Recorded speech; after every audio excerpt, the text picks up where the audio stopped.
magnificent idea to elaborate on why the Irish would beat the Mongolian invasion of 1240 to 1260 if the Mongolians had invaded Ireland. Oh, which, nice. Way to which, set your channel on fire, man. which, to be fair, there's some good arguments in there. Well, most people who agree with me put in good arguments, and then you have a few people who put in good arguments, and I see their comments, and I'm like, God damn it. Like, Nice. because they have one of those kind of like, oh yeah, but you forgot A, B, and C, which to be fair, I didn't forget. I just kind of deliberately left out, such as, Right. the Mongolian horde being 100,000, Being and the fact that even if you were to extremely push the population of Ireland to its like extreme, which was a military force of 30,000. And by the way, they've never raised a military force of 30,000 before. I've never heard of Ireland raising a military force of 30,000. But if you right. read of clans and what was it? The book of Kearns and Gallowglass, which is set in the 15th century, and you were to raise every single military force in Ireland at that time, which has never happened. Like the maximum force you've ever heard of is 8,000. But regardless, if you were to raise every single military force, which a good chunk of that as well is cattle raiders, it's not like armored Right. Gallowglass warriors, it's cattle raiders. So, and at least they're elite, cattle raiders, Right. Yeah, professional cattle sure. raiders, Yeah, right. They're professionals, trained, yeah, yeah, yeah, yeah. skilled. It would still only be 30,000, which, would make their job quite difficult trying to kill that many Mongolians. Like, but, so I may have, purposely ignored those, the video together. Yeah. Then when I But go on, that's the way we have to do it, right? Because that's yeah, how you get engagement. Seriously, the yeah, videos where I provide every single detail and leave nothing out get no engagement because yeah, everyone that's a watches them fact. and goes, yeah, yeah, yeah, okay. Yeah.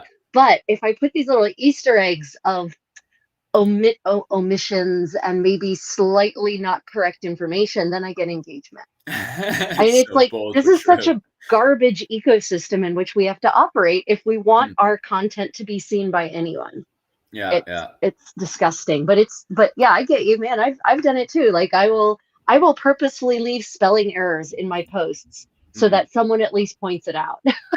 That's nasty, but true. It is true, like, and it is. We kind of result to that when we're competing against both AI, which it's just dumping. What was it? 1,000 posts a day, but are complete garbage. And then on the other side, we have pop YouTubers that purposely, add in the most weirdest, messed up stuff ever on purpose to get those Yeah, views in there. So, we're it, just playing the game like. we are we have to because Mm, literally if we hadn't played the game, you and I would still be in the hundreds of subscribers and no yeah. one would be watching right now. So Mm, mm, mm, it sucks and it's disgusting, but there it yeah. is. But I wouldn't say it's disgusting. When you're putting a shirt together, it is, you purposely don't put in all the facts because you want Oh, to have a yeah, no, no, no. conversation. No, Mm, no, no. I meant the ecosystem is disgusting. yeah, That's disgusting. yeah, It's yeah, it's yeah. it's horrible that that's how we have to operate. Like I just played around this morning with my latest short on which is a spin-off on my medieval rings video. Mm, And at mm, first I had a really academic sounding title, right? Like yeah, how diamond rings became the de rigueur choice in wedding engagement options or something like that, right? yeah, yeah. Then I changed that got like 30 views. Okay. Mm, So I changed it to diamonds aren't a girl's best friend and suddenly it's got 1,500 views. mm. You know, Uh, it's I see the lads over in my comment section are like, you should bait them in with WWE style content, like Ring of Death match, Nile of the Nine Hostages, and King Arthur. Who would win? Yeah, I suppose that would work all right. Somebody was yeah, asking me as well that I should use AI videos to make, the Mongolians versus the Irish possible. Like, those AI videos, God, they are getting too realistic. When I'm like scanning through, it's getting to a point now where I have to look at it for a few seconds and I can't tell if it's real or not. especially the more kind of disturbing content. It's really, really difficult to tell at this point. Like, there's, have you seen these AI videos where they're cutting up cakes of animals and they have the Oh animal yeah, necks yeah, yeah, panicking? yeah, Those yeah, yeah, videos look so real. It's yeah. crazy. Yeah, but I have yet to see a single historical AI anything that was accurate. Yeah. Every historical AI, historical, and I'm using big quotes there. Every historical AI anything I've seen is fantasy garbage. Yeah. It Yeah. is not, I mean, I can't even imagine what the AI would do for Mongolia, like the Mongolians. It would give them so much fur and so Yeah. much leather, and their arrows would have like 30 strings and barbs and all kinds of weird shit. It would not be even a little bit accurate. Yeah. Sorry. I Weirdly enough, if I type in Viking, it pops up with the classic Victorian interpretation with the horns and Of all that course it stuff. does. But interestingly enough, if I type in 9th and 10th century Jorvik, like as in it's Viking spelling Jorvik, it's actually not that bad. Like I've been able there to manipulate it and play with all that kind of stuff. That's kind But of shocking. yeah. But if you play around with the high Middle Ages or the late medieval period, no, nah. Yeah, It's just complete fantasy. and Like, and the women are always like super like busty, like breasts up to their chin, oh yeah, and the men have like these big muscles, and they've got this really modern yeah, chiseled cut that doesn't look anything like the medieval silhouette. It's like, yeah. okay. And For leather, of course, the men are always depicted in leather, oh, leather. for anybody who's watching us at home, first off, welcome to Irish Medieval and Creative Contessa's Medieval Buzz. And secondly, what Rachel was talking about there is, I think it was last summer, wasn't it? I was sending on the photos to you. I was putting them together and I was sending them on to you. And you were just, oh my God, you were just, especially the Scottish ones. Do you remember when I was trying to put together a Oh 15th yeah, oh century my Scottish God, it dress? was terrible, Yeah. terrible. Oh God, it was painful. It was hard for me to look at. I had to look away. I had to avert my eyes. It was just Yeah. it was basically like they took, I don't know, the garbage that they put the women in the Tudors, which is just like nonsense, utter sartorial nonsense, and the AI pulled from that as that's got to be, that's got to be authentic and correct. What's actually crazy about that as well is that was the intelligent AI, and they had to dumb it. What was it in the last few months? They had to dumb that down because they had done a series of experiments. It was the politics experiment where they got 5 of the same, I think, slightly adjusted AIs of that intelligence. And they told them that eventually they were going to be shut down and an update version was going to be brought in. And 3 of the AIs that were in that experiment started to plot to kill the actual person that had constructed the experiment Right. and stuff.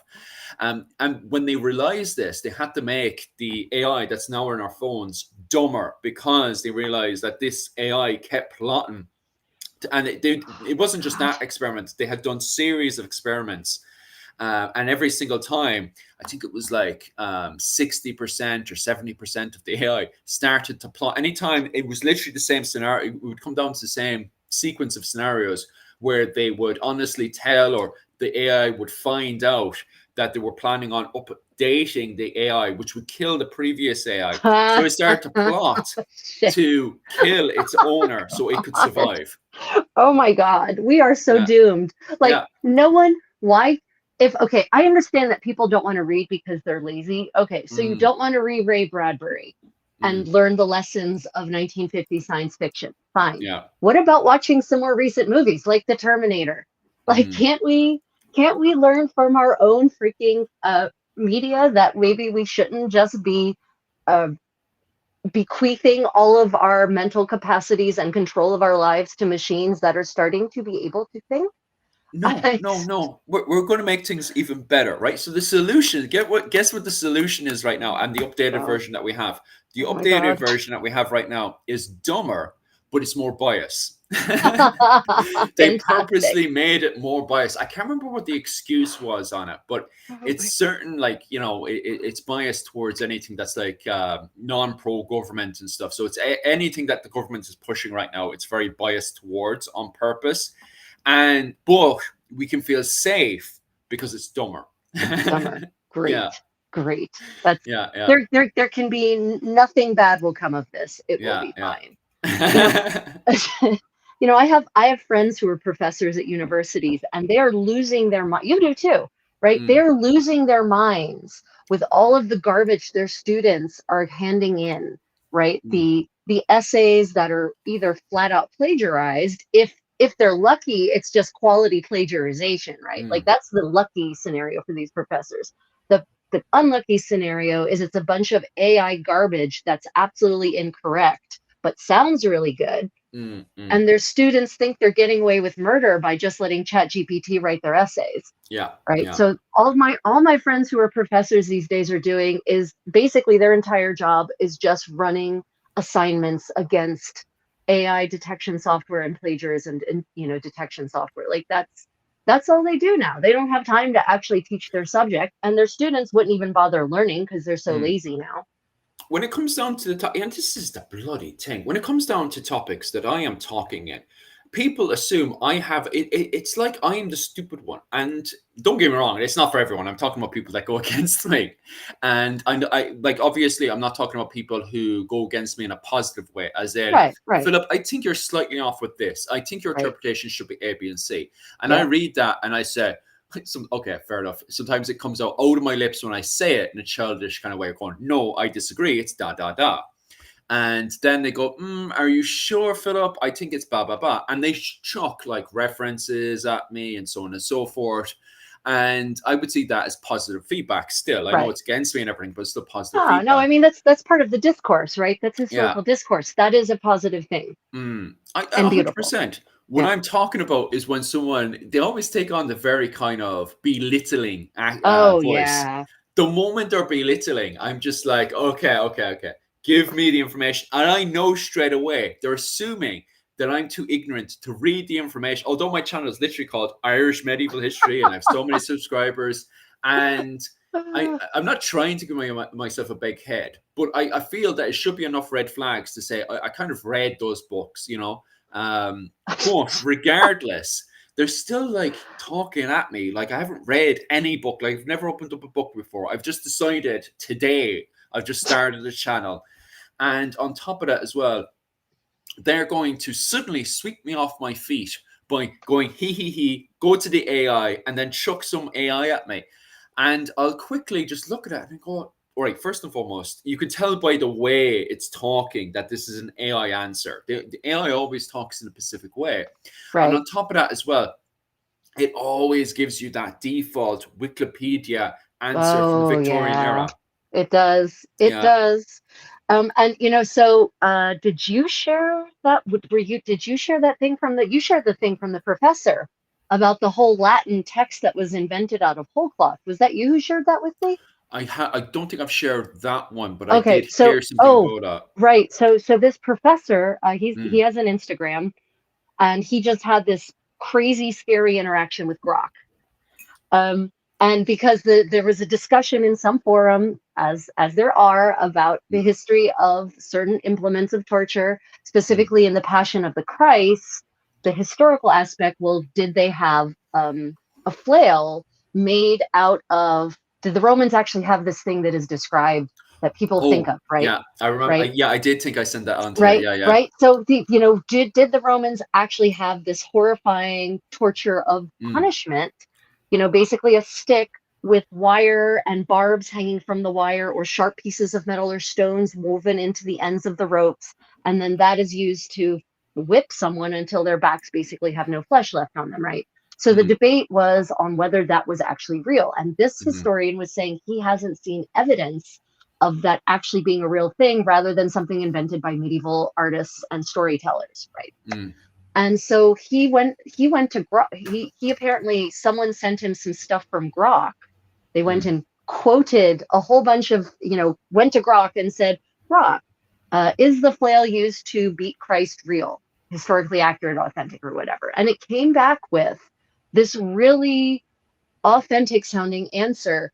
Grok invented Latin text, entire Latin text, attributed it to Seneca and to Pliny the Elder, quoted chapters and pages from the original source text, provided a breakdown of the Latin to English. You know, this word means led, and because it's in the accusative case, then it's being used to do something to someone, right? And this historian, who is thankfully a real historian, went and actually looked for the original passages as cited in Seneca and Pliny the Elder, and found that there are no such actual passages anywhere, but that Grok invented ancient Latin, classical Latin, to prove its point.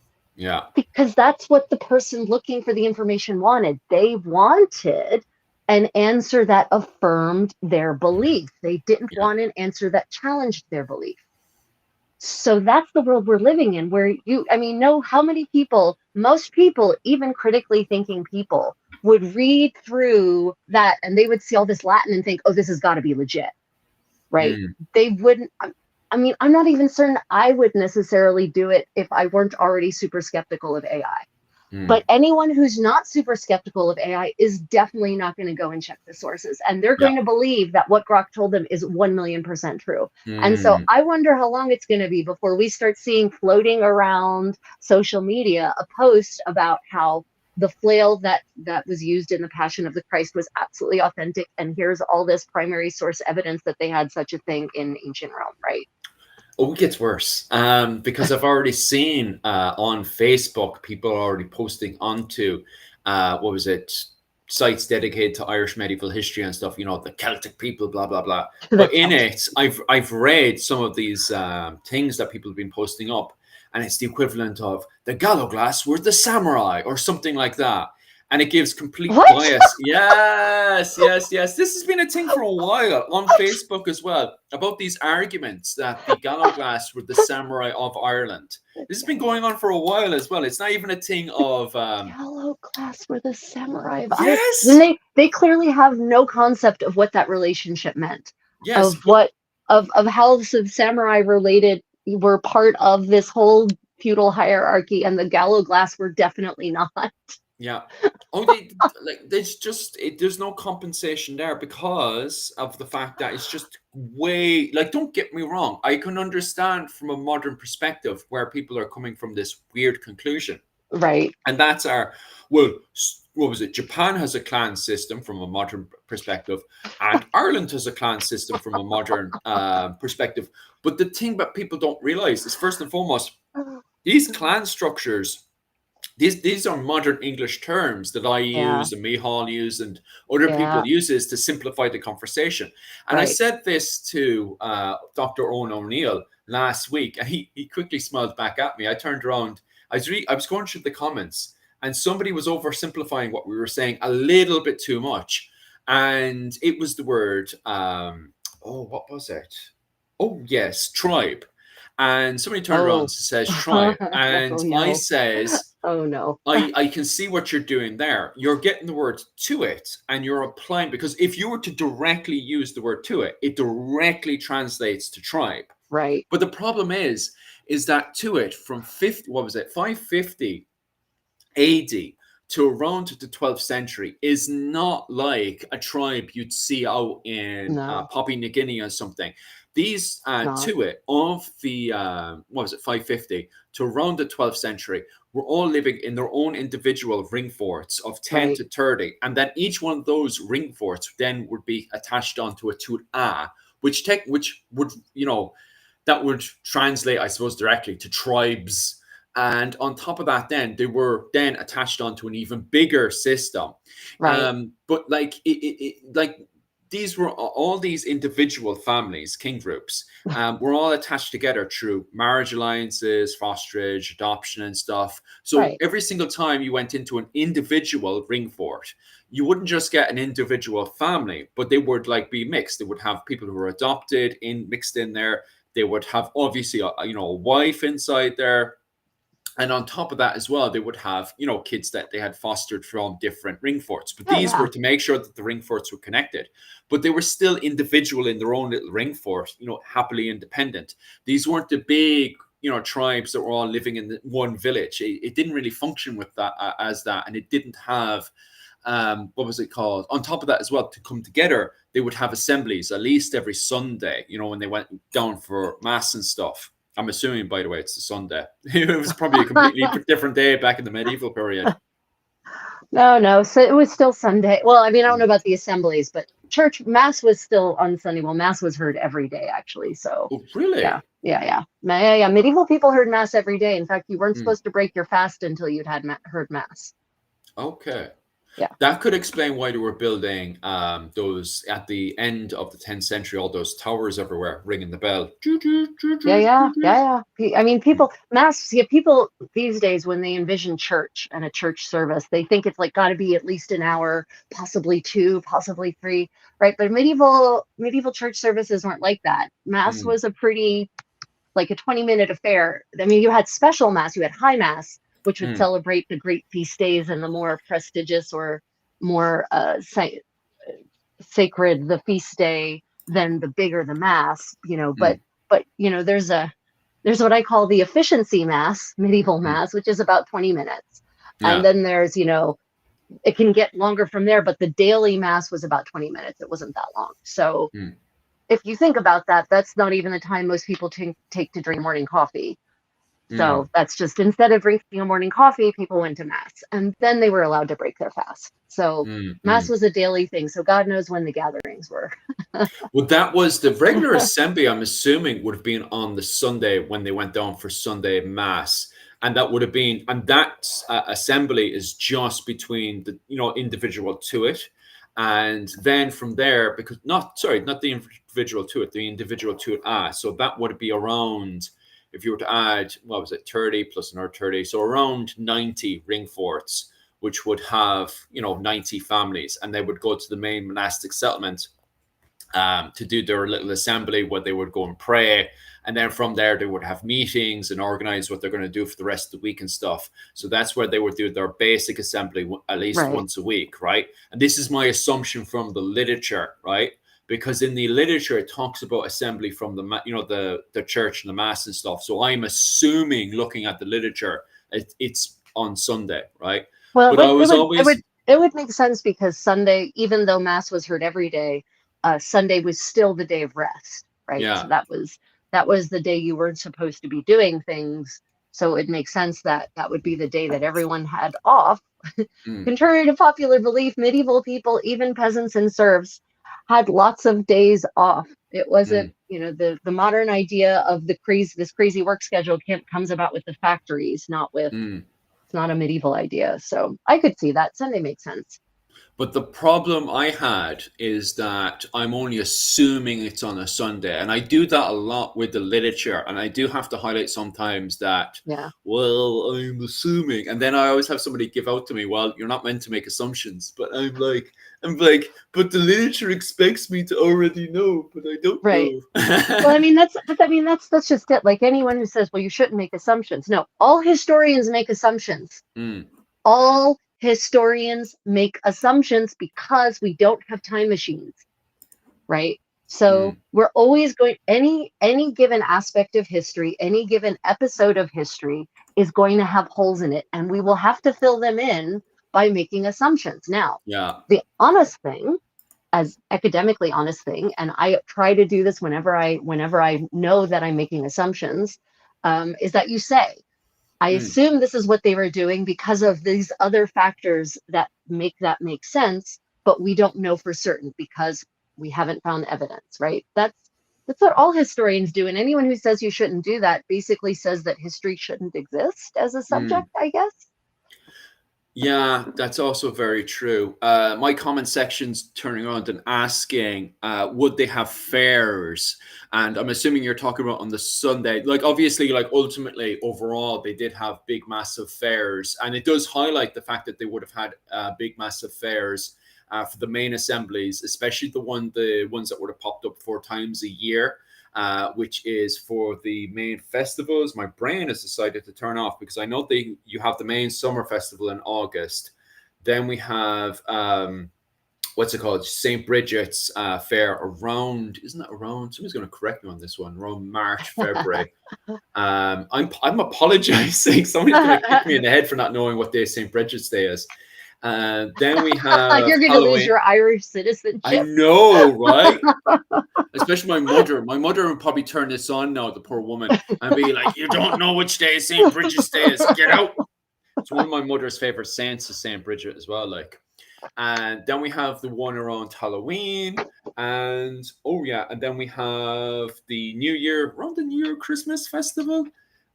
Is where the main assemblies would have been done, where they would have collected the cow. The main over king would have collected the cows, and then we would have had various sport games and all that kind of stuff, which is fun because there's a lot of hurling being played as well. We constantly hear about the literature of hurling being played and stuff. And I always imagine that they would have had their version of the All Ireland hurling game.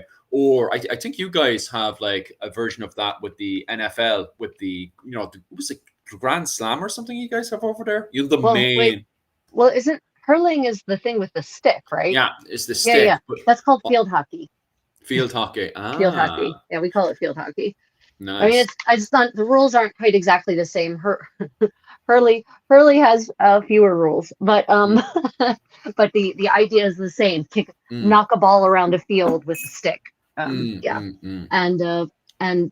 female field hockey players are some of the most vicious field hockey players. Yeah. So, yeah. The Super Bowl, somebody said it in there. Yeah, the equivalent to that would be the All Ireland in Ireland. The American equivalent in NFL would be the Super Bowl. So I always imagine when they're talking about the main fairs where they play hurling and stuff, that they're talking about like something to the equivalent of like the Super Bowl in America. Or the All Ireland that they play today in Ireland to do with hurling. So I always imagine something like that for the main assemblies, especially the August assembly where they talk about all these main fairs and stuff that people are playing hurling for that one. That's what I imagine, by the way. And that's me taking an assumption. I'm just assuming when they talk about these fairs where they play hurling and stuff, I always imagine, I wonder if you've got some of the best hurling players, they must have some kind of tournament or something going on there, like, especially the way they talk about it in the literature, like Cú Chulainn traveling all the way to Ulster to play in the great game in front of the High King of Ireland and stuff. Like there must be some kind of Super Bowl or something going on there with the old hurling, I'm assuming. Yeah. I mean, it seems to be a really important part of medieval Irish society. So that makes sense to me. Yeah, and we have a fan of the old I Love Hockey. Yeah, hockey would be in there as well. I've heard about that, where hockey evolved out of hurling as well, especially the Icelandic version of hurling, because Iceland has their own version of hurling as well. And I've heard that it was an evolution thing going from Ireland to Iceland, and then from Iceland over, not so much straight from Ireland. I heard it evolved with Scotland as well, then over to Iceland, and then from Iceland over to Canada and stuff. And then hockey started to evolve from there, I heard. Yeah, it can be hard sometimes to follow the neat trail of the evolution of some of these sports. And everyone wants to know, well, when were the rules invented? Well, that can get even harder because we can predict, we can say, well, the first set of rules that we have extant was printed in blah blah blah, but that doesn't mean that's when those rules were invented. Yeah. So it can get that game can get really tricky. And what else was I bloody yapping on about? There was something else I wanted to waffle on about. Oh yeah, fairs and stuff. So I'm assuming because they constantly highlight the main fairs with the 4 main seasons of the year when they have the 4 main assemblies, I'm assuming then for the already assuming assemblies that they have on a Sunday, that I'm also assuming that they would have had, the local games and fairs at that as well. Because if you're going to go down to Mass, up around the monastic settlement, then afterwards you would have had your meeting, and then afterwards as well, the kids and all the other people would have played their hurling and the other games and stuff they would have played as well. Like I think it's natural as well. Yeah, no, I agree. In mainland Europe, the fairs varied by region because, of course, in the medieval world, you can really kind of only have a fair when the weather's nice because Oh merchants yeah. have to travel long distances to go to these fairs. Mm. And so different regions would have different fairs at different times. But they, just like in Ireland, it sounds like when they fall in with the feast saint days, the Mm. saints feast days, the same thing. They always tie into some feast day, right? So it's part Mm. of a greater celebratory event that combines religiosity with consumerism. I mean, Mm. what better combination? Oh, I for sure.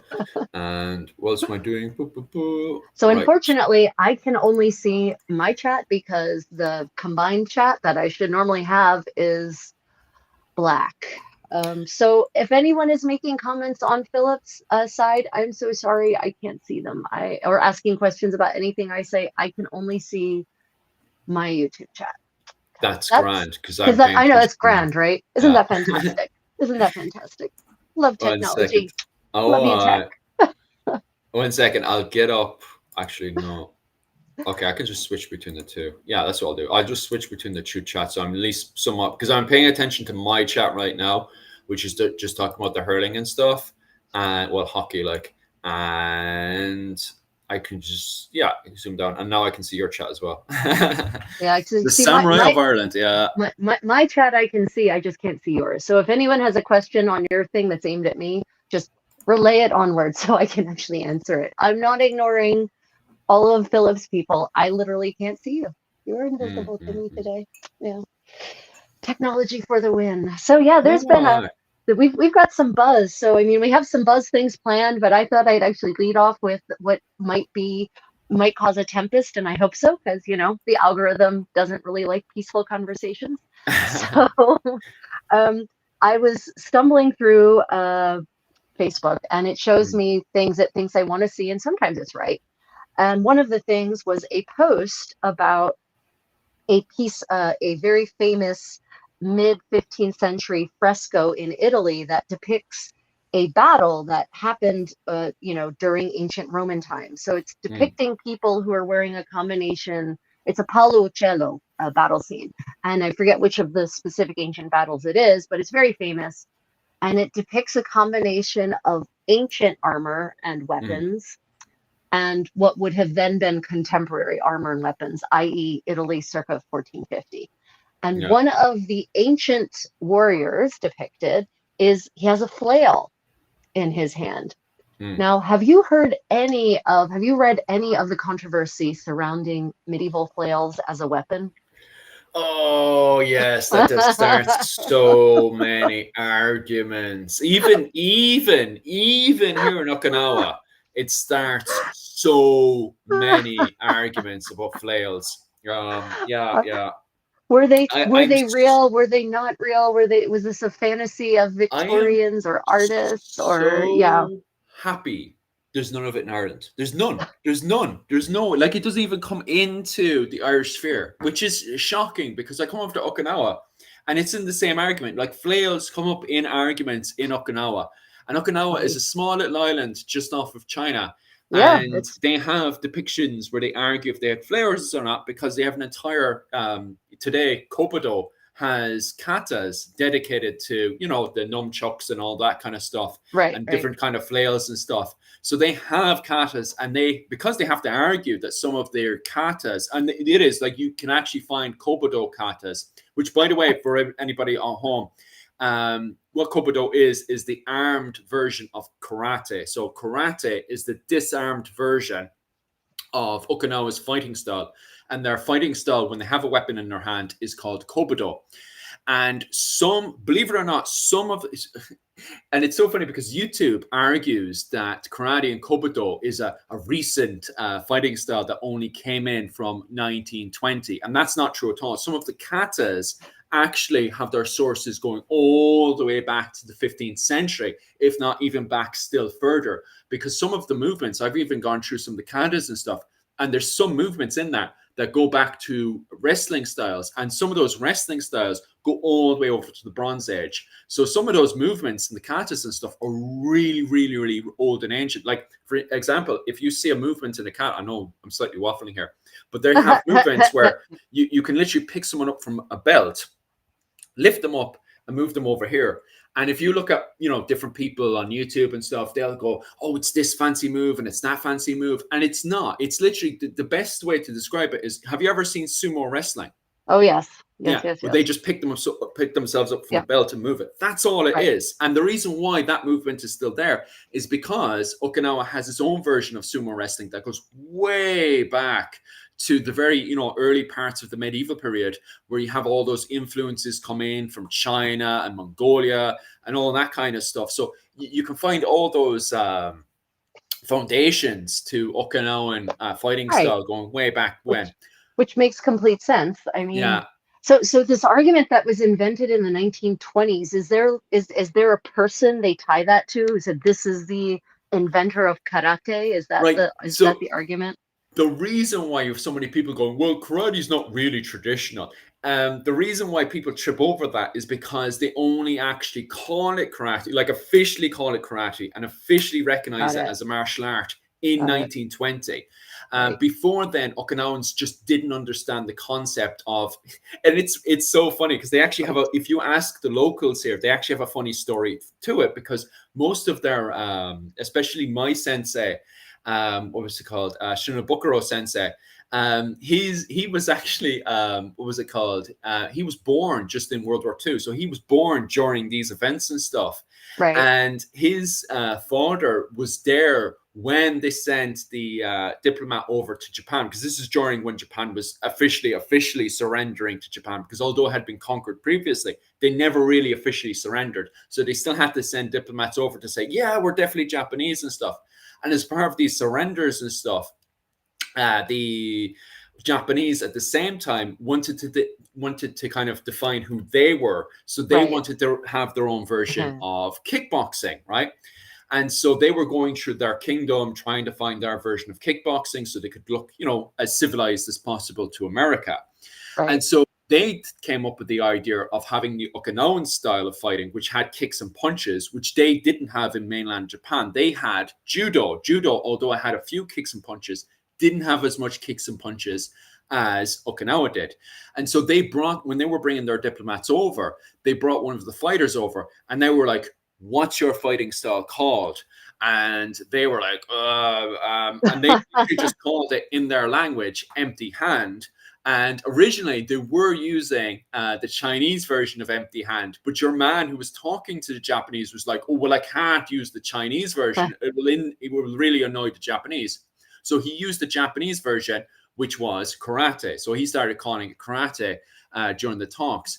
And then it gets even more complicated because they were like, okay, and what's your Pacific style there? So they literally, between these diplomats, came up with the entire dictionary of what is, defining what was specifically their fighting style, what was the fighting style of each dojo. And so they had to come back to Okinawa and explain, well, we're now officially doing karate, and this is the name of your style. And they were just like, oh, okay.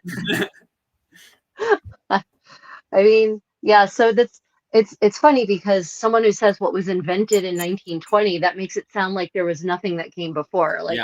Like it was some kind of, cult-like religion, like Scientology, that was just invented out of nothing, right? But it wasn't. It was, the codification of this much older tradition. Yeah, I can see how people would try, pedants especially, would try to argue really hard about that 1920 date, right?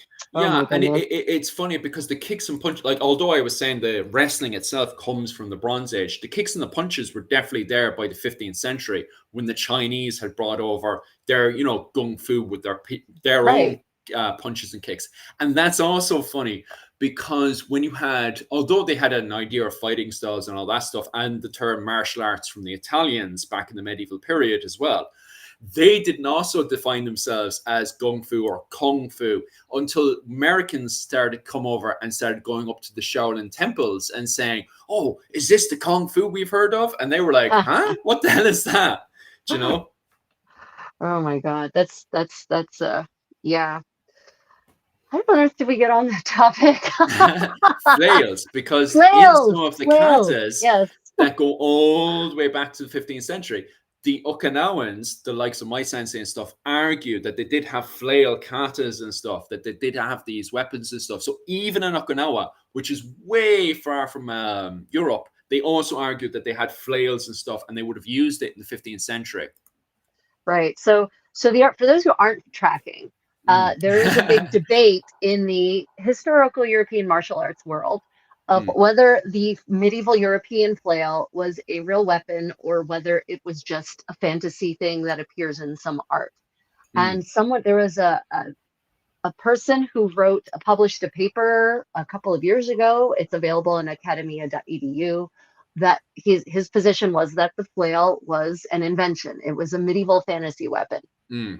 And that triggered a schism over flails in the community, and that schism has been reignited because someone posted, one of my fellow medieval creators posted this, what is actually a 15th century Italian historical fantasy image of a battle, and tried to use that as evidence that flails really existed. And I hate it. I hate it when people try to use fantasy medieval art as evidence that something existed in the Middle Ages. And someone even commented further down, it's so annoying that the only depictions we have are these really questionable sources. And I'm thinking there might be a reason why the only time flails are depicted is in fantasy scenarios. And that might be because, in fact, this guy who you all excoriate so horribly or so viciously was right. It is actually not as real of a weapon as you all think it is. And I don't have a position in particular about it because I don't really give a crap. But it's a really interesting argument to watch from a completely dispassionate view. And you say there's not. This is a debate that doesn't touch Ireland at all. The Irish community. Thank God, yes. There's no flail. There's no evidence of flails whatsoever so far. I haven't come across the likes of the Fitzgeralds or Butlers using flails ever. And even on top of that, like I can't. Not during cattle raids or anything, because we have effigies and we even have drawings of cattle raids and everything. And in it, I can't see a single depiction ever of any flails being used in Ireland. Not even talking about it within the sword, because sometimes you get monks saying he used this mysterious weapon, None of it. But it's just, I just can't imagine it even being used in Ireland, given that anytime you have a cattle raid happening or something, sometimes it's on uneven ground where you have woodland and stuff. Right. Which is funny because I have a farmer and I have Dr. Owen O'Neill right now, a friend of mine, actually, Dennis, who actually goes to my Patreon classes and stuff. And he argues, it's not that he's not arguing cattle raiding didn't exist. As a farmer, he just can't imagine how you could do a cattle raid because of the way cows behave. And he works with cows all the time, and trying to get them when they're panicking into a spot. It's just like, how do you do this? And he's been working with Dr. Owen O'Neill as well for a while, and the two of them have been scratching their head, pondering how can you get cattle, moving to where you need to go during a raid and stuff. So it's interesting, but imagining trying to get a flail around and move them around the place while you're trying to do a cattle raid, I think it'd be a bit too messy. So thank God flails are never in a conversation to do with cattle raiding or conventional warfare in Ireland. It's just not there.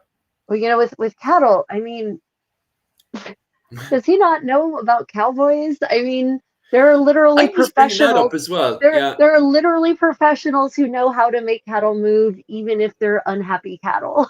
So I feel like that's maybe is he Irish? Is this gentleman Irish? Yeah. So maybe these nice, placid, modern, spoiled Irish cattle. Well, you see, that's it as well. Irish cows out. We can't turn, like, they're the most nicest cows in the world to eat. Like, don't get me wrong, but they are soft. Life is amazing for these cows. Yeah, right. Compared to Texas is a little bit harsher on the cows, isn't it? Well, I mean, the whole the Americas are just kind of generally harsher than Mm, Europe is. But my point, like, I think it might be less of a geographic issue and more of a modern versus medieval issue, maybe. mm, That medieval cows were possibly not as placid mm, as our modern bovines with their giant brown eyes that just make you want to pet them, right? Like, mm, mm, mm. if you look at some of these medieval cultivars of cows, the really hairy ones, the big scary ones, Yeah. you're like, yeah, okay, maybe I wouldn't want that coming at me in Mm, any pace. Yeah, I think that's it's interesting, but maybe it's a question of my modern cows in Ireland not being accustomed to being moved yeah. the way medieval cows would have been, because medieval cows would have been like migrated, right? They would have been taken to different pastures depending on the Yeah. season. Mm. And I'm going to bet that modern Irish cows probably are not migrated in the same way with the same frequency. Yeah, that's because they're always very channeled. You can see that by the way the ditches are around Ireland and stuff, going between one, what was it called? One field over to the other field. They always have, those traditional country ditches and stuff where they just move the cows into it and then they move them on to the next field and stuff. So Right. you're definitely right. Compared to the big open spaces that we see in the early medieval Ireland, where you've got your traditional ring fort and then you've got a few farms around it, and then outside of the farms, then you've got your cattle pasturing Right. close to the ring fort during the winter, and then way out in the uneven ground during the summer months and stuff. So yeah, you're definitely right there. Definitely a different way of thinking when it comes down to cattle raiding and stuff in Ireland, for sure. Like, Yeah, I think it's a question of the modern. It's hard for us to mm, really fully imagine uh, how different certain aspects of the medieval or the pre-modern world were. We just sort of imagine, well, farming has always been farming, for mm, instance, that cattle have always been cattle and that they've always reacted the same way. But have they? yeah, Like, yeah, thinking about pigs, especially, medieval pigs were basically boars. yeah, They were just yeah. And that's a different ball game altogether, isn't it? Like dealing right. with boars. Right. So, Mm, yeah, and modern pigs are not as nice as people think they are. mm, So, yeah, I think sometimes if when we're trying to recreate medieval scenarios and recreate medieval life in some sort of realistic manner mm, or understand it, we have to try to separate ourselves from our modern experience as much as possible. And that can be really hard. Like when I'm redacting a medieval recipe from an original medieval source, it's very tempting and not even at a conscious level for me to just use the techniques that I use in my daily cooking life because they're just yeah. part of my DNA at this point. Mm, mm, But then I have to step back and say, but wait, did a medieval person have access to equivalent equipment that could have achieved this texture or this density or this size, right? I have to stop and pull back and think, well, actually, they didn't have whisks, so they couldn't have turned egg whites into this beautiful foamy thing, mm, for mm. instance. So it can be hard to really separate ourselves from our daily lived experience. Oh, for sure. And I definitely agree with your comment section there saying that boars are very scary. They are for sure. Especially when they're coming straight at you. Like to have the skill to even go hunting boars is something else. And if you get into even Irish literature is full of so many times when the main protagonist or character within these stories of boar hunting are killed, or we even read about nobles and Oh kings yeah, being killed by boars as well gored, during the boar hunt. Yeah. gored gruesomely. Yeah. Yeah. Did you see that there was a German aristocrat died a couple of years ago at the age of 80 boar hunting? At the age of 80, Yeah, he got he Jesus, got that's he something got else. taken. He lost. The boar Yeah. won. Mm. Um, so I mean, but honestly, for a German aristocrat, like that's kind of the dream death. is to Fair is to enough, just like. is to die on the hunt. Maybe not the goring part specifically, but Mm. to be out there doing the most aristocratic thing you can imagine, spear hunting with a boar. Yeah, yeah, I can imagine it. I knew an English fella as well. What was it, a few years ago when I was doing the reenactments and stuff, and he was so proud of his boar kill years back because of the fact it was so dangerous. He went out there with a spear, and Yep. just as it was coming in, he said he never felt an experience like it before, because it's so terrifying. You don't. He was describing to me, you don't realize how terrifying it is until it's charging right at you, and your brain sort of just freezes up. And he was so lucky; he just had the spear just at the right angle and everything for it to just impale itself onto his spear. And he said he'd never felt an experience like it before, because of the complete. And he said he'd done everything else before, because he had the money to do so. And he went up for boar hunting, and he didn't realize it would be that terrifying to have something charge at you the way it does. And he's gone hunting in South Africa and various other spots before, so it's not like he hasn't gone hunting before and gone hunting against other stuff before. But having something charge at you the way that the boars do, especially with the sounds and stuff, is just something else, you know? Yeah, everything about their demeanor says, "I will kill you." Yes. Like, there is, and the kill it, and the scariest part, I think, because I've also encountered. I lived in Germany for 12 years. I used to ride my bike through the woods. I've come bike to face with a boar. And I literally thought, oh my God, I can't pedal any faster. I'm going to die. Thankfully, the boar was not interested in me. I think she was surprised to see me as I was to see her along the road. And she went back into the forest. But for a moment, I thought, this is it. The same thing. Yeah. The almost near death experience happened to my wife Yuki as well. Her ball fell into, this is back in Hong Kong, and her ball went into a bush, and like a little innocent child, she ran running into the bush. And as she goes past the bush, there was 3 of the most poisonous snakes in the world. Suddenly their head popping up and was just rattling in front of her, and she was like face to face with 3 of them. And it's at this point that what you normally hear in a lot of stories is them just going, and you're dead. And she doesn't know how, but she just went, her brain knew she was dead as a little baby, but she just started walking backwards calmly and just walked away, just calmly, just abandoned. It's so funny. She looks back and she's just literally, as a small little baby, because she was only about 3 years of age at the time, she doesn't realize how her brain just suddenly clicked in and went, I'm in danger, and then just gave up on the ball, started to calmly reverse back and walk away from the situation. Looking back at how young she was, she just doesn't realize how her brain just naturally kicked in like that and just, calmly got out of the situation. Absolutely, like her looking back, and it must have been the same with yourself as a little baby on the bicycle. Your brain just naturally kicking in and going, oh, I'm in danger. I need to get away. Yeah, well, I was 30 something at that point. Right. I was pedaling. I was riding because I used to commute by bike 17 kilometers each way to work every day and go through this forest. And one day, I was riding back and going up the hill where the road went up, and suddenly this boar just pops out of the forest and is running 12 inches from my knee. And I can feel her. Like, I can feel the heat from her body, and I'm pedaling uphill, and this is a hill, not a hill. And I'm already in the lowest gear I can possibly achieve, and I'm pedaling for all I'm worth, and all I thought is, I can't, there's no more to give. If she wants me, she's going to get my leg. And thankfully, she looked at me, we made eye contact, and she said, nah, not worth it, and went back into the woods. Same thing happened to me in Kenya when I was doing my military service and stuff. We were in the forest because I was in with the Rangers and stuff. We were in the forest doing recon on, this is a practice, by the way, this wasn't a real thing, sort of practice. The village knew we were watching them. So it was just to practice our own skills. So it's not like we were actually like, stalking this village or something. They knew we were there. We just needed to practice our skills and drills.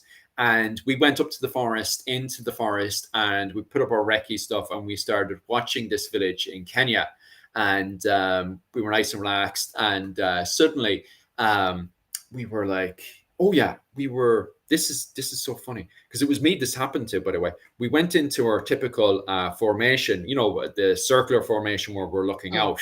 Yeah. And in the middle was our corporal, and he had the radio stuff, and he was basically saying what the village was up to, going around having a because they were, this was only a Wednesday and stuff, so the village were just doing their bits and bobs, and then they were going off to bed, and they were watching TV and stuff. So it's not exciting or anything.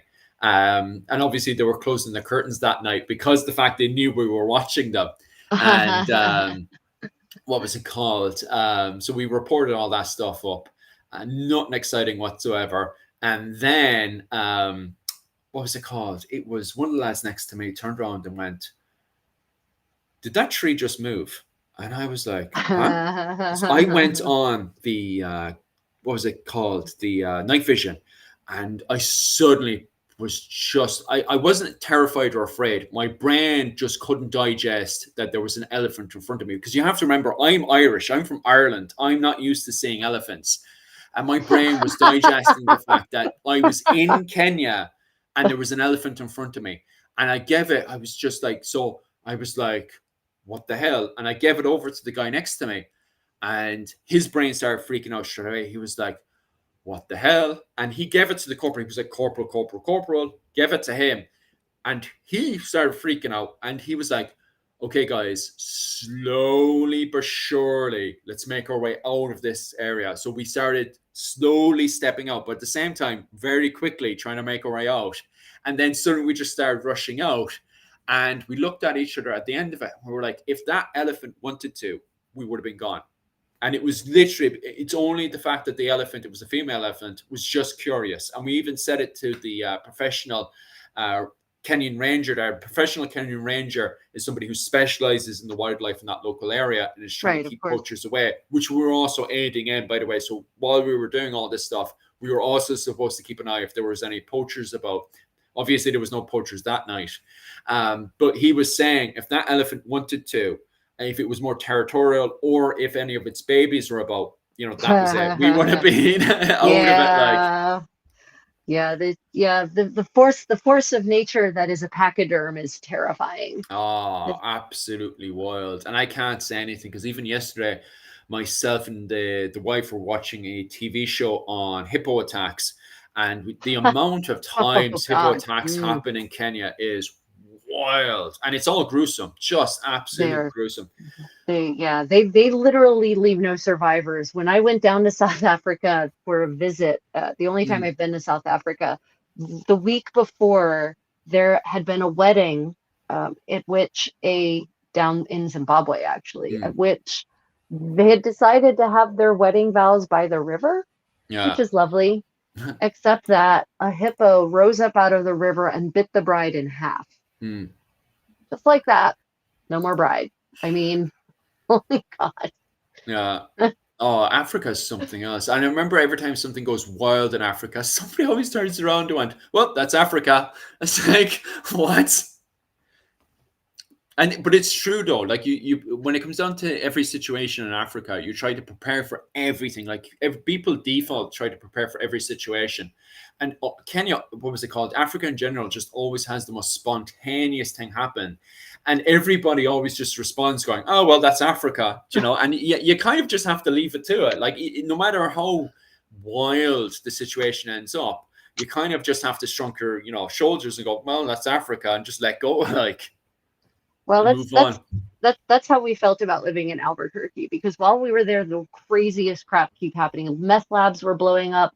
They found drug lords, private cemeteries where the drug lords were burying all the people they had killed.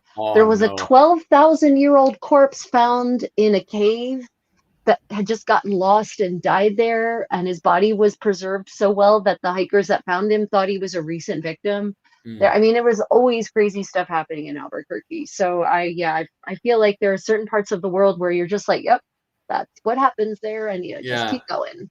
You have to take on, what was it, Jesus' and Buddha's teaching of like, oh, just love your enemy. Because like, unless you're going to do something about it, it's just extra stress to your brain. I was saying this to Mihal last week as well. We were having a chat afterwards about some of the silly comments we'd be getting that were so angry.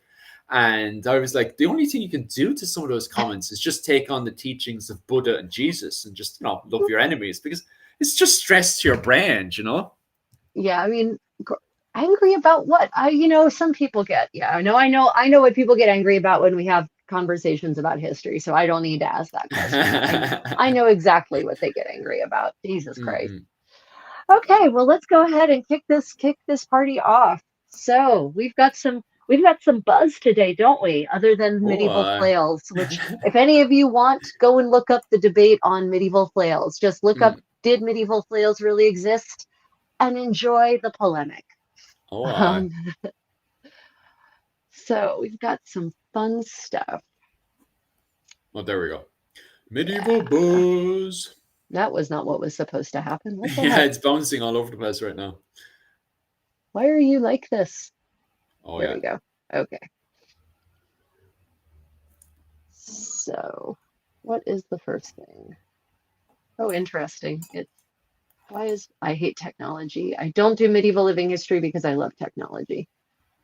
Oh, how's Oh, all well, my American followers doing? Any Irish Americans in there? it will not. I hear it. Maybe if I maximize the screen, put that in a different Kansas place. City. Yeah. Kansas City, that's north, isn't it? Or is that Midwest? Kansas Oh, City's in the Midwest. middle. Kansas City's in the middle of the country, my friend. Ah. Yeah. Is there many Irish Americans out there, I wonder? Bum, bum, Okay. Well, it bum. should be progressing on to the next slide, but it apparently Decides it wants to freeze. it doesn't want to do that. So I'll force it to go here. Okay. There we go. Yo, Oh over yeah, to I read Poland. about this. Yeah, this elite Yeah. spear horde. I actually had to do an extra bit of reading for this one because of the fact that when I first heard seen it, I was like, I want this to be like a spear for the battlefield and stuff. Because you know me, I'm all mad for the living history side of things. So I can't wait for a spear to be in there so somebody can make it and then use it for one of the living history events. And then I also wanted it to be, I didn't get anything I wanted, by the way. And then I also wanted it to be a spear from the north part of Poland because they said the 10th and 11th century.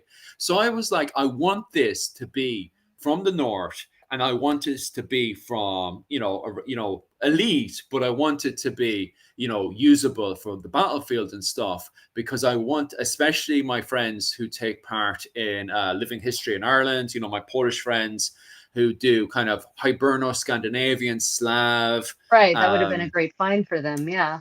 But it's not. This is No. solidly from the Oh, center of Poland, and it's a Slav find because, and they're even arguing right now with a good argument that this is one of the main, nobles to the king of Poland at the time during the early 10th century, and they know this because if you look at the spear itself, it's very fashioned in the style of what was it called? A more of what we say more like a relic cross, right. a relic spear, than a spear that you would use on the battlefield. Because first and foremost, obviously the styles and designs that are on it, and also the tip of it, it's very sharp at the tip, but the tip has never been used because you'd know it would be used if it was there poking away at people and stuff. So it was definitely there for ceremonial purposes because of the style it was done with the the various knots, the knot style that you would see in Poland that's influenced by the Scandinavian world, but that Pacific style that's on it is very Slav. So it's very much a Slav style that's on it. Also, on top of that as well, it's made up of gold and silver and copper and all that stuff. So it's definitely not for usage on the battlefield, right? And furthermore, and this is where the debate comes in, they're debating. First off, I'll take it from the Christian style. So the debate is, was it used ceremonial for the Christians or the pagans? Because in the 10th century, the 10th, 11th century, late 10th century, early 11th century, you still have that fighting over between the Slav pagans and the Christian pagans, Right. with the King of Poland being a Christian who's still very much, putting down the fact that Christianity is the way forward, and him basically either converting the pagans over to his side of thinking or just wiping them out completely. So it's still in that blur, and even having heretics, and just to nail things in the head, there is a difference between Christians, pagans, and heretics, right? I mean, Was it heretics are heretics? technically Christians. Is To it? be a heretic, you have to be a Christian, Which basically. one's sorry? Which one's the one that denies Christ? It is heathens, isn't it? I mean, pagans, and heathens. It's synonymous. because there is one in Poland. So Christians were ones that are 100% in line with, Yeah. allegedly in line with Rome. Then you have pagans that believe in the folklore, quote unquote, but also believing they don't deny Christ. And then I think it's heathens then are the ones that deny Christ. So they're Yeah. both, they believe in the quote unquote folklore and they also deny Christ. So that's the three differences in not just Poland, but also in Ireland as well, because you see the same thing popping up in literature in 10th century Ireland, which I was not aware of until recent arguments and debates started coming into my sphere on YouTube recently. So I mean, Poland had, but that's weird because the word pagan just means from the country, and it yeah, actually is used originally just to talk about people who weren't Christians. yeah, but Like, so it's I wasn't, there's no distinction inherent in that term. That must be something that maybe the Irish have specifically applied to their own history, but mm, I mean, none of my pagan friends who identify as pagan believe that Christ is the Son of God. mm, So and heathen just means that you're a non-believer, and yeah, that can be anyone. But the word heathen doesn't it is neutral. So, for instance, the Muslims will call Christians heathens because we don't believe in, that Muhammad is the prophet, right? Or mm. the Christians will call the Muslims heathens because they don't believe that Christ is the Messiah and the Son of God. So heathen Mm. kind of is a more general purpose for you don't believe what I believe, but pagans are not Christians at all. Yeah. Because the main reason that argument comes from the Irish interpretation is at the time you have the men of Dublin, but the men of Dublin are not in line with Rome. And what I mean by that is that the men of Dublin are still first off, they build their They're settlements heretics. in. They're Oh, heretics. yeah. Well, that you see, this is the thing that you do have literature that does call them heretics in Ireland. But anyway, I'll get into detail about that in a second. Is you have the men of Dublin build their settlements like cities and stuff still in the style of the Irish style, which is having a monastic church in the middle and then having their walls around it, which is more in line with the Irish style of building settlements and stuff. But they're still building churches in the middle. But what's interesting as well is when they construct their crosses have Christ in the middle, Jesus Christ, but they also have pagan symbols like Loki and Odin and stuff all over that as well. But then you have people within what is it called? The Hiberno-Scandinavian world that completely deny, they don't believe in Jesus Christ as well.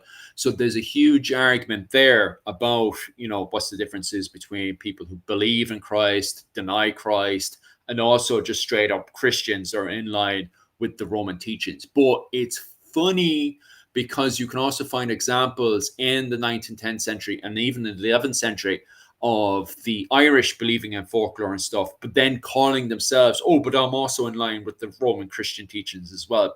So I think it's funny. That's kind of true across most of Europe, especially in the earlier days of conversion. Yeah. Right. There's much more of a mixture of beliefs and practices, and it's not really until the Reformation that all starts getting really teased out, because the Reformation triggers the Catholic Church to go on, to causes an allergic reaction, which causes them to start hunting for anyone who doesn't, really truly believe exactly what they teach. And then the Reformation churches jump on board with that. And then you get the witch hunts of the 17th century. Okay. And then you've got what was it called? Somebody followed up with your one then, and then you've got the witches. Right, yeah. In the early modern, yeah. Yeah, it's like, oh my God, what a mess. Yeah, fun. Because like most of whom didn't even think of themselves that way. They were just women. Know, right? We just blame the women. Blame the women. We need to blame someone anyway, Yeah, I'm not going to blame the white men anyway. No, don't blame the men. It can't be their fault. Although there were men who were tried as witches in the 17th century. Yeah, especially in Germany and stuff. But anyway, back to the sphere. So anyway, this is the period where we do have that mixture of a blur, right? However, the King of Poland, because he's trying to get in bed with the papacy, is very much, I am in line with the Roman Christian Church. And so he does, the King of Poland, and he it's still around today. If you go into what was it called, the museums in Poland and stuff, one of their main museums in Warsaw, his spear is still there today, which is a reconstruction of the spear that punctured Jesus Christ when he Right. was on the cross. And so the King of Poland reconstructed that spear, the relic of it, and he used to go into battle with that spear. And so the spear that we have found, it's believed that one of the nobles that was following the King of Poland, that he himself was constructing a spear and was bringing that spear into battle as a kind of way of boosting morale and stuff within the Christian Polish military and stuff out of the period. However, on the flip side of things, it's believed they're also trying to make the argument that this could have also been a pagan spear as well, that it was sacrificed, that it was actually dumped into the bog as a kind of sacrifice to the pagan gods in that area. So we've got arguments from both sides that it was either a Christian cross, that during battle the spear had been cut off and then it had fallen into the boggy water, or on the flip side of things, you also have people arguing that it was a pagan spear and that it had been sacrificed to the pagan gods of the river to appease them and stuff. So we have arguments from both sides of which way is it a pagan relic or is it a Christian relic? Right, right. So a question from my chat, is this regarding the 4 medieval spears that archaeologists found in the waters of Ostrowniki in Poland? Yes. I'm based on the fact that it's an image of someone fishing a spear out of the water in Poland, I'm going to assume that it must be those. Yeah, because like the counter argument to this as well is the fact, like, I don't know, maybe I shouldn't say anything because what was it called? It's way out of my speciality. Like, because if I was to use feelings, I feel like it is a Christian sphere because of the two reasons, as you said there. The lake that it was found in, it was found right next to the island of. This is me butchering it, by the way, which is Landnica, which is spelled Lednica. It was found there on the island, and that island was a Christian fortification. So, if I was to take a biased look on it, and even the way that the spear looks, it looks like, in my opinion, it looks like a Christian spear, that it was based, off of the idea of, Christ's spear and stuff. So if you were to take it from, and even politically at that particular time, that was very much a Christian area. Like, this isn't found often East Poland and stuff, but it's way out of my field of expertise. So if it is anyone who's Polish in there, definitely correct me 100% if you believe that it was a pagan spear that was, sacrificed to keep the pagan gods happy and stuff. I would love to hear, especially if you have evidence to say otherwise. But if I was to use feelings, I do believe, because it was found next to an island that is a Christian fortified island, and looking at the spear itself, it does look like, it was based off the spear that had punctured Christ's the spear of Longinus is the name of that spear. The spear of Longinus. It's in Austria currently. Oh, nice. I need to go see that. The Habsburgs were the last people to possess it. It of course dates to sometime in the Middle Ages, but whatever.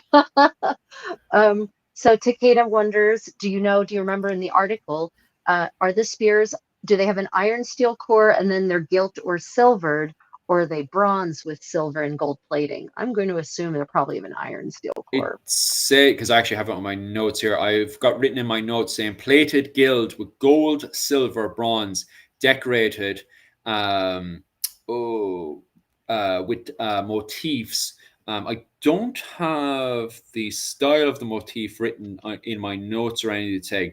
I just have it like in Slavic style. So it doesn't say specifically. I don't have in my notes specifically what it is and stuff. But in my notes, it just says plated gilt with gold, silver, bronze, and decorated. because the thing is as well is that it would be interesting if I was to do further investigation into it. It would be definitely to find out if there's a difference between pagan style motifs and stuff and Christian style motifs, especially if they're trying to bring in, the idea of Christ and stuff. But in Ireland, the problem is that everyone around this period is kind of using the Hiberno Scandinavian style motifs and stuff of Rinarika, and then what was it called? I think we've got Rinarika, and then later on, I can't remember the older style that we have around the 12th century and stuff. Regardless, for the Irish, there's no massive differences between the what was it called? The motifs that we have in Dublin and even in the eastern side of Ireland and stuff. So when I was doing research into this, I wasn't really thinking, but now that I am thinking, maybe there is a difference between the Eastern Slavic style that's probably more pagan and the Western Slavic style. So I don't know. Well, the problem with all of that, of course, is that if this is indeed supposed to be a copy of the Spear of Longinus, one of them anyway, because apparently there were more than one found. But if they're all supposed to be copies of the Spear of Longinus, then it might not reflect any local motifs. It might actually be a copy of the spear that the Habsburgs had. Well, the Habsburgs were to come to have, because they wouldn't have had this there were no Habsburgs in the 10th century. But anyway, yeah, it's all a question of how much is it a copy of supposedly the Christ that the spear that pierced Christ's side, or how much is it a reflection of local artistry? It's local. It's definitely a local interpretation, in my opinion, because it doesn't look, because compared to the kings, so the king who was mostly around the area, who's Christian, his copy is very much in line with the Austrian version of the one that punctured Christ's side. But this one, in my opinion, because it doesn't look like the one that punctured Christ's side, in my opinion, it just doesn't have some of the bits and bobs, in my opinion. But regardless, it seems to be more of a local interpretation, in my opinion. You could tell it's definitely not my field of expertise. Well, they've been finding. So just before we went live, I found a news article tripped across my desk. Another thing that was found in Poland, I didn't have time to add it. They found this beautiful jewel, an amethyst cabochon, pretty big actually, set in a beautiful setting from the 13th century, and they found it in the moat of this castle that was basically abandoned by the 18th century. And it's like they're just finding all of these amazing things in Poland. And I'm wondering, is the archaeology in Poland just now really kicking off, or recently, like the last couple of years, has the archaeology really been kicking off? Or is it a question of these findings just weren't being published in non-Polish sources? It's a question of the bias, right? Is it that the archaeology is kicking off, or that the news is finally reaching non-Polish speakers? Because there's so much coming out of Poland right now. Yeah, that's also very, very interesting as well, because when the next story I go on to, which is the Swedish story, that's funny because it's only recently that they published where it is, but they're refusing to give away the location itself because they're terrified that scuba divers will go down and steal all the finds in that area. Right. Because they've known about a lot of these finds, like the coins and stuff, for the last 10 years, but they haven't made it public because they were terrified of people stealing it. And they still will not, even in the article and stuff, and also the publication, reveal exactly where the location is. They'll say that it's just off of Stockholm, but they're not saying exactly where it is. And they've made it like that. This is to prevent people from stealing from that area, because there's so many finds in that area. And it's the same thing with this lake as well, that they were terrified for, what was it called, a good few months, that people would go into the river and steal it, because this river, that's also a big massive area where they're finding tons of stuff. The reason why this one was made public was the fact that they're pretty quite sure that this is one for a noble class. Not for the King of Poland himself, but one of his nobles under him. That's what they're reckoning. Or it was a pagan spear for sacrificing sacrifice to the lake. Yeah. The usual, throw the metal bit in the water, the gods will be happy. Yay. Yeah. It's exactly what they're thinking and stuff. So that's the argument.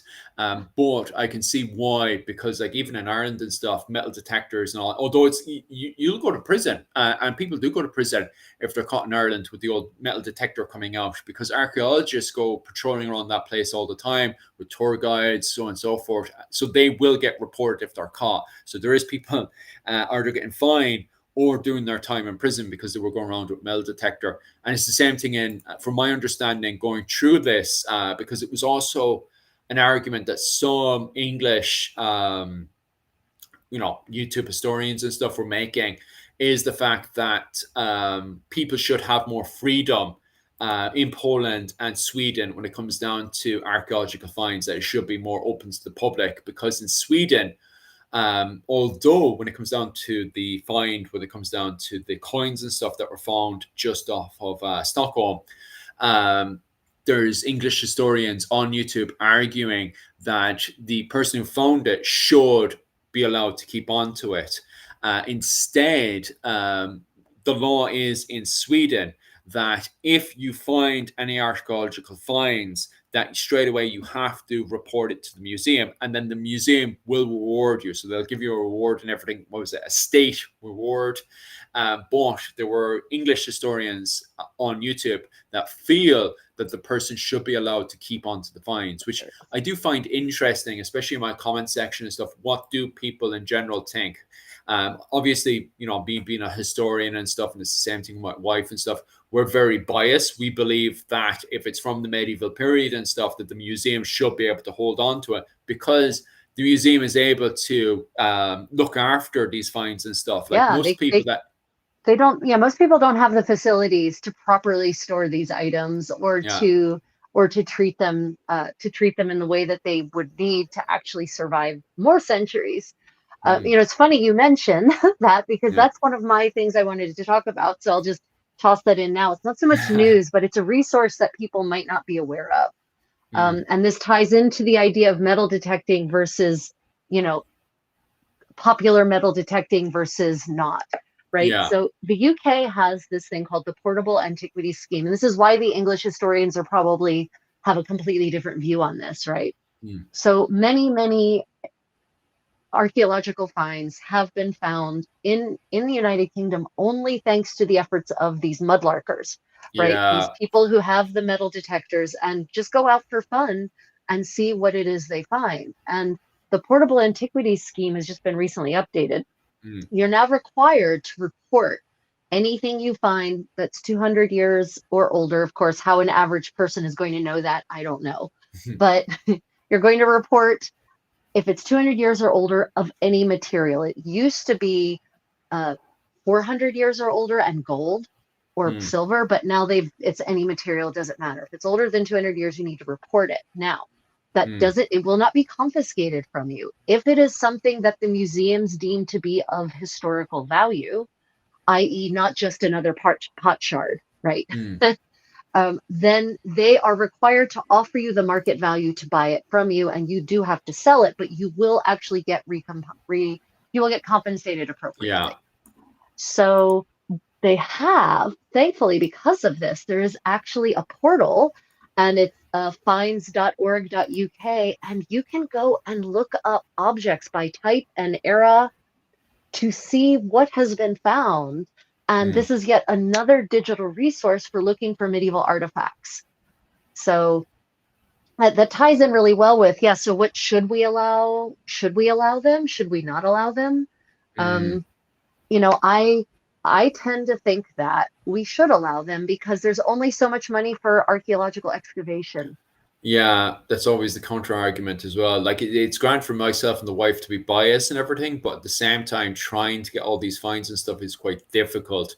The problem, though, is that I just hate the idea of a lot of this stuff going onto the black market rather than going into a museum, because what happens, they go onto the black market and then they're just never seen again. So many finds just go missing left, right, and center when they should just be in a museum to even start with, you're not wrong. It's just, the question of, is it better for it to be discovered and end up in a private collection, then someday it might end up in a museum, or to go undiscovered? Because I think in most cases, that's what we're talking about, because the finds that are found aren't being found at castles, right? They're being found in the middle of a field that no one would have looked two ways at. Yeah. But this farmer decided to just go out in his leisure time, or this person who lives in a village nearby just decided to go and take a walk through the sheep pasture Mm, with his metal detector, and he found a gold ring. mm. Like that would never have been found. So it's, either we increase funding for archaeology by like 1,000,000%, and Yeah. then there's just archaeological excavations everywhere. Mm, Or maybe it's better because we do get pieces. We get a lot of pieces. The UK gets a lot of good pieces that these mm, mudlarkers find their collections. mm. And often they find that we don't want yet another 15th century posy ring, right? Yeah. Yeah. So they let the person keep it, and that person can then sell it at Christie's and get some money for their effort. So Mm, I guess I'm more on the side of better to risk some of it ending up on the black market. But with the portable antiquities scheme, it's much less likely to happen because yeah. people know if they find something, they will be fairly compensated for it. Yeah, that's also very true, which kind of be what you want as well. That was kind of the thing in Sweden where you have to automatically hand it over to the museum, but you are compensated. But then you had English historians on YouTube arguing that they should have the same, Sweden should have the same system as they do in England, of course. So there's that kind of argument going on YouTube right now and debate and stuff. And definitely people in the comment section, and I'd love to know what our comment section think as well, is should people be allowed to keep these fines as it is in England, or should it be more like Ireland and Sweden, where by default the government, belongs to the government and has to go into a museum, which, I prefer, to be quite honest with you, because the fact, like, what's the chances of you being able to look after it, as you pointed out earlier, Right. compared to the museum? Like, the museum has those facilities there. Yeah, it's always a question of, what's better, for it to keep moldering in the earth Mm, and never be found, possibly even plowed up and further destroyed at a future occasion, or for it to be found. And I definitely think maybe it's a little brazen for English historians to tell Sweden that Sweden should do it the way they do it. I mean, mm, that's a little cheeky. Each country gets to decide for themselves. On the other hand, any system that brings more antiquities to the attention of the public, to academia, I feel like that's an overall win, no matter what. mm. Yeah. And this portal is really great for any of you who want to look at these pieces that probably have ended up in private collections, honestly, or have ended up in museums, but they're in storerooms and they're not part of the digital archives of that museum. So that's the benefit of this portable antiquity scheme website, is that many pieces that probably aren't in other museum digital collections and not even visible to the Mm. public, you can actually go and find them. So I wouldn't even surprise me, honestly, if they didn't have some Irish pieces in there just because of things. Yeah, it's already like in the main center part. It's meant to be the Anglo-Saxon part, and yet they have Irish monastic finds from Right. Ireland, like the Clonmacnoise Crozier and stuff. And it's like, this should be the center of the Irish Museum. Why is it in the center of the Anglo-Saxon part of the London Museum? Like, what the hell? Like, especially the Yeah. Clonmacnoise Crozier. Like, that's one of the most important finds in Ireland, and yet the Irish never, never, never talk about it, although it pops up in literature multiple, multiple times. And it's in the middle of the Anglo-Saxon Museum, sorry, not the Anglo-Saxon Museum, the London The Museum, London and Museum, put in the yeah. center of the Anglo-Saxon finds. Like, the Anglo-Saxons had, created this themselves. Like, and it's not even the only one. Like, it's, where the helmet is with the Sutton Hoo helmet. It's Right, just yeah, around yeah. there, and it's like, what the hell is this doing here? And you read the sign, and it says "The Finds of the British Isles," and it's like, oh Jesus, The like, finds of the British Isles. yeah, they can't even turn around and give any credit where credit is due. Like, it's like, But how no, did it end up in, is it something that normally the Museum of London, or objects that were like excavated in and around London, was oh it no, it was brought there? stolen. It was stolen. It was Oh, stolen. it was not. Yeah. So what the hell is it doing in the museum? It should be in the British Museum. All stolen artifacts go to the British Museum. Mm. That's No, where it should be. yeah, no, it's in London in the center, and it's not the only one. Like, don't get me wrong, the reason why it's still there right now is because the what was it, the museum in the center, what was it called? The oh my god, the Irish Museum of Archaeological Finds and blah blah blah doesn't have the resources for all the finds, especially to put it on display and stuff. So a lot of times the argument is that it's better on display than just in the back, hidden somewhere. Which in some regards, fair enough, but I don't know. And it's like literally when it comes down to the relationship between Britain and Ireland, could literally just as an Irishman argue and get mad about it all day. But I'll say no more. Bum, bum, bum, bum. Holy wait, Thomas. Oh my God, Thomas, my Swedish, one of my most devoted Swedish followers, just says, I'm not going to hand anything I find over to a museum in Sweden, as the museum often sends finds to a smelter for destruction. That seems a bit strange. What? No, Thomas is a reliable source. He knows whereof he speaks. So is that because, so this could be like my other Swedish friends. I have friends who have a farm in Visby, Yeah. the famous place of the Battle of Visby, right? And the Yeah. farm has been in their family for like 600 years. Yeah. So they have a jar of things they find every time every season when they plow the fields and find more things. And these objects date back to, the Scandinavian migratory period. And they, the local museum has looked at them and said, look, we've got so many of all of that we don't need more. So maybe Thomas, is this a case of the Swedish museum saying, well, we already have lots of those, so better to just get the use out of the metal than to preserve the artifact? I mean, that's a pretty garbage attitude to take. Yeah, especially, I think they would definitely get in trouble with the wider Viking community for that one. Though I'm not saying they wouldn't do it because the government is silly like that, but they would definitely get in trouble with the wider Viking community because of the fact that some of those finds in there is allegedly Hiberno Scandinavian coins. Wow. Which would be the coins in Ireland and stuff, but then obviously the wider world around that as well. Wow. Yeah. Yes, Thomas, that is literally the wrong attitude to take. Yeah. Oh my God. oh my gosh. Okay. Yeah. So any final comments about or thoughts about whether random plebes like me technically and technically Philip, because you're not actually a trained archaeologist, are you?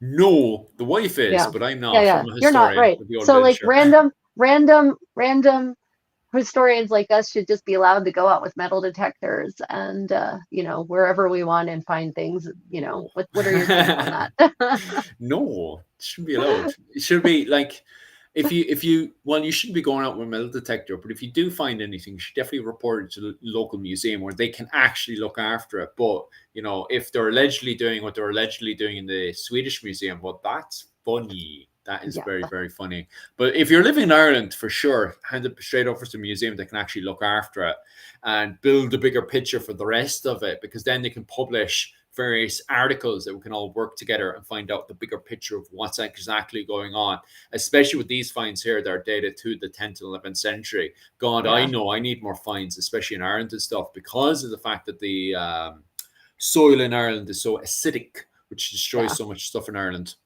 Yeah, it preserves human flesh beautifully. Yes. But it eats most and fabrics and textiles. Textiles are wonderfully preserved, but human flesh or other materials just they don't do so well. Anything that's skin-like seems to do well. Okay, let me see if I can get us back to back over to Sweden. Yeah. So this ties into what we were just discussing, doesn't it? These are my Swedish coins anyway. Well, the ones I haven't found. It was a Swedish fisherman. He was just fishing just a wee bit out of Stockholm. For the time being, they're not revealing the exact location because they're afraid more metal detector people divers who are finding loot and stuff will dive in there and steal everything else that's in that location. So they're not revealing exactly where the location is for the time being. However, they have studied this in the local museum in Sweden, in Stockholm. And this is a massive find. The loot box that they found is full of dozens and dozens and dozens of coins, mostly dated to around the 12th century, where most of them have the picture of the Swedish king at the time. That's how they were able to date the loot. But it's also very interesting because it's a mix of a lot of stuff from the wider Swedish Viking trade network. From the perspective of an Irish historian, it's very exciting because I'm hoping that finds from the Hiberno Scandinavian world, which, by the way, they have been promising, they turned around and says that there is finds from the Hiberno Scandinavian world in there. So I'm very excited to see what silver is inside there, specifically coins from Dublin. What standard were the coins at the time, especially from the 12th century, because we do know that going into the 12th century, the coins in Dublin are starting to get more poor, especially after 1103, because of slavery. Slavery is allegedly removed in Dublin in 1103 because of pressure from the papacy and stuff. And with that, Dublin isn't as successful as it used to be once they removed slavery in there. And then it's also competing against the likes of London and stuff. So the standard of coins inside of Dublin starts to allegedly get weaker and weaker in there. So it'd be exciting to see what coins there, what standard of coins are in there from an Irish perspective, and then what other silver they have in there as well. So even from an Irish perspective, very exciting stuff inside there. Never mind the story, the wider story it's going to say, tell as well. Do they have coins from Baghdad, inside there? That's always very exciting to see. And if they can go even wider again, how far away, are some of these silver finds in there. So that's always super exciting to see how big this trade network was, especially when this is coming to the end of the Viking Age and, blurring between the early medieval period going into the high Middle Ages. Right. And we're sadly starting to see the end of that economic golden age that was, the Viking Age, because a lot of people do view the Viking Age as just them going off raiding and marauding and stuff. And yet there is that bigger, wider story of people going out there and building this massive trade network of traders and merchants and stuff. Yeah, that part of the story is, sadly, economics are never nearly as sexy as violence is, right? Yeah, so, so talking about, look at all the well-heeled, Hiberno Scandinavian merchants in Dublin. Everyone's like, but we're talking about, Norse going a Viking, raiding monasteries. Well, that's good family fun right there. Yeah. Violence sells. Economics definitely do not. But I mean, you're right. It is a golden era, economically speaking, for the northern part of Europe, like from Iceland through to Finland. It's modern day, speaking in modern day terms. And it's the part of the story that always gets forgotten. Everyone talks about Lindisfarne, right? Like, oh God, poor Lindisfarne. And then they talk about, the raids on Paris but then it's like, well, eventually the raiding stops because it becomes, there's nothing left. People develop defenses, right? Everyone, the first time everyone's like, oh crap, we weren't prepared. And then the second time they have castles. So the raiding basically stops, but the traveling and the network doesn't. And that's, you're right. That's the part of the story that always gets forgotten. It's like the silver Buddhas that they found in tombs in Sweden. I mean, the silver Buddhas were not manufactured locally. They're from Eastern Asia. So, that's a real sign of the vastness of that trade network. Sorry, I just had to go over and police my comment section there. Oh, I think I had a dozen comments all at once. It must have been bots that suddenly jumped into my comment section there. Because I've had to remove, they're just spontaneously wild, very anti-Irish comments in there, but they're the standard kind of strange ones. And so I started removing a few of them, and then I suddenly noticed they just removed the majority of them. So it must be bots that suddenly jumped into my comment section, because they're not responding to what we're talking about. They're responding to, the Irish part of it, and just having a complete panic attack in there. So I removed some of them, but it must be because some of them make no sense inside there. I honestly, the bots, I don't understand, other than people who just like causing chaos, which I understand that, but I don't understand the economic benefit or the way people can profit from these bots. Like I don't understand that part. Why is it they're being created? Why would someone waste their time creating these things? Bots, I hate to say it and everything because I'll probably get more of them in, but these bots are actually they're politically charged ones in there because of the politics that's happening in Europe and the Middle East right now. So I know exactly what these bots are up to. So I'm quickly, because it was the opening part of it, and I'll just give away the game here. It was promised to me 500 years ago, and I was like, okay, delete. Yeah, I know exactly what these bots are up to, but it's because they make no sense. For God's sake. Yeah, virus. I would ignore those ones. Those are just full on bots. It must have just got clinged in there because of the fact that this is an Irish channel. But you can tell that they're bots because they're not responding about what we're talking about. They're just kind of AI talking gibberish. So I literally, because they're not talking about Sweden or coins. It's literally just bouncing off of what's written in front of them. So it's definitely bots. Right. So anybody in the comment section who's asking like why is so much hate towards the Irish and stuff, it's bots. I just ignore it, to be honest with you. Yeah, it's a proper giveaway. There's a few bots in there with agendas. But yeah, it is what it is. Yeah. Okay, well, it'll be interested to see when they analyze this horde, exactly, what they find from it. It's interesting that they found it in Sweden, though, because hordes tend to be found in the places that get raided, not in the places where the raiders come from. So that's interesting that they found a horde there. I wonder about the story behind that. Like, what led that person to bury this massive collection of wealth? Generally in the hopes that they were probably going to come back and get it, and then they didn't come back. So why did they bury it, and why didn't they come back? Like that's what interests me. I mean, the coins are interesting, but I would be more interested in the circumstances around the whole thing. It's those stories that can be almost impossible to know. Yeah, especially with that era and stuff. But it is exciting because it will go into the bigger, wider story, especially when Sweden is getting at that point.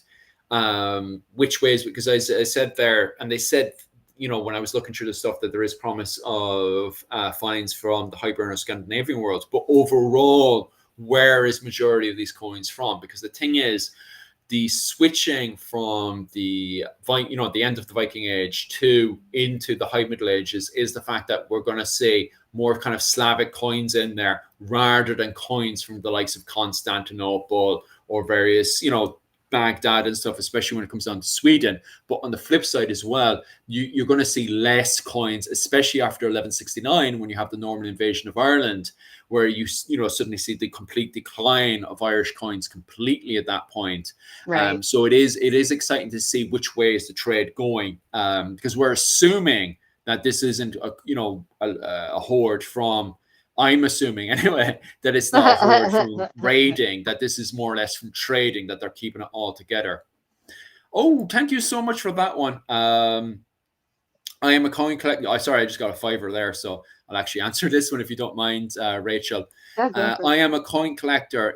It's disappointing how much silver coin it goes to melt. Second, Sean.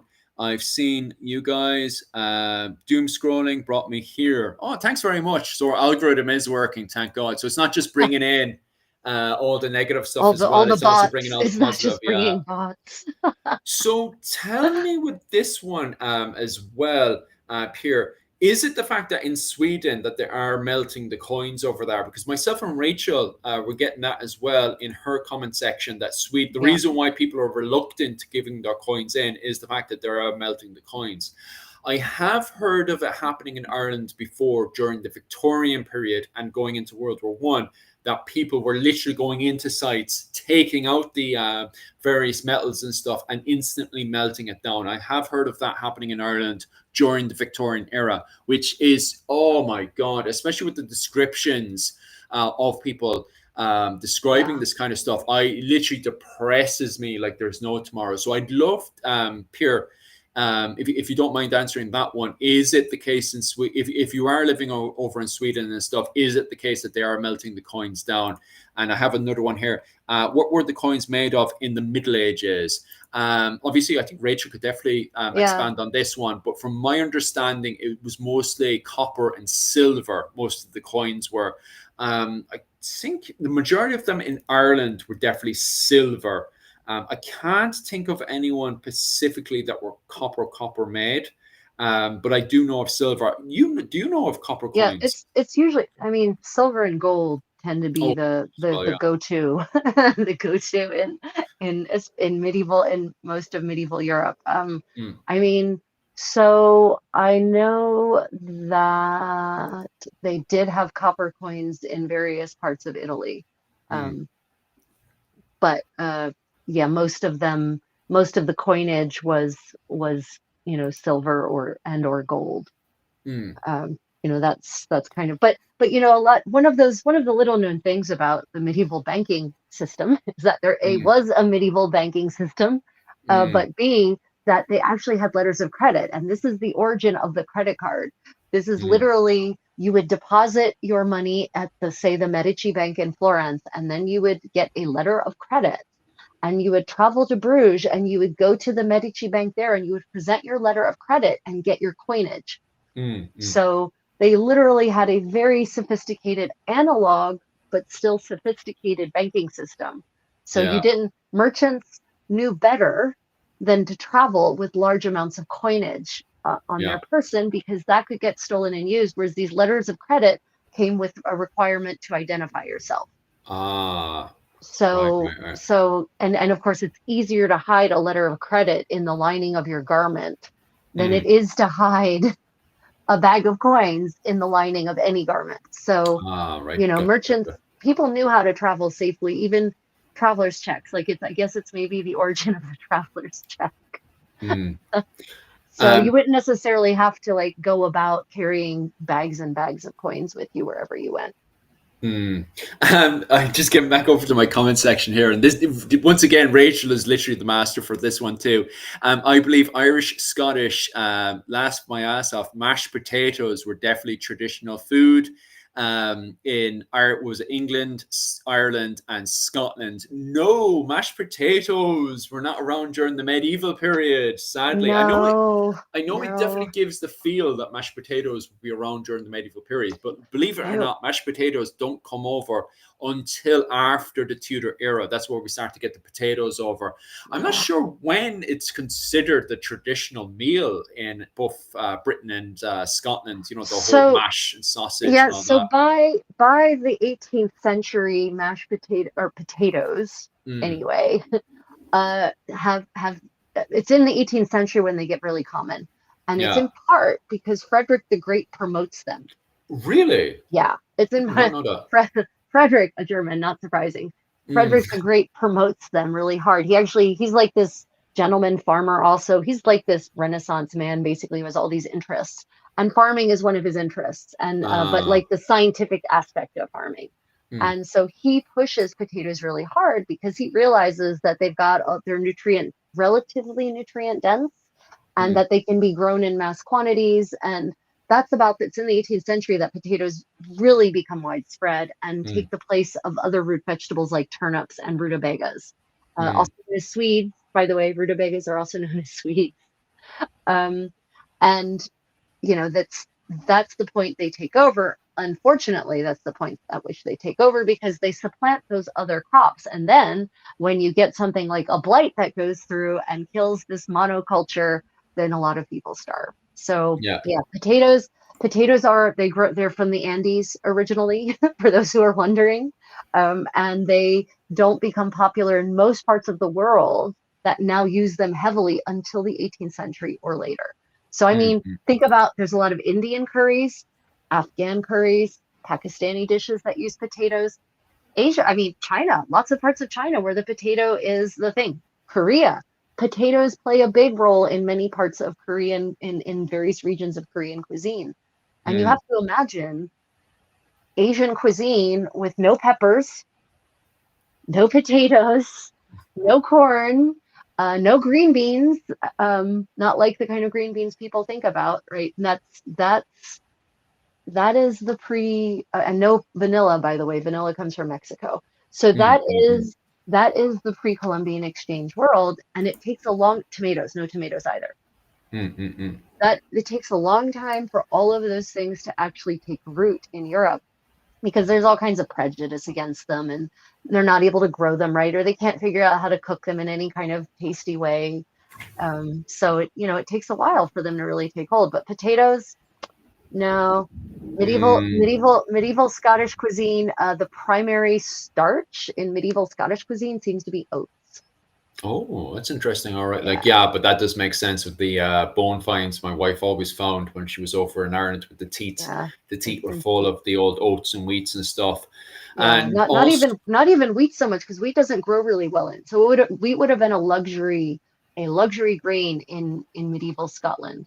mm, So, but oats just kind of, they apparently grow really well in that climate. yeah, So because I remember, all right, the wife always talking about the fact that it would destroy the teeth, didn't it? It would wreck up the teeth. Yeah.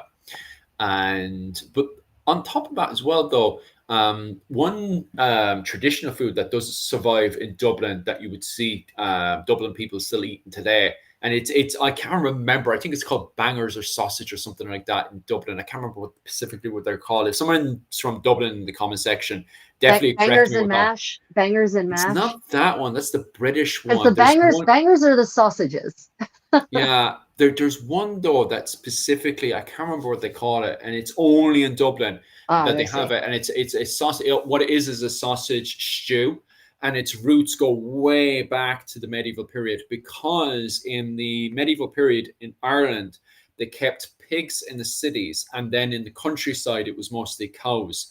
So in the city side of things, and even going up to World War II and stuff, this kind of traditional food kind of stayed there inside of Dublin. And I can't Right. remember what they call it, but it's kind of a stew that's made just in Dublin, just the way they make it and stuff. And how it's made is exactly how you would see it in the medieval period, where they would make the stew in the early morning. And as people from the family would come in and out, and also anyone else that was living in, because it got to a point, Dublin got very, very bad during World War II. People ended up, it was multiple families who were living in the one apartment Right. because Dublin started to get more and more poor during the First World War and the Second World War. And then also in between, Ireland had a civil war as well because it was also fighting the British and stuff. So what happened is that multiple families, instead of having a house to themselves inside of Dublin, multiple families ended up sharing a apartment. And then it got so bad that you would have multiple families living in the one room. So what they did was they got more reliant over and over and over, more and more to the one stew. So they ended up having the one sausage stew amongst themselves. And so, how it was since the medieval period is that you would prepare the sausage stew in the very early hours of the morning, and then throughout the day, people would come in, take bits of the sausage stew, put it into the bowl, eat away at the stew, and then work away at the stew for the entire day. So it wasn't a case of having the sausage stew just for dinner alone. You'd have it throughout the day and just work away on it. Right. So Takeda says bangers and neeps, maybe The bangers and neeps? I N-E-E-P-S. haven't heard of that one. But on saying that, I'm not saying that there isn't different names for it throughout Dublin as well, because obviously there's different branches of Dublin with different communities, and I do wonder if different communities then would have different ways of preparing, different stuff that they would have chucked into it, because this is stew. Right. Yeah. It's Um, yeah. I mean, absolutely. In medieval language, in medieval English, it's called a pottage, and yeah, it's literally just whatever the hell you have. yeah, So but it would have varied by region, and it would have varied by season. hmm. Because when people, because it's so funny, because I've heard of the medieval stew beforehand, and I have a friend called Luke who lives in Dublin, and he was describing it that it literally was a stew where you chucked in whatever with the sausage, with the pork. The pork got chucked in there, and that's how we got its little name, sausage and something. But I can't remember what the name of the sausage part of it is. But I do know as well another one that survived, which you guys haven't said yet, is the corned beef. What is it? Corned beef Corned beef, something. corned beef, corned Yeah, beef. that's the Yeah, one that survived with the Irish yeah, Americans. That the Irish Americans had brought stuff over from the right. likes of Cork and stuff where I'm from, went over to y'all, brought that over to America, especially with New York. And because the Irish Americans had no beef, and they got on really well with the Jewish communities, then they made corned beef. So they just replaced the beef that they already had been missing with the Jewish beef, the corned beef. And so a lot of recipes that had been lost in Ireland reappear in the Irish American connection. Yeah, yeah. I grew up eating corned beef. Nice. So yeah, and corned beef hash is a particular breakfast favorite where you mix it Mm. with potatoes and fry it. And then the fat from the corned beef infuses the potatoes and the potatoes absorb the flavors, and it gets all Oh, crispy on the nice. bottom. Yeah, it's, It if you sounds ever absolutely gorgeous. if you go, so don't avoid the canned stuff, tastes like garbage. But if you All go right. to a good restaurant that actually corns their own beef and then makes Okay. it fresh, Original Pancake House, for those of you in the United States, makes their own corn. They corn their own beef, and everything is fresh. So if you want Mm. good corned beef hash, Original Pancake House may be one of the few places in the country to get it. Anyway, I'm not a Coddle. shill for That's it. Original Sean said Pancake it. House. Coddle. Coddle. It's Caudle, called coddle. Yeah. CODDLE. Coddle. really That's the one. Yeah. interesting. That's the Ah, one. Yeah. So that coddle, and interesting. it's just found in Dublin, and its Got it. roots go all the way back to the medieval period, where they would make the stew first thing in the morning. And the reason why it was pork and not beef is because they couldn't keep cattle inside, the walls Right. of Dublin and Yeah. stuff, but Too they too could keep crowded. they could keep a pork. So what ended up happening is obviously they would, first thing in the morning, slaughter the pig, and then people within their houses and stuff would have a pot with the stew, and that's where its original roots come, and that's coddle. Yeah, Takeda also popped it into the chat about the same time. But he admitted, Nice. he said, I used Google Foo because I couldn't remember. Yeah. Bangers Yeah, and mash. that's a really good question. Well, actually, I'll take this moment to welcome those who are just joining. Mm. Welcome to the Medieval Buzz. I am Rachel, the creative Contessa, and this is my friend and colleague Philip from Irish Medieval History.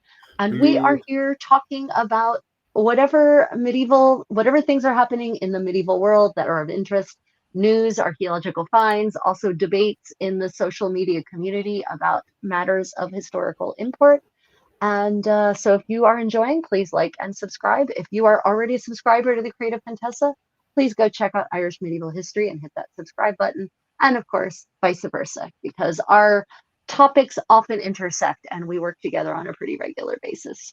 Mm. And someday we'll actually get together face to face. We're only a 2-hour flight apart. I know, right? It's very, very bad. But I'm constantly doing something mad around here. Yeah, but anyway, that's on my to-do list. Right. What else do I bloody well? Oh yeah, back over to my comment section as well. Yeah, it's interesting as well. I could imagine them making the same stuff inside castles and stuff, but maybe because they had professional kitchens and stuff inside the castles.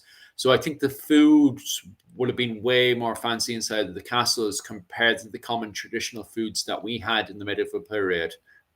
Yeah. So are they talking about Ireland or more general, like medieval?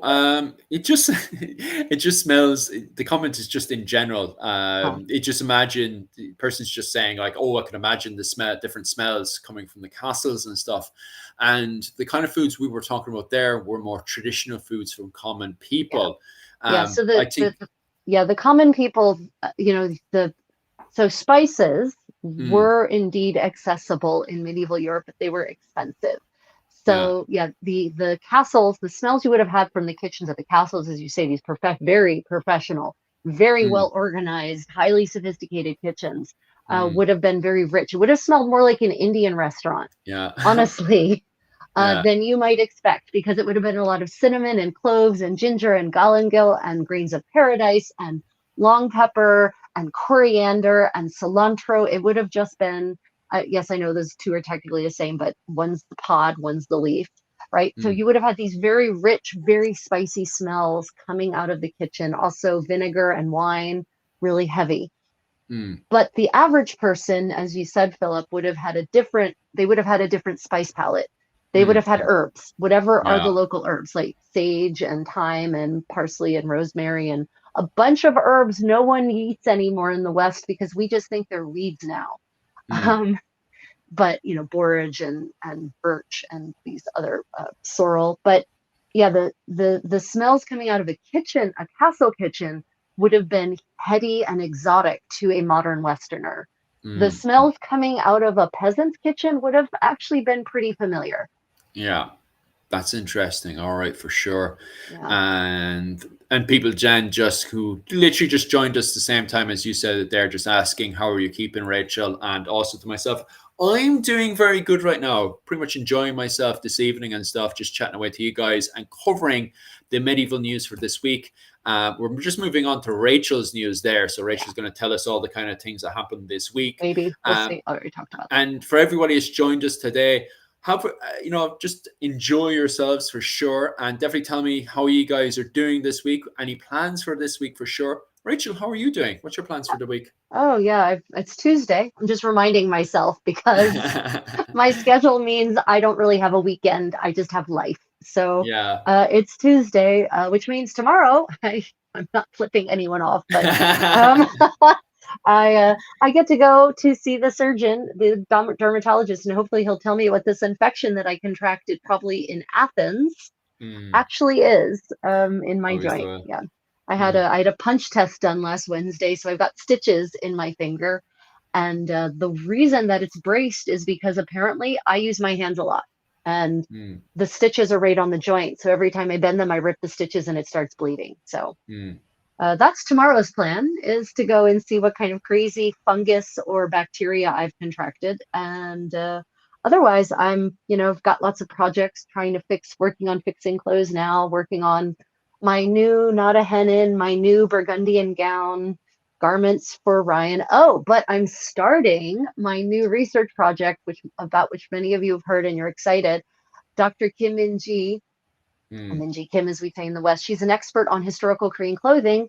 Oh, She's here nice. in Daegu with me, and we're going to start going to museums, and I'm going to be actually looking at medieval Korean garments that have survived and touching them and looking at them for how they're put together, what kind Mm, of stitches are used, what order, what layers go together first. So I'm going to be starting that research very shortly, and that means I'm going to be delving into the world of remaking historical Korean garments as well. So mm. yeah, I just have a few things on the plate. It's okay. I'm fine. Nothing much, you know. Christopher giving you some pity there with his old tongue emoji. Gross. Yeah, right. Yeah. Takeda says he needs to place an order for saffron. Costco. Mm, mm, Costco, in any place that has a Costco, Costco is my go-to place for high quality Spanish saffron, not Spanish saffron, but Spanish mm, saffron that's actually from Spain. And you can buy it in whole gram bottles, glass bottles for pretty reasonable price. And I know a gram doesn't sound like much, but with saffron, that's a lot. So, mm, and I think actually 15-gram bottles, you can get 15-gram bottles. mm, mm, So mm. Costco.com, for those of you looking to store your medieval spice cabinets or stock up in your medieval spice cabinets. If you're in the US, Costco is my go-to place for that. Uh, so Yeah. what's going on with the Oh yeah, so we've frozen got some. leather? Yeah, check this out. So Yeah, let's that tell us. that my dears is the top of a medieval shoe. Oh, And so apparently in the port district of Oslo, they have done an excavation. I think they were looking to do some construction, as one does, mm, in in Europe. And every time you go to build something, you do an excavation, and invariably they find things. And this mm, time they had found something very surprising. So they'd reached a layer, not very deep, that was 19th century. And they thought, mm, okay, well, we've got some 19th century stuff. nothing of particular value. It's not very old. And then suddenly, right below the 19th century layer was this massive 15th century layer. Mm.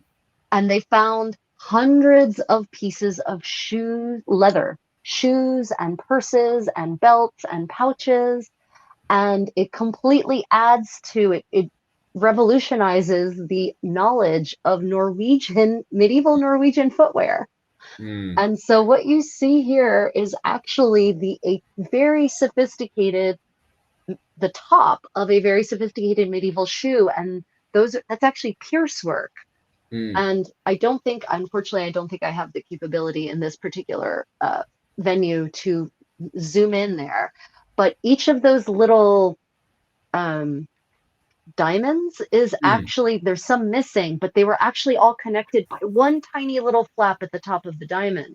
Jesus. So this shoe would have been this really sassy, zesty, sophisticated piece of footwear because it would have all these little flaps on it that, you could see the peaks of color from the stockings, the wearer's stockings kind of poking through. Right? Like I could completely see a pair of shoes that looks like that being worn today, right? But they found hundreds of objects. So if you want more information on that, go look up, Oslo Port District archaeological finds, and you're going to find a whole trove of amazing things. They're still going through it. They're still documenting. It was wet, thankfully. It was an anaerobic mud layer. Nice. Anaerobic mud layer for the win. So certain things survive in those conditions, certain things don't. Leather survives really well. So this leather is still soft and supple, and in many of the pictures, it's still wet. So big for those of you who are into medieval leatherwork, big news from Oslo. And they've all kinds of shoes. And for those who don't know what a medieval shoe is, and if I'd been really well prepared today, I would have actually brought one of my reproduction pairs of leather shoes from this era. Yeah, because my comment section was asking about that, because they're saying it looks very rubbery. Yeah, so it's supple leather. So medieval shoes were not made out of thick, heavy leather. Like now we have this what's called shoe leather, and it's this really hardened material, right? Medieval shoes were soft and supple, more like what more like what people would consider slippers. Like an average modern person would look at my medieval shoe and think, oh, that's a slipper. It's not a slipper. They're actually sewn inside out. And then they're so soft that you actually turn them right side out so that all the seams are then on the inside. So it's called a turn shoe. Yeah. And they were generally single soled. Sometimes they would actually glue another sole on or sew another sole on after it had been turned. But for the most part, people wore wooden or leather overshoes over top of them when they went outside to protect their soft leather shoes. So it was the kind of shoe that wouldn't distort your foot in any way. Like, Philip, your modern footwear, it's probably done weird things to the shapes of your feet, right? Oh, I'm over in Asia right now, so I have to buy Asian shoes, and oh my God, the damage it's doing to my feet. And I don't want to sound bad to myself, but I still have very native feet as well. So trying to cramp my feet down, I always get bruising on my toe. My feet are not supposed to be put in shoes. And now that I'm over in Asia, I'm just tearing my shoes completely apart. And it's a nightmare to get shoes, never mind in the West, never mind over here for myself. So, No, no, I cannot buy shoes in Korea. My feet laugh at them. My feet laugh in American shoe sizes. No, so modern footwear is really designed to malform our feet. It's designed to make our feet be shoe shaped. Our shoes are not foot shaped. They just aren't for the most part. There's a few exceptions. Some more modern brands and lines have come out that are actually foot shaped, but most of them aren't. Medieval shoes were the opposite. Medieval shoes were soft and pliable. They were designed to be more or less the footprint of your foot, and then they would stretch comfortably to fit your foot. So it wouldn't malform your foot. Jim is just asking here, is the English tanned leather heavier? Especially with this Norwegian find here, is the English tanned leather heavier? No, it's not. Okay. Medieval. Wait, you're talking about modern or medieval?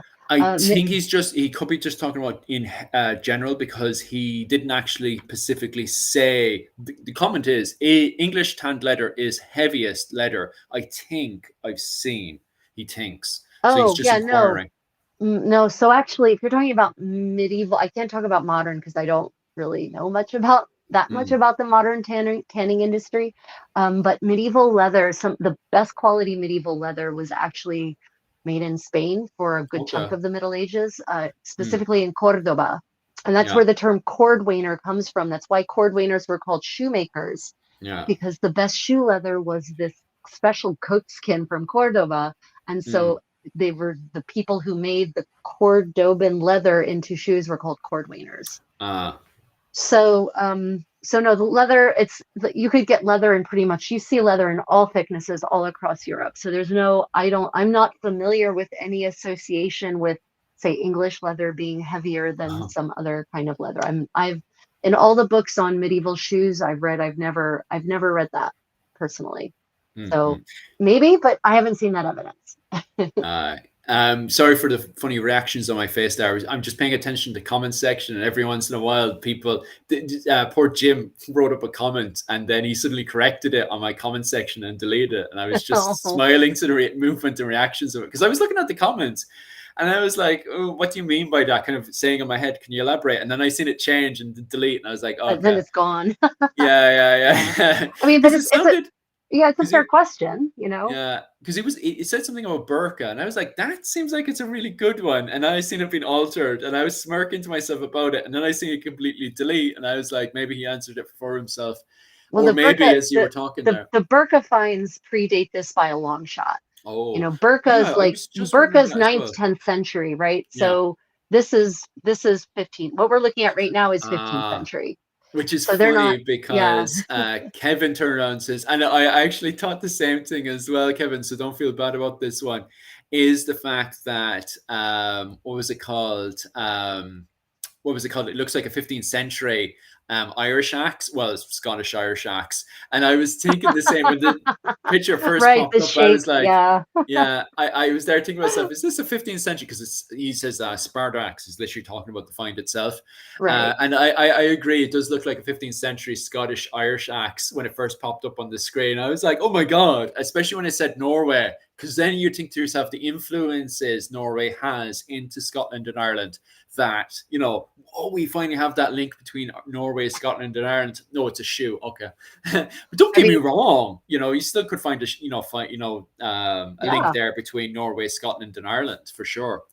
absolutely. Mm, And so for people who are interested in medieval footwear, this medieval leather accessories in general, mm, especially if you're looking to do a Scandinavian impression, like, right, everyone's like, well, I'm Scandinavian, so I'm going to be Viking, yeah, yeah. right?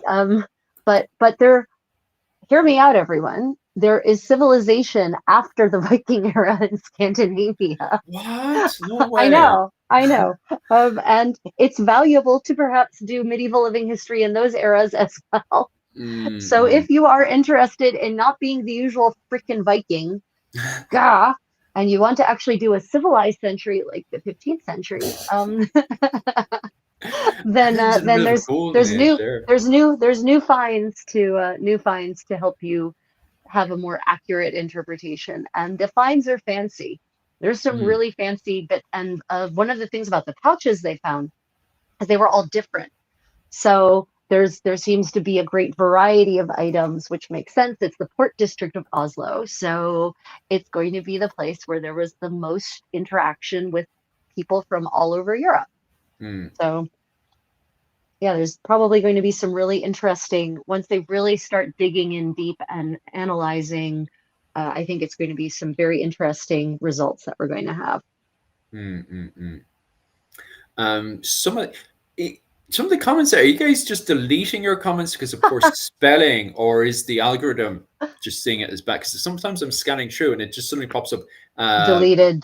Yeah, Yeah, I'm yeah, getting a yeah, couple of those too. Yeah, it's yeah, a and I'm little not weird. sure because I'm not turning around and saying it's a bot because it's actually some of my followers, and I'm not sure if because I'm scanning through and I'm like, was I meant to read that bit for you guys? Because you guys are deleting it just before I get to read it, so it's probably like, oh shit, bad spelling. Da, da, da, da, da, da. Yeah, which is fair enough. Like, but some of you guys are using emojis, guys. I can't understand what you're saying with the emojis. What's going on here? So Takeda says, I'm pretty sure that the English leather comment is meant to be on modern leather. Modern English oak tanned leather is beautiful to work with and very strong. Good for belts, but it does not stretch out.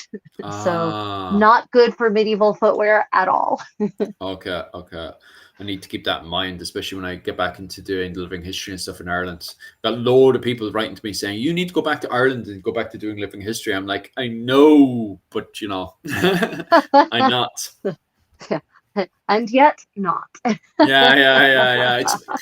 I don't know. I want to go back to Ireland, and it was the same thing with Rachel. You'd love to go back as well, but the housing crisis and the pricing and of everything, it's like, and it's over in Asia. You just wake up in the morning, and you can get any drink for 100 yen, and you're just, you know, which is the equivalent of $1, and you're just like, well, I'm sorry for the day, you know. Yeah, the price. Let me tell you, living in Korea makes me really appreciate how overpriced things are in places like the U.S. and Europe. You know, it's like we went out for a lovely meal, dolsot bibimbap, hot stone bibimbap with posam, steamed pork belly. So meat. It was not a vegetarian meal. There was 3 kinds of meat. And we walked away stuffed. Yeah. And the total cost for 2 of us with dongdongju, which is a rice beer wine thing like makgeolli, was $23. Yeah, it's the same thing. Like literally, myself and Yuki are doing the same thing, role playing that we're rich and stuff, compared to everybody in Europe right now that's scraping to get by. And people are like, you start to get this feeling that, oh, we're rich or something, and it's not. We don't have any kids, and we're living in Asia. That's where we're getting away with so much stuff that we normally wouldn't be able to get away with. Right? But exactly. It's yeah. Oh, it's and you're in Japan, which is not, you know, Japan and Korea are highly developed countries. Yeah. Rich countries. We're not living in Thailand where there's some kind of, you know, currency effect causing things to be cheaper here. They just are. Yeah. So Celtic, just come out here, man. Just because Celtic is like, oh, I always wanted to go to Asia and stuff. Just move out here. Like, I swear to God, it's like putting life in. It's like going back to 80s Ireland and America. Do you know, remember where in America and Japan, you had $1 and you could get the world? It is, I swear, it's like that. It's like just come out here. Just as long as you have like accommodation for yourself sorted, or even like I have friends that came out here as teachers and stuff for the few months or so that they were on their visa and stuff, and they never regretted it. It's so, because everything is so cheap out here. Oh my God, it's so easy. And you can always apply to do the Philippines. Pretty much all of Asia right now are looking for English. They're not teachers, English teachers, but we're kind of more like English helpers. You just help the kids learn English and stuff, and just talk to them. It's such an easy job. You have a co-teacher is usually is often the system. Yeah, it's not like being a teacher in the U.S. where you have to lesson plan. Yes. 300 days in advance, right? It's not like that. Yeah. Well, anyway, moving back to the topic of shoes and coat leather. For sure. One of my followers, Costume Cornelius, says, "Love the facts about the Cordoban goat leather. I'm glad I can provide random facts that weren't originally going to be included in this presentation, but here they are." So good news for leather lovers and enthusiasts of 15th century Scandinavian culture. Let's see what else I had to talk about. No, that's I wanted to talk briefly about it. For those of you who are in Sweden, there is a new exhibit on medieval fashion. Some of my friends actually worked on this. They reconstructed clothing from a variety of late medieval era, times of the late medieval era in Sweden. And it's now on display, so you can see the reconstructed clothing, you know, as fairly authentic. Apparently they wove the fabrics and dyed the fabrics using medieval techniques. And they, you know, put a lot of effort into making them as authentic as possible. So you can see how, once again, on the idea of there are more eras than the Viking era in Scandinavia, you can now see sort of 14th and 15th century reconstructed ensembles for for Sweden, basically. So if you're interested, you should check that. It's a national collaboration between two of the big museums in Sweden. So yeah, the Medieval Museum with the Swedish History Museum. So it's pretty interesting for those of you who want to do later medieval periods and get an idea of what things look like. Nice. I just got another donation on my side as well. Somebody's asking, what's the story with the Latin phrase? I can't, I don't specialize in Latin here, but the translation, give us a second there. But if you translate it, it says, I stand for truth.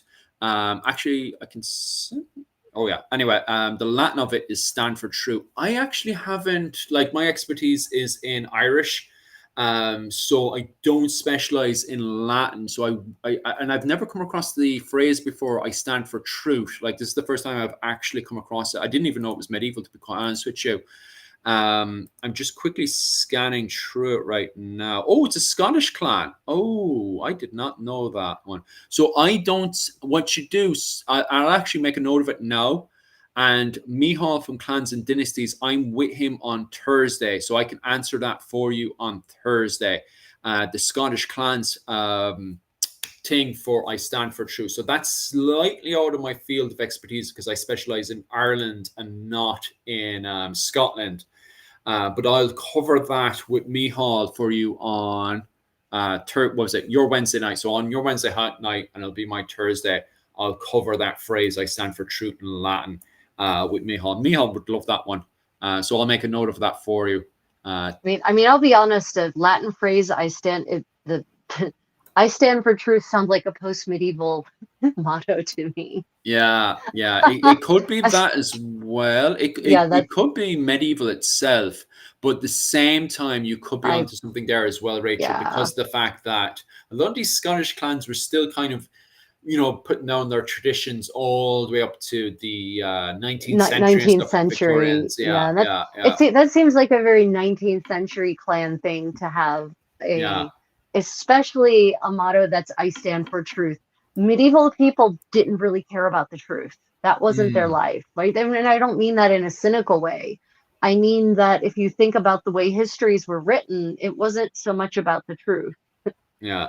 So that seems like a very 19th century concept, not a very medieval concept, right? That's almost an Enlightenment concept. I stand for truth. Yeah, for sure.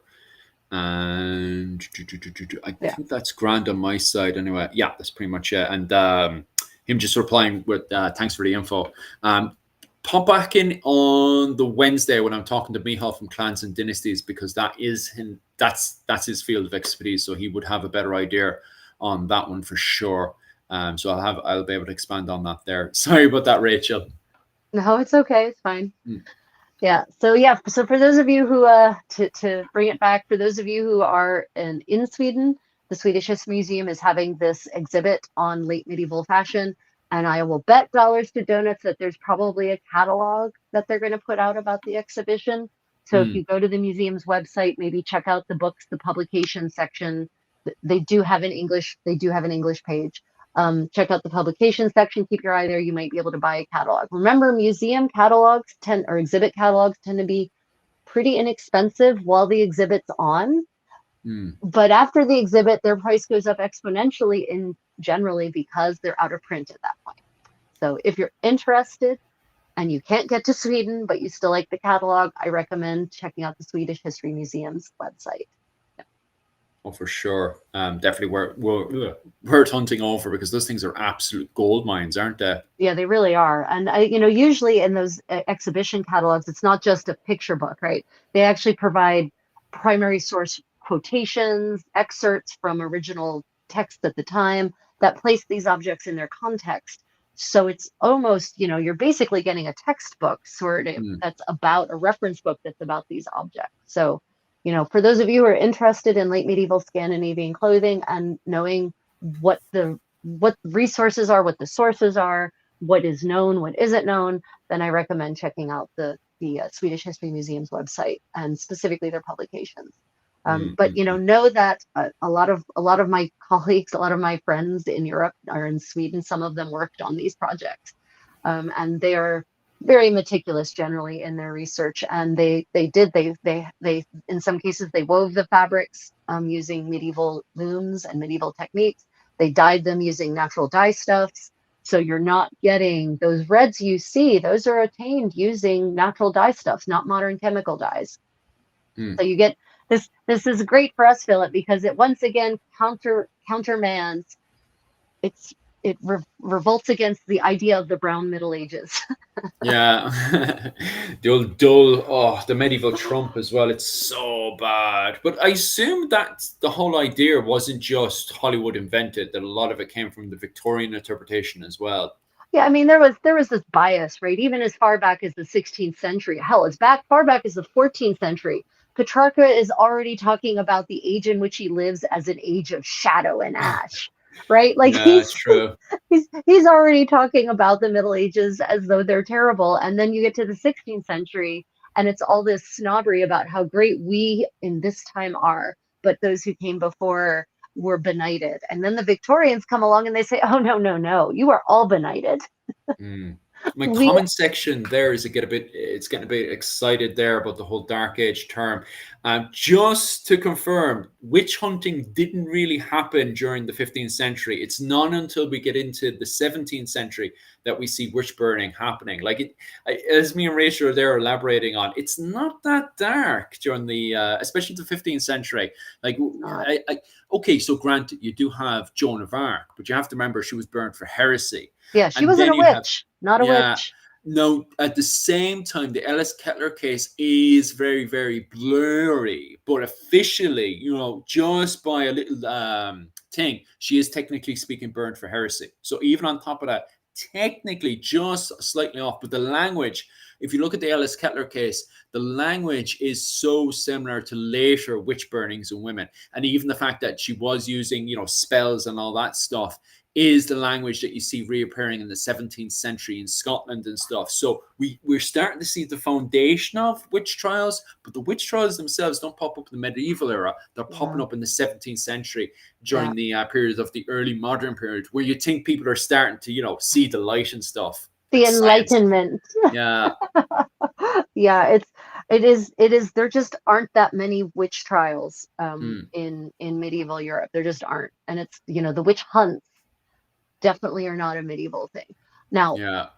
Jewish hunting, pogroms are a medieval thing. They were happy to hunt the Jews down as part of the Crusades, but it wasn't, which is, the wise women were sort of allowed to do their thing. The medieval magic in the Middle Ages was not viewed with fear and skepticism, but was embraced as part of Christianity. In many cases, spell books we have from the Middle Ages use a Christian sympathetic magic. Like they literally rely on the saints and Jesus in their incantations. So we're not talking about a satanic cult or anything like it. It was something that was, it was a practice that was accepted and encouraged in many cases. The only time you really have trouble is where you are suspected of using sorcery against the king, which is what happened in the case of one of the few royal peers, the only royal peer to ever be tried for witchcraft. One of the few royal peers in England to ever be tried for witchcraft, right? In the early 15th century. She was accused of plotting against the king, right? And so it wasn't a question of the witchcraft. It was a question of you're using this to do harm to the king. Yeah. So, you have to look at it that way. Yeah, and then my comment section elaborates on. So when exactly did, at what point are we looking at, especially medieval England, I suppose, where, magic equals bad? At what point does that change? Because I'm assuming that, it started to change around the 17th century. Well, the blur of the 16th going into the 17th century. I think my feeling is that it starts to change in the 16th century with the Reformation. Yeah. Right. And it's at the end of the 16th century that we really see it solidly, because James I of Scotland, right? He goes to get his bride, Anne, and his ship is struck. And this is still in the 16th century. His ship, he's James V of Scotland. first of, or sixth of Scotland, first of England. While he's still just James the Sixth, while he's still the Scottish king, he goes over to get his bride, Denmark, I think it is. Yeah. And their ship is struck by a storm, and then this woman gets accused, and I forget her name, and I'm sorry that I've forgotten her name. She gets accused of conjuring this storm to toss his ship about it. And at first he denies, like, this. He doesn't even believe in witchcraft at that point. Like, I don't think so. But for some reason they decide to torture her to extract a confession. You're going to be surprised she confesses under torture. What would make a human tell you what it is you want to hear if you're under torture? I don't know. And so that kicks off the witch hunting craze in Scotland, as far as I can tell. Because there is, as my comment section said there as well, there's also the craze in America as well with the Salem trials and stuff. That I'm assuming that's linked into the European craze as well, is it? Yeah, it's all contemporary. It's it's 100 years. That's 100 years after. So Salem is like 1691, something like that, right? So 1694, those two dates are stuck in my head for some reason. American history isn't necessarily my specialty, but it's the end of the 17th century, which kind of makes it extra surprising because, again, that's supposedly the era of the beginning of the Enlightenment, right? But it's not. It isn't. But it's really, like, that's really localized. It doesn't unleash witch hunts all across the colonies, right? It's just kind of this craze that happens in this very brief moment in history. But it certainly coincides with a bunch of witch trials that are happening back in Europe, because they're just, although by the end of the 17th century, there's a decrease. There's a lot of theories that tie in that the height of the witch trials and the witch hunts coincides with the 30 Years' War in Europe, which of course led to famine. It led to disease, and there was ergot poisoning, right? Because the crops were rotting in the fields, but people were still using it to make bread because they were starving. So they were consuming ergot infected rye. The main grain at the time was rye. It wasn't necessarily wheat for bread, especially in Central Europe. And so they're eating this infected rye, and they're literally starting to hallucinate and get, these fevers that are just making them see things that aren't real. Okay. And I have two more questions that then bring us back into the 15th century again. So Joan of Arc, she was burned for wearing men's clothing. I think, obviously, Joan of Arc isn't in my field of expertise, but when I was looking at it, because I had to look at it for Alice Kettler, she was burned for heresy. But I do know men's clothing was in there, wasn't it? Joan of Arc? She was being accused. Yeah, Joan of Arc. For wearing men's clothing. Yeah, so for being and for being inappropriate, right? Like, that's, how dare you dress as a man? But she kept trying to dress as a woman to get compliant. They kept trying. She kept trying to dress as a woman to be compliant because she's okay with standing up for her faith, but she doesn't, want to get burned. Yeah, right. But and they keep forcing her to wear men's clothes anyway. So they set her up. Like, she was doomed to be a political pawn, right? And the French king, of course, abandons her like the ass he is, the ungrateful ass. Like, she's made him king, basically. She's gotten him his kingdom back. And he decides he doesn't want to share that glory with her. So there's actually on the medievalist.net about a month, maybe 2 ago at this point, there's a really great podcast that Dr. Cebulski has with an expert on Joan of Arc, who's just published a new book that brings a lot of new evidence to light. I can highly recommend that podcast for anyone interested in learning the true story of Joan of Arc's trial. Oh, and I would just like to, I just got a fantastic super chat from Music for Earthworms. Nice. Thank you. Appreciate it. And Susan says, because I couldn't remember the name of the duchess who suffered, who was tried, and I was right, it was Henry VI. She looked it up. It's the Duchess of Gloucester is tried for conspiring against Henry VI. Ah, Yeah. right. Yeah. Gotcha. She ends up not being burned, but two of her co-conspirators get burned. They're found guilty of witchcraft, of Oh, wizardry. wow. They're men, actually. They're not women. They're men. By the way, Ah, not women, men. They actually get burned okay. and I don't remember if it's technically on the charge of witchcraft or technically on the charge of treachery or treason. Sorry, treason, Mm, or if it's because of heresy or all of the above. But I do know they get burned. She does yeah. not. She's basically, she walks away without any penalties, more or less. Mm.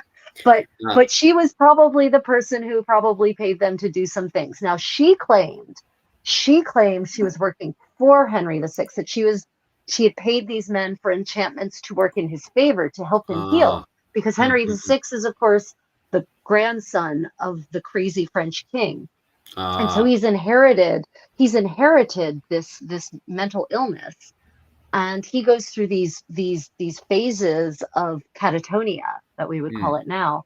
And so she claims that she was trying to, have these enchantments done to help him restore his powers, right? But the political situation being, it was she was on the wrong end of the political situation, and so mm, her mm. her co-conspirators pay the price. For sure. Jim, will you be careful what you say on the internet? You get bloody completely banned off YouTube. Jim O'Neill's pushing what was it called? The algorithm thing there. I seen his comment there. Jim, remove that there before you get us all in trouble. Yeah, normally, Jim, seriously. normally you're very good now for getting up right up to the line with an old joke or something. Jim, that's way past the line. Will you get rid of that? Will you? Jesus Christ, Jim. Yeah, we could literally talk all day about witches or something. And I Yeah, want to get back to yeah. somebody asked there. Oh, sorry, the previous photo. Somebody asked about the previous photo. What's the dresses in the previous photo? What are they looking at? And Yeah. what Okay, hold on a minute. Let me go back to yeah, it. Okay, hold on. they were just asking. I Okay, don't so know. yeah, Yeah. no. So let me go through this.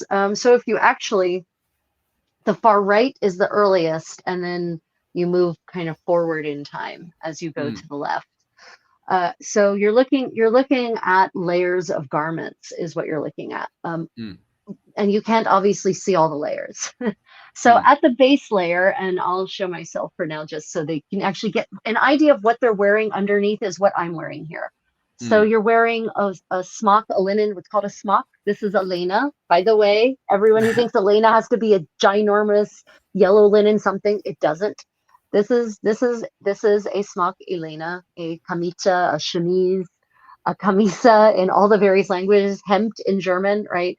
And it's made of linen, and it's the layer that's worn against your skin, and it gets laundered because it gets, Mm, you probably can't see on this camera, but it gets a little bit of ring around the collar. And then you get it to the laundress, and she washes the hell out of it with fermented urine and lovely rinsed with water that's scented with lavender so you don't smell the fermented urine. And then it's laid on a green to dry and to mm, bleach in the sun. Okay.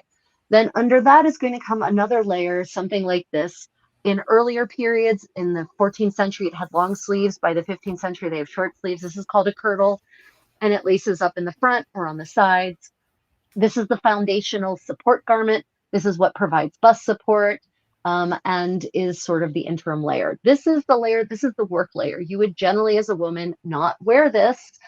A lady, capital L, would not be wearing this just out and about. You might wear this in the privacy of your own apartments amongst your closest companions, but mm, ladies, capital L, would generally not just wear this outside, out and about, mm, mm, mm, except perhaps in plague times where the rules don't apply anymore.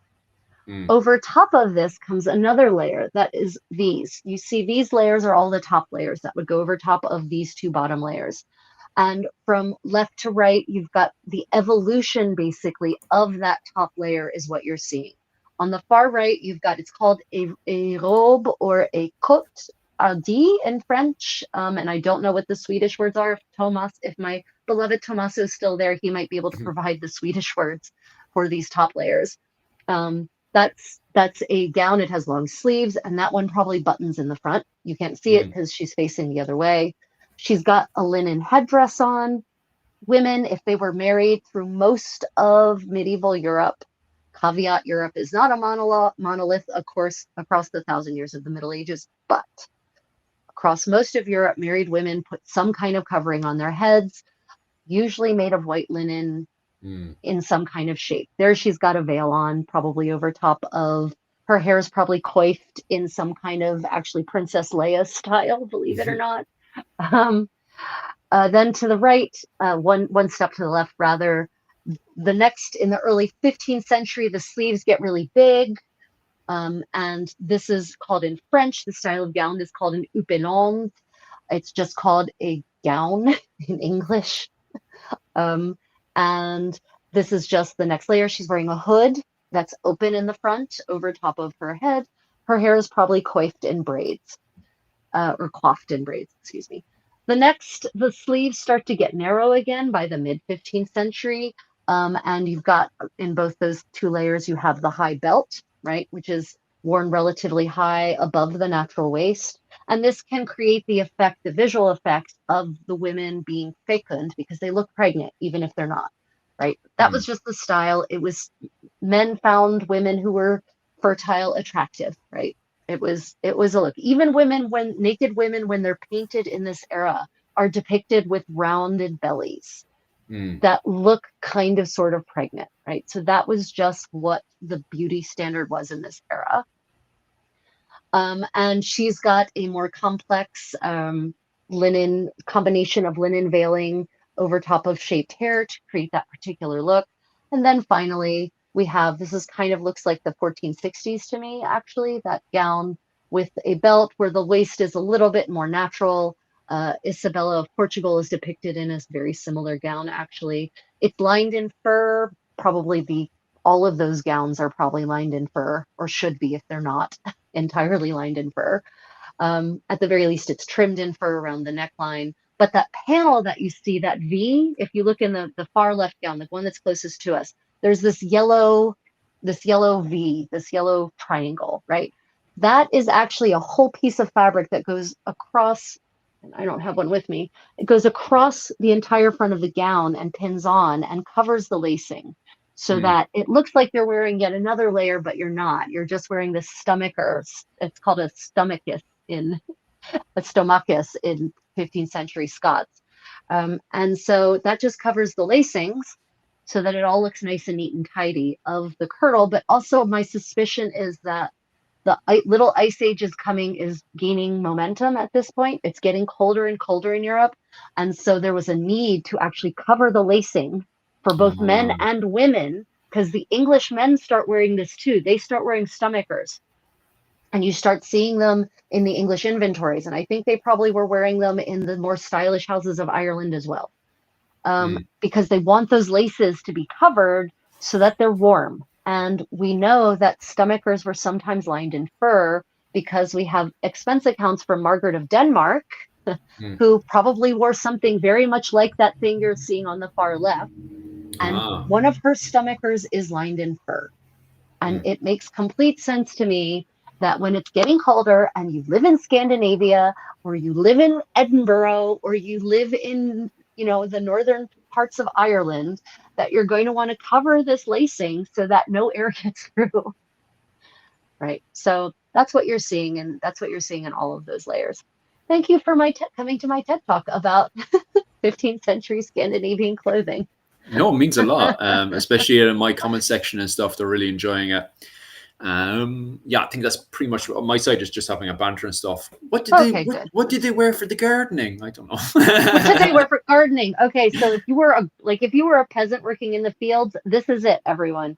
Here you go. Right. This is literally, we see peasants working in fields dressed exactly like you see me now. But we also know that noble women wore this because we have certain stories that are narrated, mid 15th century manuscripts that are like fantasy stories that are narrated, and they'll show ladies in different states of dress. And there's this great one, the Book of Love, King René's Book of Love, and he goes on this dream quest, which is a common medieval story motif. Anyway, he goes on a dream quest. He falls asleep and he wakes up in the land of love, and he has to go in search of love. And he meets all these people along the way. And along his quest, he and his entourage arrive at this place where they have to travel to the island of love. Mm. And so they're escorted by two ladies. And in the first scene, just like a comic strip or a comic book, in the first scene, the ladies are fully dressed. Just like you see that lady on the far left, more or less, dressed like her, but with a conical, the princess hat, the conical, not a hennin, as I call it. Then in the next scene, they're on the ship and it's getting warm on the ship. We know that from the context of the story. And they have removed their gowns and they are wearing this with the panel over top of their lacing. Mm. So that's how we know that even though you mostly just see peasants depicted in this clothing, that this was actually what the noble women were wearing under their fancy gowns also. Mm. So Was the kettle for under or outer wear? I assume it's for outer wear. Kettle the was for kirtle, turtle. Sorry. yeah, this is the Yeah, sorry. kirtle. Yeah, It's underwear. yeah. Okay. It is for noble women, for well-heeled merchantesses. This Mm. is underwear. And we know that it was actually considered underwear because there is a court case from the 1440s in England, and it's an abduction case. And this woman is abducted, Mm. and of course she's recovered and charges are brought against her abductor. And Mm. the testimony says that she was abducted all naked in naught but her smock and kirtle. Mm. Which means that in the 15th century mindset, this is still naked. So you're you're welcome, everyone. You get to see me naked. Don't get too Yeah, excited, no, lads. don't get too excited. Right. So this was definitely absolutely considered underwear. But of course, the modern idea of underwear is so pared down to almost nothing that in the modern idea of clothing, this is like a lot of layers. Like most modern people look at my smock and think it can be a dress on its own. Because Lone then asks, like, when did we start gendering our clothing like that? Like when, like, I think that's way past medieval. Yeah, No, that's way sorry, past before medieval. Yeah, period. no, that's well out. So in terms of clothing names, that's mostly past the medieval period is where Yeah. you start to see that, because the words are used interchangeably in Italian clothing, medieval and 15th century. Giornea is a garment worn by both men and women. Okay. The cotta is a garment worn by both men and women, depending on where and when in Italy. The robe is a gown. A robe in French is a garment worn by both men and women. The gown in 15th century English is a garment worn by both men and women. So the gendering of garments, for the most part, is a post-medieval creation, is a post-medieval development. Sure. Loan then follows up because they are asking about what was it called, these questions, and he follows up with, "Oh my God, I've been walking around was it Renfest in my underwear." You have like a peasant.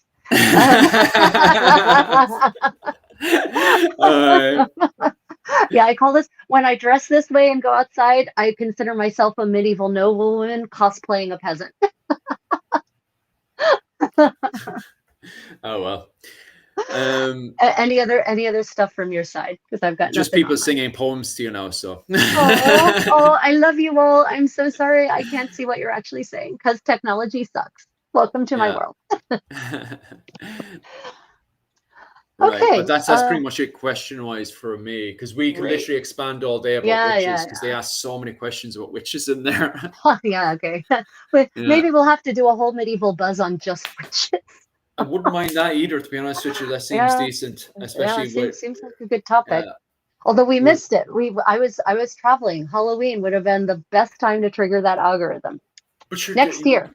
Yeah, we had the Archer as well that was having panic attacks. Just as you went off, there was an Archer having panic attacks about the description of witches as well, completely ignoring some of the cases during the 15th century. But anyway, that's here nor there. We could literally talk about it all day. Right, we could. So I would like to once more draw everyone's attention to the dangers of AI. But also, I would like to celebrate with you, my dearest Philip, and our lovely community. I've now hit the big time. Artificial intelligence is trawling my videos for answers to questions, because Ryan, my condottiero, as some of you know him, my husband, was doing a search last night or the night before to see about the latest and greatest medieval news. And it brought up this thing about this discovery about a connection between the Irish textile industry and mainland Europe. And Okay. it turned out it was literally, it took the voiceover from a video I did Mm. about the discovery I made over No. the summer, and it pulled it word for word for my video. Yeah. So what you're seeing there is the quote that the AI engine found and the video that it took it from. Mm. And it was not cited. It didn't cite me in any way. The second Ryan looked at it, he recognized it because he remembers me writing the script. Yeah. Yeah. Yeah. And so it doesn't, unfortunately, the AI answer did not provide any citations for anything. It Mm. didn't, no evidence that what it was saying was true or not. And, I trust my research, Mm. but no one getting that result should just blindly trust that it's true. Yeah. Yeah. Yeah. So this brings us back to, ladies and gentlemen, Philip and I have been harping on this for a while now, but we'll harp again a little bit. Please don't trust the garbage that AI kicks back at you when you do a search on Grok or ChatGPT or Google AI or whatever. Mm. It could be right. It could be so wrong that it's literally inventing Latin script and attributing it to Pliny the Elder. Real story, actually just happened. Mm. Mm. Mm. Yeah, what are your thoughts on the dangers of AI, Philip?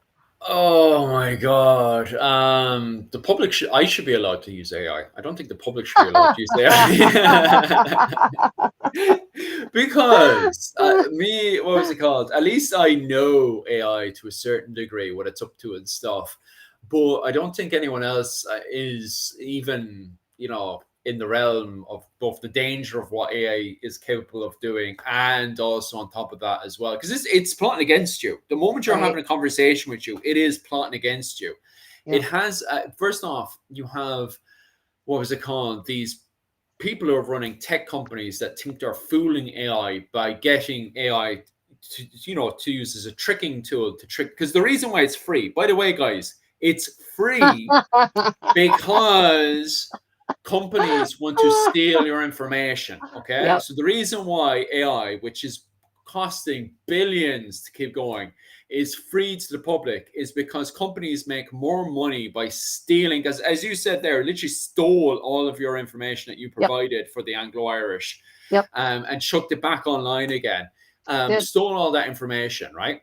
But also the reason why it's free is because of the fact that ultimately they're trying to steal your information for various different bad agendas. But also on top of that as well, is trying to feed you gaslighting and manipulating information to gaslight you and the public into having their agenda, from politics to what you buy. So that's the reason why AI is free. Now, only just over the summer, these companies also, by various experiments, realized that AI was also trying to kill them, and decided, well, we still have an agenda, so we want to push forward with our agenda, while also, what was it called, making the AI dumber so it stops scheming against us. So yeah, AI is a funny device with its agendas and the fact that it's also scheming against us. And that's, by the way, to start with. Exactly. That's just scratching the surface of what's wrong with AI. That's the introduction. By the way, if this was any other service online, right, we would have these terms and conditions, and then we would agree to at the very bottom, which, by the way, would be in very small writing, which isn't given to us even to start with before we even start using AI, which, it's hilarious, like, in itself. Right. So I have a good question that follows up on, okay, well, Takeda says, first off, I hope it's not much longer before we have an option to exclude AI from our search results. That would be great. And honestly, the default should be to exclude it because most people don't have the training to use the tool properly at all. Then tangential to that, from Music for Earthworms, who very generously gave me a tip. He said, are there any books or sites you could recommend? I guess what I'm looking for is these direct writings you quote read from that are everyday sort of moments from the world. I only find broad sorts of overview recaps, but where do you find all your direct account type tales? Okay, that's a great question. So I have a carefully assembled personal library with a lot of books in it that I found from of primary source accounts, but where you find them. So here's my general tip. A good history book, and I'm certain Philip will agree with this, a good history book on any subject is one that has lots of footnotes. Yes. Yes, By default, like, yeah. lots of footnotes. If the book does not have footnotes, put it back.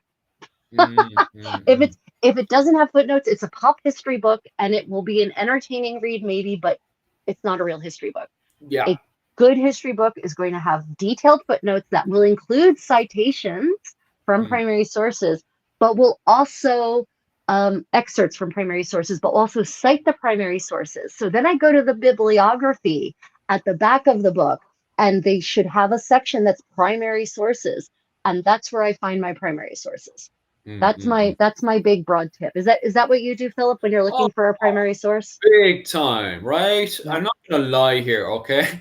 And you guys, now the problem is when Pop History on YouTube turns around and says, oh, this university academic, he has an agenda. They're talking about modern politics, which Dr. Owen O'Neill was talking. He was turning around and says, what modern politics? We're too busy arguing amongst ourselves to have any modern politics. Don't get me wrong. Don't get me wrong. Oh, true. Especially academics have agendas, but the agenda is a medieval agenda. Like when somebody's making it, and be fully aware of this, when an academic is making a statement, he does have an agenda, but it's a medieval agenda most of the time. But don't get me wrong, there's some universities and certain cliques out there that have modern agendas. Don't get that completely twisted. But most of the University College of Cork or Trinity College or anything, it's modern, medieval agendas and stuff. Even when people are trying to chuck in money and stuff, like to Sean Duffy doesn't care about money and stuff. He cares about medieval agendas. He's trying to prove a point. Right. And he gets so aggressively worked up on it, but he has a medieval agenda in there. So when I see Sean Duffy, for example, first off, where is Sean Duffy? And Sean Duffy's absolutely amazing. He is the peak. If you want to know anything about 10th century Ireland, he is the master. There's a reason why everybody absolutely loves Professor Sean Duffy of Trinity University, right?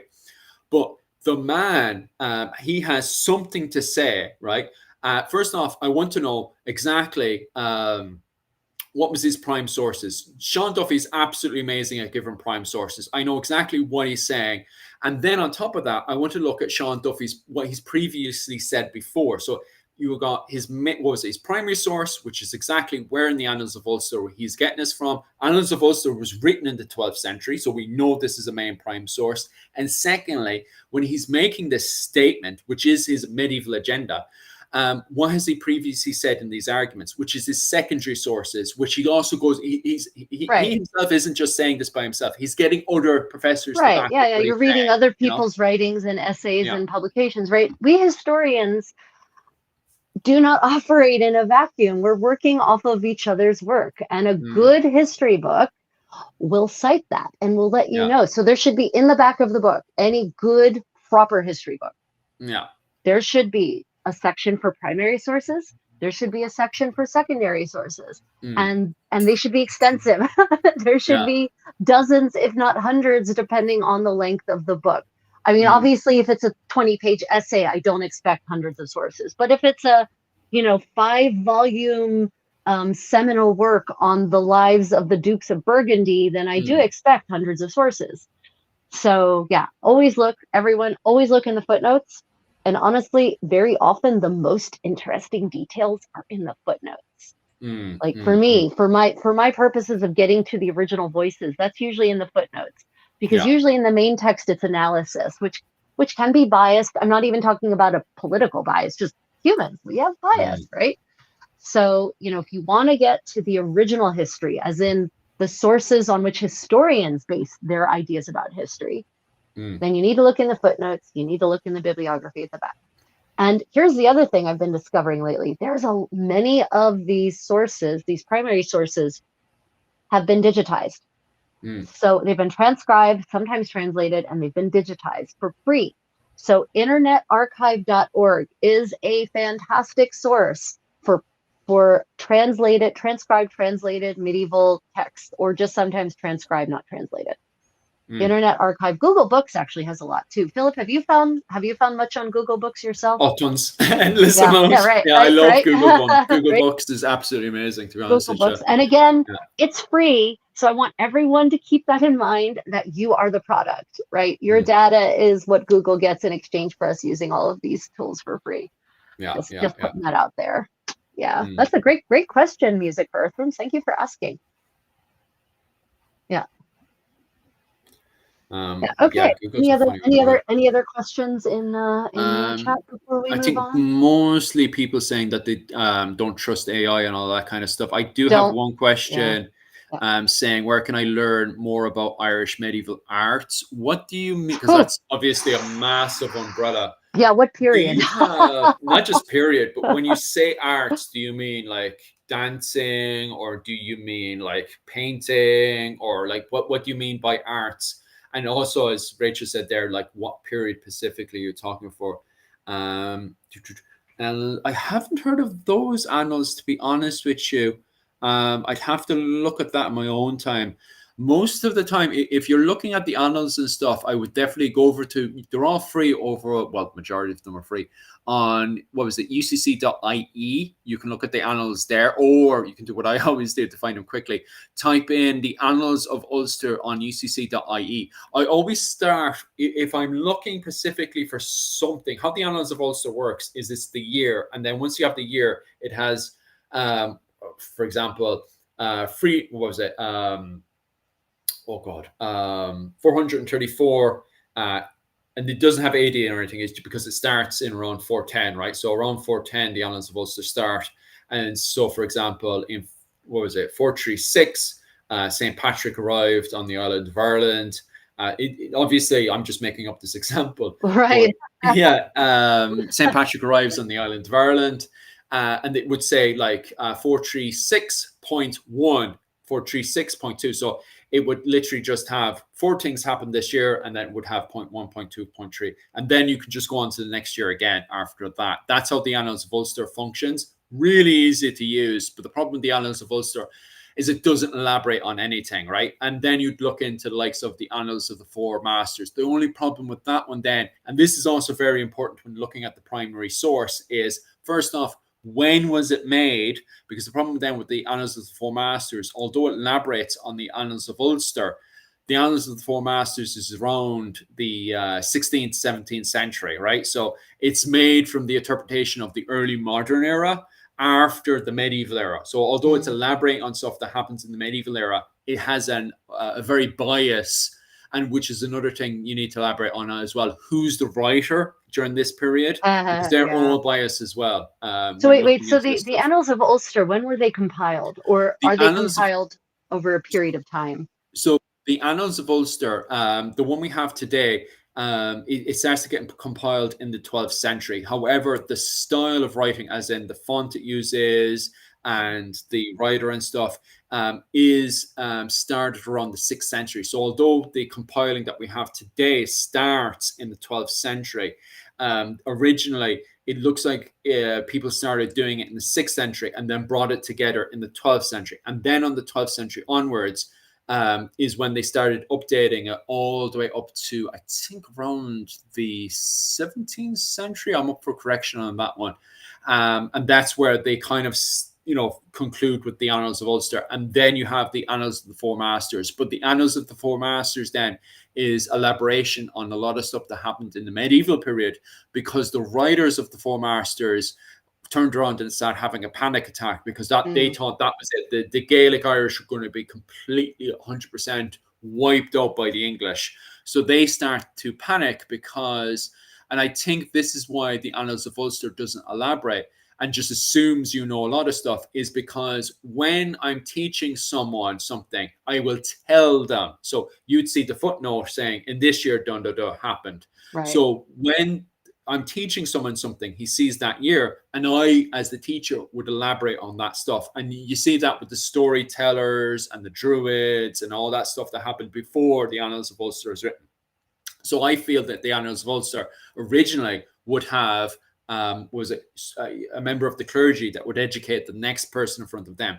And then what happens, in my theory, in the 17th century is they panic because there's no clergy to teach anymore. So they then start writing down as much as possible to try to elaborate on this stuff. But the problem is that, a lot of information, even on top of that, it's still like, okay, in this year, so and so happens. Well, what happens in that year? So there's still, and even on top of that, the problem is those people don't realize they now have biased views of the early modern period compared to somebody that lived in that exact era. It's Right. Chinese whisperers by generations. Massive problems there, which they didn't even notice or realized. Right, of It's the course same thing not. with people today. Yeah. So yeah, that's the joys of it. Okay, It is. anything else before we move on? By the way, music for Earthworms, reach out to me privately, either through the Creative Contessa on Instagram or Facebook, or TikTok. I want to give you access to my Discord. So that's one of the perks that I offer to my supporters, whether patron or channel members or people who give me just give me money in the middle of a chat of a live stream. I have a private Creative Contessa Discord server, and there I post all of these primary source books that I find when I find a good digital resource. So it's a good place for people who are looking for more resources to explore medieval material culture. Just popping into my comment section there just to answer a question.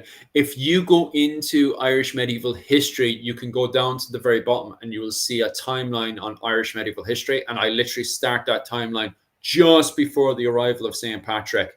And I have dozens of hours of videos, loads of videos, not just for myself, but other Irish medieval historians, dozens of videos that literally bring you from the start, just before the the start of the Irish medieval history, which happens around 436 all the way up to 1603, at the end of the Tudor period. And I think I even have playlists that go beyond that as well. So if you are new to all this kind of medieval talk and lingo, and I fully understand, if there's any more questions you want us to elaborate on because you don't understand, this medieval lingo, the way that we're talking. Yeah, because I do apologize about that. Sometimes myself and Rachel kind of fly off 1,000 miles an hour, and we forget that some people have no idea about, what the hell is the Middle Ages, especially if English isn't your first language. Like, what the hell does the word medieval even mean?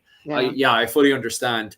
But if you're looking for time periods, definitely a good place to start would be on my channel. Go down to the very bottom. Make sure as well when you're in there, give an old subscribe and stuff as well. That's always handy as well. But yeah, at the very bottom of that, I have a full playlist of Irish medieval history. Yeah, and speaking of medieval, modern people want everything to be boxed neatly. They want it to be categorized. They want the Middle Ages to have ended on December 31st, 1499, and the Renaissance to have started on January 1st, 1500.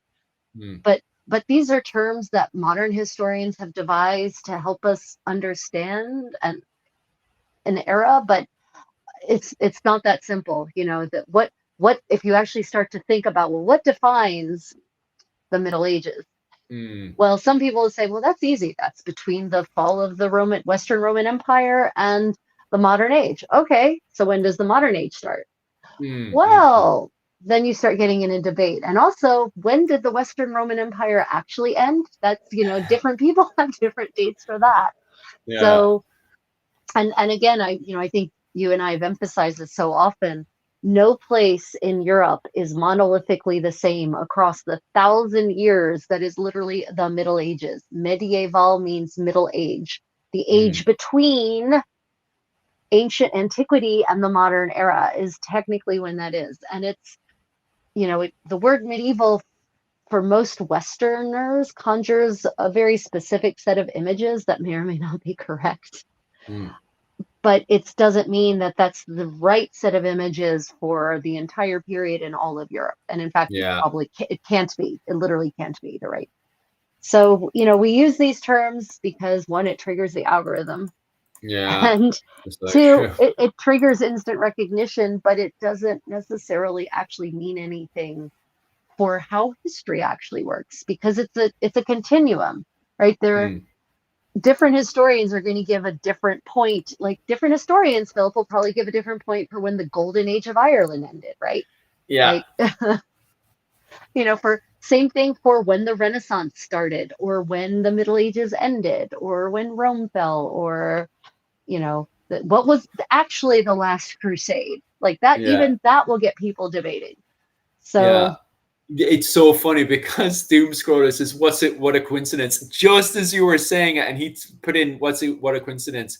He was just saying he was brought in, was it doom scrolling through Roman videos and stuff when we suddenly popped up. So we're definitely tickling the Roman and Byzantine Empire algorithm anyway, which is great for us, Nice.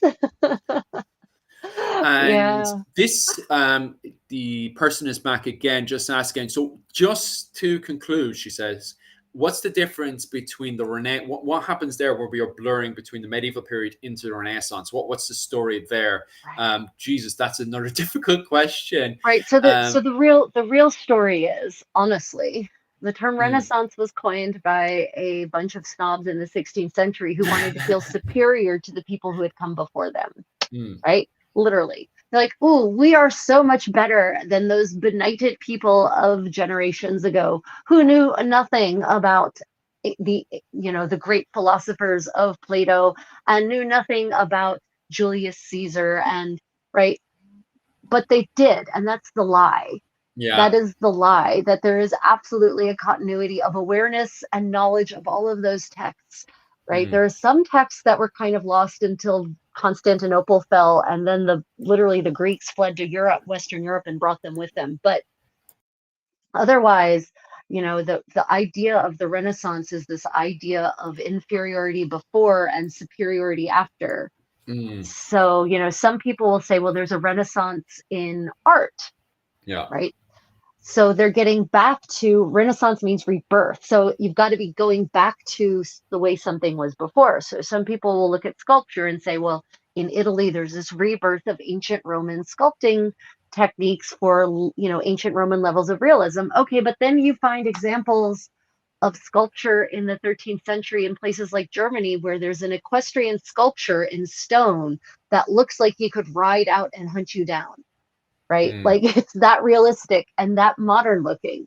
So then you say, okay, well, then it's about art technique and how well they depicted, the human form. Okay, but is it a question of them having lost the ability to accurately depict the human form, or was it just not the fashion to yeah. depict the human form in a realistic way? So, terms like the rebirth, Renaissance, it's always about superiority and trying to delineate yourself from the past for whatever reason. Nearly Mm, always it's to say, this ruler is wonderful. Look, he is bringing about this glorious rebirth, right? yeah. It's part of a propaganda program. So, Oh, exactly. and where you are in Europe is going to make a big difference in how much of a rebirth you even need to have. Mm, Um, like Spain actually goes the opposite way, right? Spain has a backwards trajectory from the Middle Ages through to the modern era. yeah, I um, suppose as a whole with the Iberian Peninsula, it does. right, exactly. The Yeah. whole Iberian Peninsula has this backwards trajectory Mm, because it goes through a golden era under the Moorish occupation, right? When there's science and there's literature and there's poetry and there's music and there's a harmony amongst all the peoples who are living on the peninsula, more or less. mm, And then the Reconquista starts, and bit by bit, the peninsula gets more and more benighted, yeah. right? So, where you are in Europe is going to matter, whether there is even such a thing as a Renaissance. I don't even know. Could we even? I mean, looking at Ireland, thinking about Ireland, and thinking about Irish art in particular, it doesn't feel like the It kind of Renaissance even blurs though. really Yeah, reaches there. Like they're still at the end of the 16th century in Ireland, they're still sculpting like it's the early 15th century, for which is instance. also true on the flip side. Ireland is such a blur, as you've seen yourself, because like when you say Renaissance, at the same time you have the likes of Wizard Fitzgerald and stuff running around the place with his Florentine what was it called? You know, the hocus pocus stuff that they're doing in The Florentine at the time. alchemy, Alchemy, that's the alchemy, one. You have right? the what likes of Wizard Fitzgerald doing all the alchemy and stuff, and also you have the likes of what's happening in Waterford with the golden, stuff and all that stuff. And we kind of just do our own thing in Ireland, when it comes down to that whole era of the Renaissance and stuff. Well, yeah, it's like you almost skip the Renaissance and just go straight into the wars of religion. Yeah, we sort of do, because we kind of we can't, and it's only now that we're starting to study into. And what's crazy is, just as academics start studying it, is just as we've started having our conversation and stuff with Florentine and stuff, because the fact that you have all these towers that are kind of, because Ireland starts going into a castle boom of building tower houses left, right, and center, and they're not even like puny tiny tower houses. Some of these houses are absolutely humongous, Right. especially the one in Bray Castle. And the one in Bray Castle highlights the massive trade that was happening in the Shannon River, that was connected into the Iberian Peninsula, and also connected into Florentine and all that kind of stuff. So there's some insane building booms that are happening in the 15th century. The problem is it just doesn't quite make it into the same economic golden age that we see during the Viking Age. It's just ever so slightly out of it, because of the politics that are happening in the larger scale against not just England, by the way, against Scotland as well. Scotland doesn't want Irish clans to be as dominant as the clans in Scotland, because then you're taking trade away from Scotland. It's always a question of resources, right? It's always fighting about the resources. Yeah. Yeah. So it doesn't quite get to the same economic golden age that you see in the 10th century Ireland. That's why when you were saying about backwards, dark ages, how great the 15th century is, I'm like, yeah, but Ireland wasn't an economic golden age in the 10th century. So yeah, it is funny. Like, and as you said there, the Iberian Peninsula goes from having full on enlightenment to then slowly, as the Spanish Inquisition comes in, going into this kind of wild era. That's the way I'm going to brand it. It's going to be wild era. That way I don't get into trouble. Well, I mean, the reality is that the Catholic monarchs, Isabella and Fernando, evict the entire educated core of their society when they tell the Muslims and the Jews to either convert or get out. And many of them say, adios, right? Yeah. And they take with them their learning, their erudition, their literacy. They take their much more open-minded views of science and the world with them. Yeah. And what they leave behind is a very relative, pretty illiterate society on the Iberian Peninsula, who don't share these grand ideas, these philosophies, this science. And so it's like you did the stupidest thing you could do for your economy. And then, of course, Spain goes and mines all that gold. Well, steals all that gold from the New World, and gold and silver, and they flood the European market and create this massive economic depression, because the inflation skyrockets through the roof, and they kill their own. The only thing they have is gold. They've got nothing else. Gold and silver. If only they didn't get rid of all the traders, huh? What? Right. All the people who could actually really define their society or accelerate their society, but whatever, Yeah. You see, that's what's interesting about the Mongolian what was it called, empire, is the fact that they would go in there, but they would leave every single time. They would leave anyone involved with the trade and markets completely alone. In fact, they made deals with people even before they had actually sacked the settlement. They had made secret deals with anyone involved with the markets and trade, to leave them completely alone. And that's how the Silk Road went into a golden age. And what the Mongolian Empire was really up to wasn't like, when we think of the Mongolian Empire and people are doing out these maps and stuff, they're thinking about this dictatorship. There's no dictatorship there. What they're doing is monopolizing the protection racket between the settlements. They're not taking over the settlements. No, it was actually almost a Persian idea of empire, right? That's how ancient Persia. That's how the Asian Persian Empire worked. They didn't mess with the religions. They didn't mess with it. They only changed the local administration at such a way that it could interact with their own empire-wide administration, but they Yeah. left everything else in place, and that's what allowed it to flourish. Which It's is almost so like there's some interesting. lessons from history in all of that about modern Oh, empires. I massively. don't know. I don't Yeah. know. Maybe we could learn something. Because it's so interesting because Persia is also on the same trade links as the Mongolian Empire with the Silk Road. So that's absolutely fascinating. Yeah, so we had a question about snails because we were talking about artwork. um, the snails and rabbits jousting that you see in a lot Oh, of nice. the medieval manuscripts, usually from the 14th and 15th centuries. Mm. Do you know the images to which we're referring? The Yeah. snails and rabbits jousting at each other, right? Oh, my wife absolutely loves it. She thinks they're so adorable. Yeah, the music for earthworms is asking what's with that, right? Yeah. So there's some theories about music for earthworms, or not music for earthworms, sorry, about rabbits and the snails, about what they may symbolize. Yeah. And one is that the snail could be a symbol of sloth, right? Mm. Like it's the sin, you've got the industrious rabbit because it moves quickly, right? Yeah. And the slow snail that represents sloth. And so it's the fight between industry, between achievement Ah. and laziness, Mm. right? Between these two, the sin and this virtue. Yeah. Some people think that there's actually some religious they think there's a racial bias in there, possibly that the Yeah. snails may represent certain some subgroups is definitely not the word I'm looking for. Segments of the population, for example, Jews. So they Yeah. think it might be a battle between Christianity and Judaism. Mm. Then of course there's always the idea that it was just fashionable and fun to Mm. include these funny characters in the margins, right? And the thing is that there are books of what are called pattern books that medieval illuminators had that they would Mm. actually copy out of to include into they would trace out of often.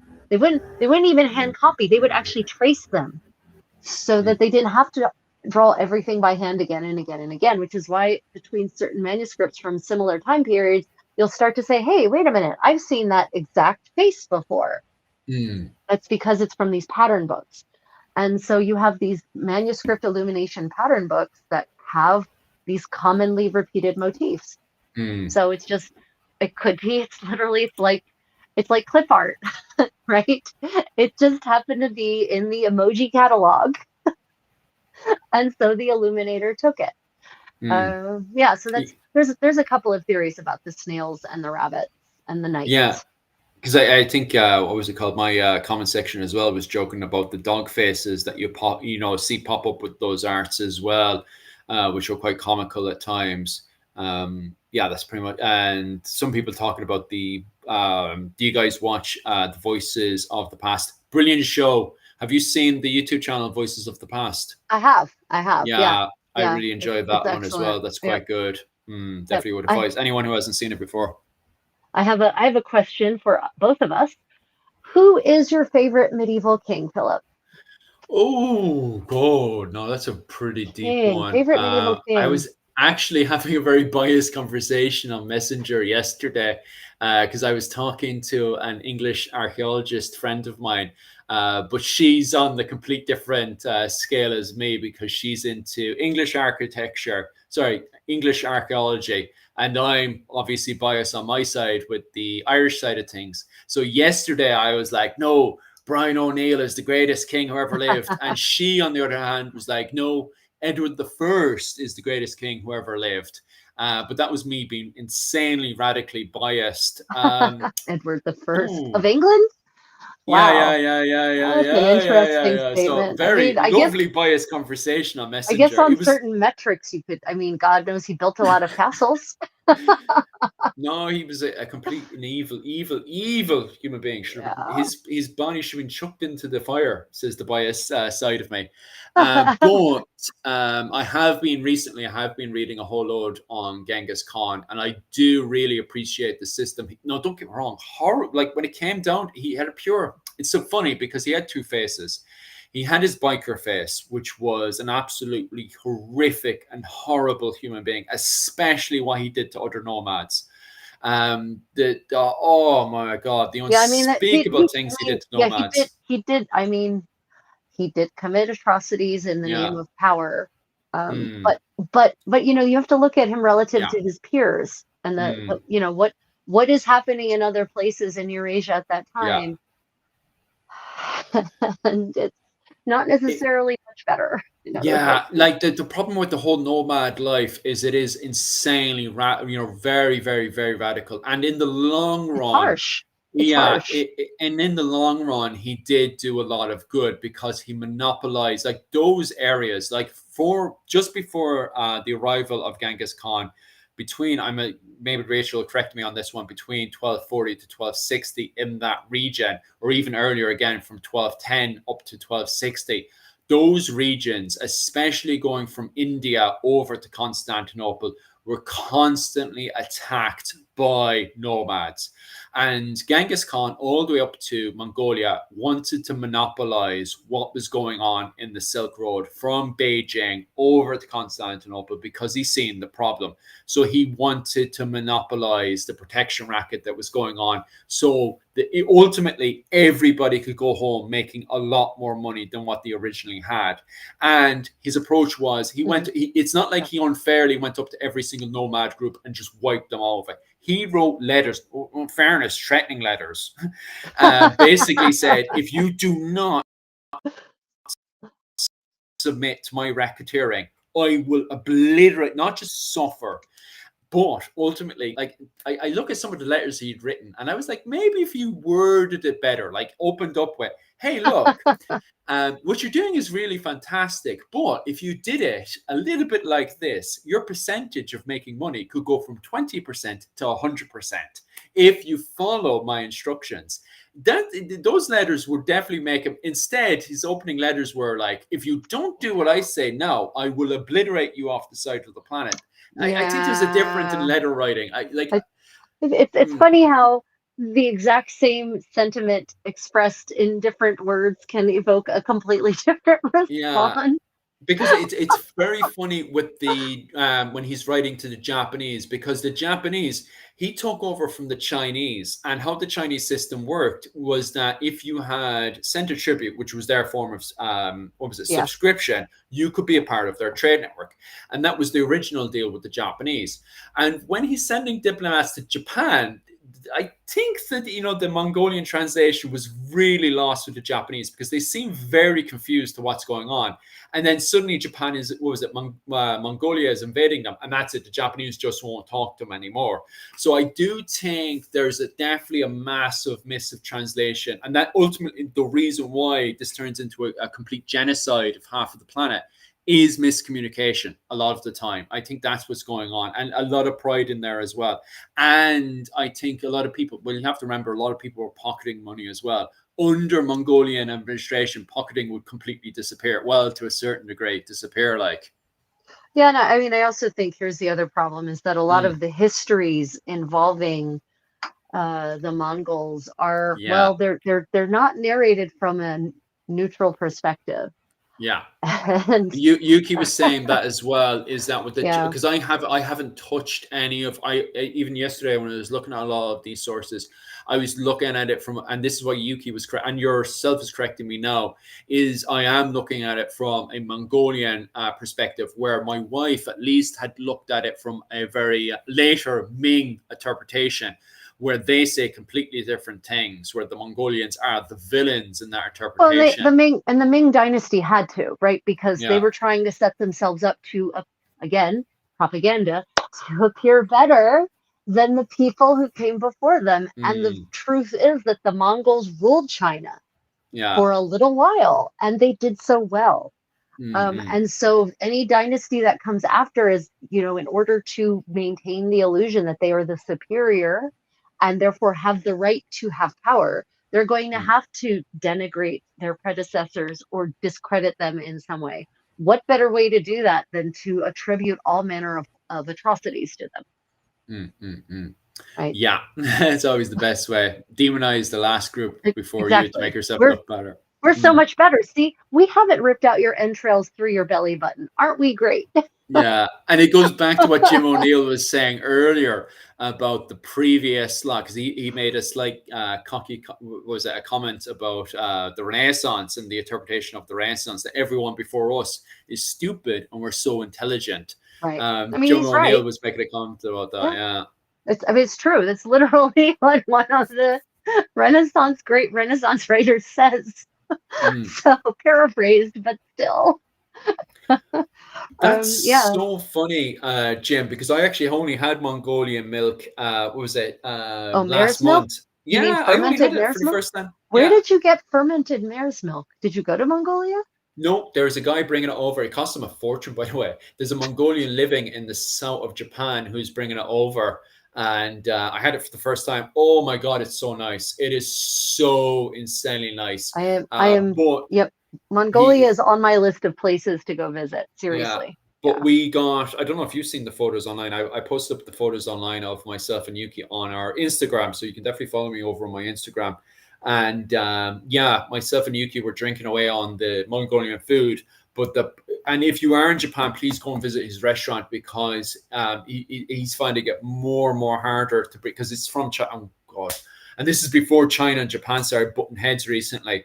But it's costing him a fortune and he's thinking about closing up the shop. He's made his money from the shop, but the problem is now trying to bring goods over from China and Mongolia is costing more and more money. So trying to keep the restaurant up and going, so difficult right now. So he's in the middle of a, not a loss, but he's starting to get there, trying to bring the Mongolian food over to southern Japan. Yeah, that's going to be expensive because Okinawa is an island. So no, not Okinawa, mainland Japan. Yeah, Philip, they're all islands. All of Japan is islands. No, we're the Ryukyu Kingdom. We're not Japan. Oh my God! The whole damned archipelago is islands. Ryukyu Kingdom. I am Ryukyu Kingdom. Oh my God. I was right. So would Genghis Khan then be your favorite medieval king, you're thinking? Is that where you're Right leaning? now, I'm very Genghis Khan pro. I just love his idea of like monopolizing the Silk Road. I just thought that was bang on. But the problem is you and Yuki are pointing out that's because you have a biased interpretation right now. Oh no, I mean, no, what I was actually, when I said biased, I mean I'm talking about the chronicles that talk about all these horrors. I think they're biased. Yeah. I think they're biased and on purpose to present to depict him in as violent a light as possible. Especially the Western chronicles, the ones from Eastern Europe, but still the west of Eurasia, right? They have an interest in presenting him as a barbarian because he wasn't European and he wasn't Christian. Right. So that's a big thing you have to keep in mind is these Christian chronicles would never want to admit that there is a ruler who is worth anything who's not Christian. So that's another bias you have to keep in mind. Now, Genghis Khan, yeah, if people stood up to him and they lost, they paid. Yeah. The most horrible way you can possibly pay for that kind of mistake. Yeah. But we know that anyone who fell in line lived a very, as comfortable as you could in the 13th century, lived a comfortable, happy life. Yeah. So, like that whole Persian area went from an area where crime was really wild to suddenly being able to make, like those merchants suddenly went from, because every single time they left their settlements going from India over to Constantinople, a lot of times they had to pay for their own protection. Which was hiring nomads and then trying to go from A to B. They had to trust the nomads they were hiring, who also could attack them at any time. And on top of that as well, there's always a chance that other nomads would come in, kill them, and take their stuff. That was the concept. So I think there were like 20% risk. 20%, wild low. It was some wild percentage of them trying to make it from India to Constantinople. I can't remember the specific statistics, but it jumped way up. Their chances of successfully bringing a cargo from India over to Constantinople was so much better, because not only did they no longer have to pay for their own protection because it was now under the Mongolians, because the Mongolians went out of their way to protect that whole area. But on top of that as well, most of the time it was very peaceful. Like before, Right. you were panicking about being attacked. People were now afraid to attack anyone on the Silk Road Yeah. because of the harsh treatment that the Mongolians would, do to them. It's the same thing during the Viking Age under the men of Dublin. Because the men of Dublin, if you messed around with the trade within the, as they say, Celtic Sea now, and the men of Dublin, first off, the men of Dublin would hunt you down.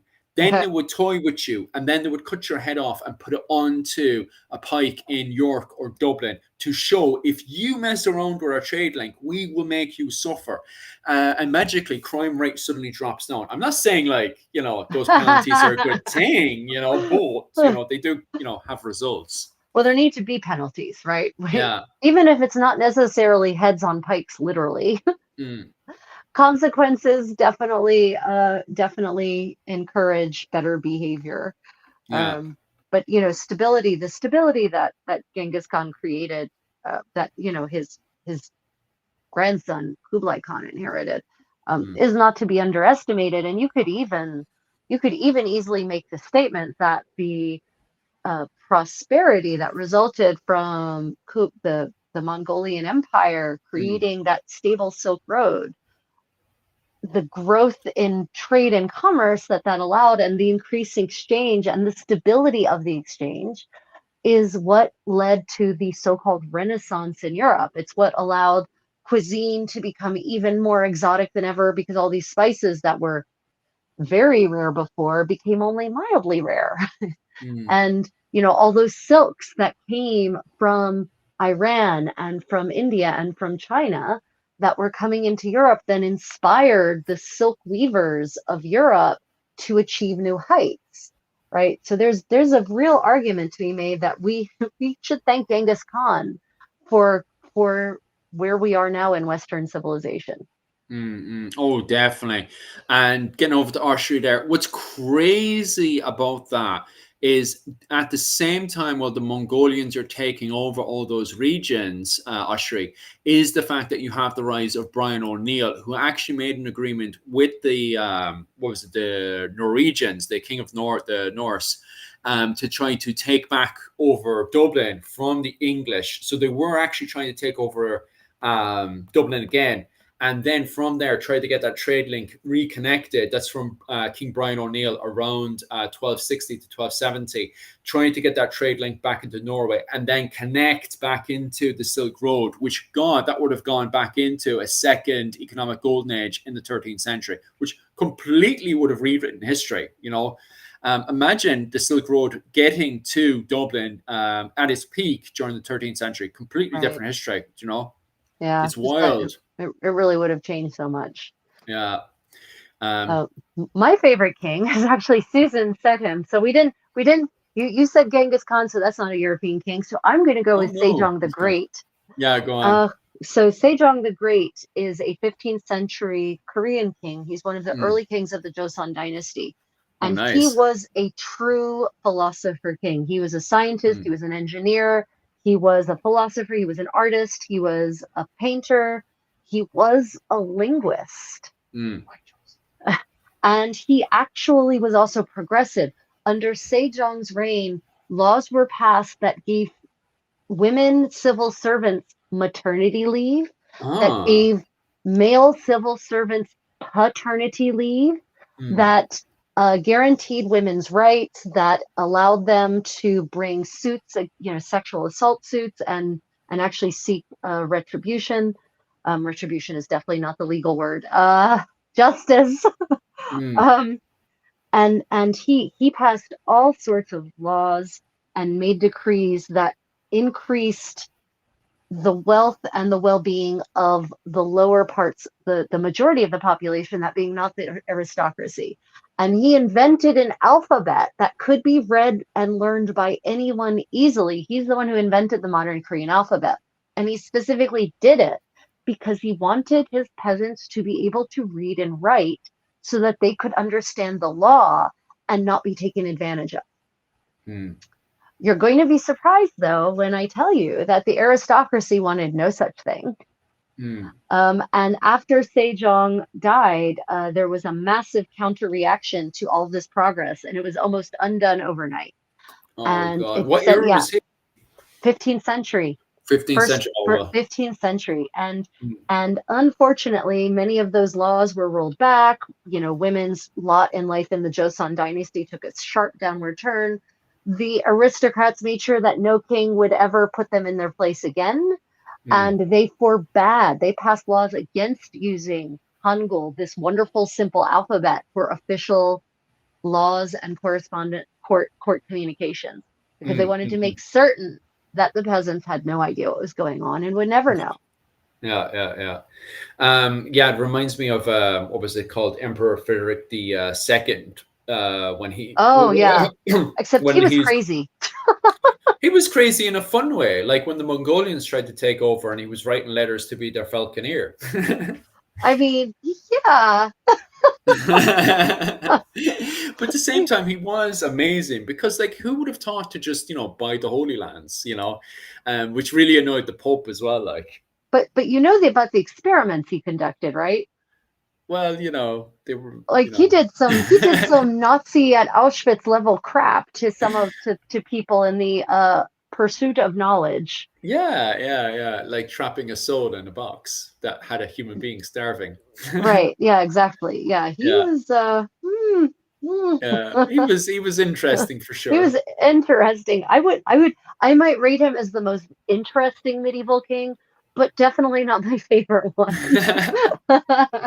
Oh, just way worse. Like his predecessor, what was it, Frederick Barbarossa, who decided to catapult children against a wall. I mean, yeah, Friedrich Barbarossa is also perhaps not an example of humanity that I would like to hold up. um, Yeah.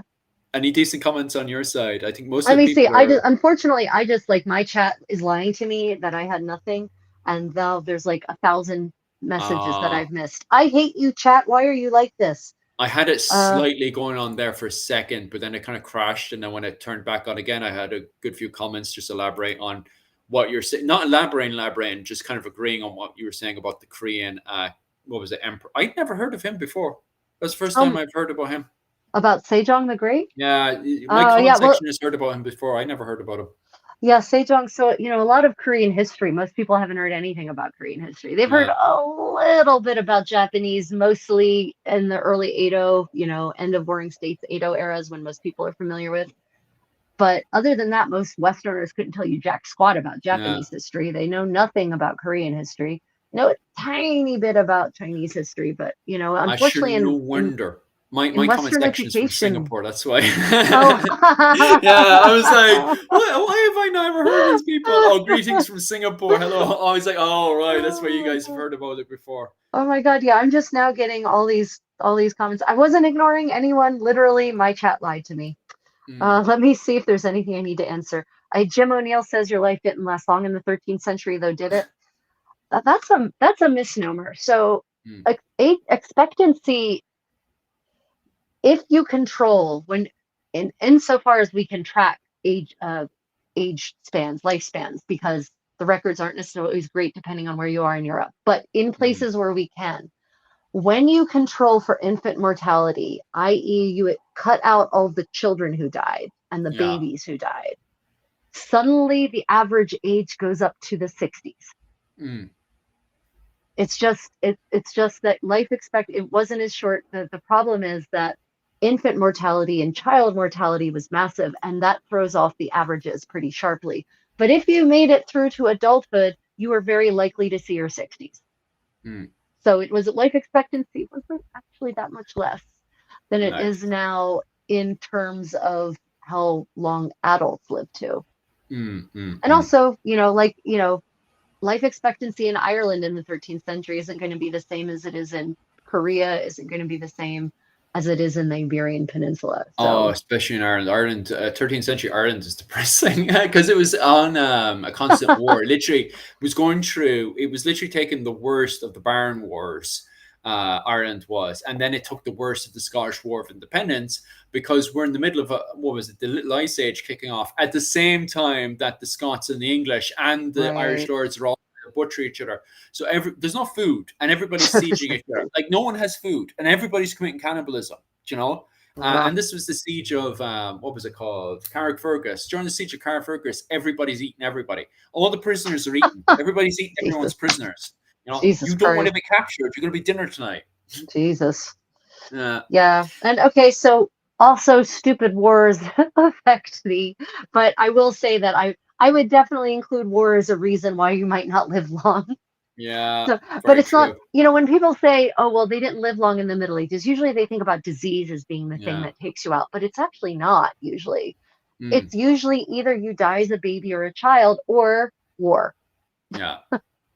But Ireland, like, if Uh, you jump back over, I wouldn't say to 13th century because this is horrific, but the 15th century Ireland, because we have all that trade coming in from the Iberian Peninsula and Italy and stuff, and 10th century Ireland, Brian Boru was almost going into his 70s or 80s when he's chomped up. There's some people just pushing up to that 80s, 90s mark in 10th century Ireland.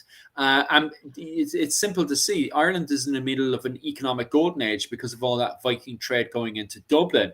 And because the High King of Ireland is taking that tribute into Clonmacnoise, the fancy food that's coming in from both Scandinavia and from the Iberian Peninsula is keeping people way more alive than what they regularly are. Plus, Ireland, if you look at the Norwegian sources, they're constantly highlighting how amazing Ireland is because of how fertile it is. Even Gerald de Wales absolutely despises Ireland, writes about how fertile Ireland is because it can grow absolutely anything, and because of that, your life expectancy in Ireland is absolutely insane in the period. And I just want to apologize as well to people coming in from Singapore and stuff. I'm so ignorant when it comes down to Asian medieval history. I absolutely apologize about that one. Rachel, you know more than me when it comes down to what happened up around the Singapore region and stuff around this period and that. oh, well, Uh, Singapore doesn't exist. well, yeah, there we go. See, didn't Singapore, even know that. Singapore But I is did know an to a certain degree. invention by your great father founder back in the 50s and 60s, right? So Singapore Mm. is like a fishing village in this era. Oh, well, It's yeah, Singapore didn't exist. mm, And what was there was a pretty small fishing village. Singapore is literally a miracle on so many levels, and mm, that it exists and that it's thriving and that it's functional because it's literally the brainchild of a dictator, but like the only benevolent dictator in the history of the world, possibly. Like, mm, really, yeah, Singapore, it was a fishing village in this mm. era. But it And was, and depending on who was in power in Southeast Asian history is a little bit mysterious to me. mm. I'm more canny when it comes to like East Asia, but Southeast Asia is kind of complicated. I know a lot about Thai history because I spent time in Thailand, but Ah, mm, I know that the Chinese have lots of influence down there. Like in what ah, is European Middle Ages, China is still very, very powerful and influential in Southeast Asia. So there's a mhm. lot of tribute being paid, and there's princesses from those various kingdoms making their way up into Beijing or wherever the capital happens to be in the specific era. Mm. The Protestant faith doesn't start to come into Ireland until around the 17th century when you have the plantation and stuff happening in Ireland. During this whole period and stuff, there's no Protestant faith coming into Ireland. I think everyone's just including the English, the Hiberno-Normans, the Irish are all kind of trying to follow clique of the Roman Christianity. And I say Roman Christianity because even the idea of the Roman Catholic faith from a medieval perspective, just most medieval people wouldn't understand the word Catholic the way that Right. we have today. And also on top of that, for Ushry, elaborating about, what was it, Cork, Dublin, Waterford. You're right. They're all built on marshes and stuff in Ireland as well. So yeah, we kind of understand that whole idea of building, especially from a medieval perspective as well. Philip, have you ever spoke the writing? You have to do it in first year in what was it, Celtic studies, and also in Irish history in Ireland. So we have to do that in first year, is do the Ugham writing and stuff. I can't remember.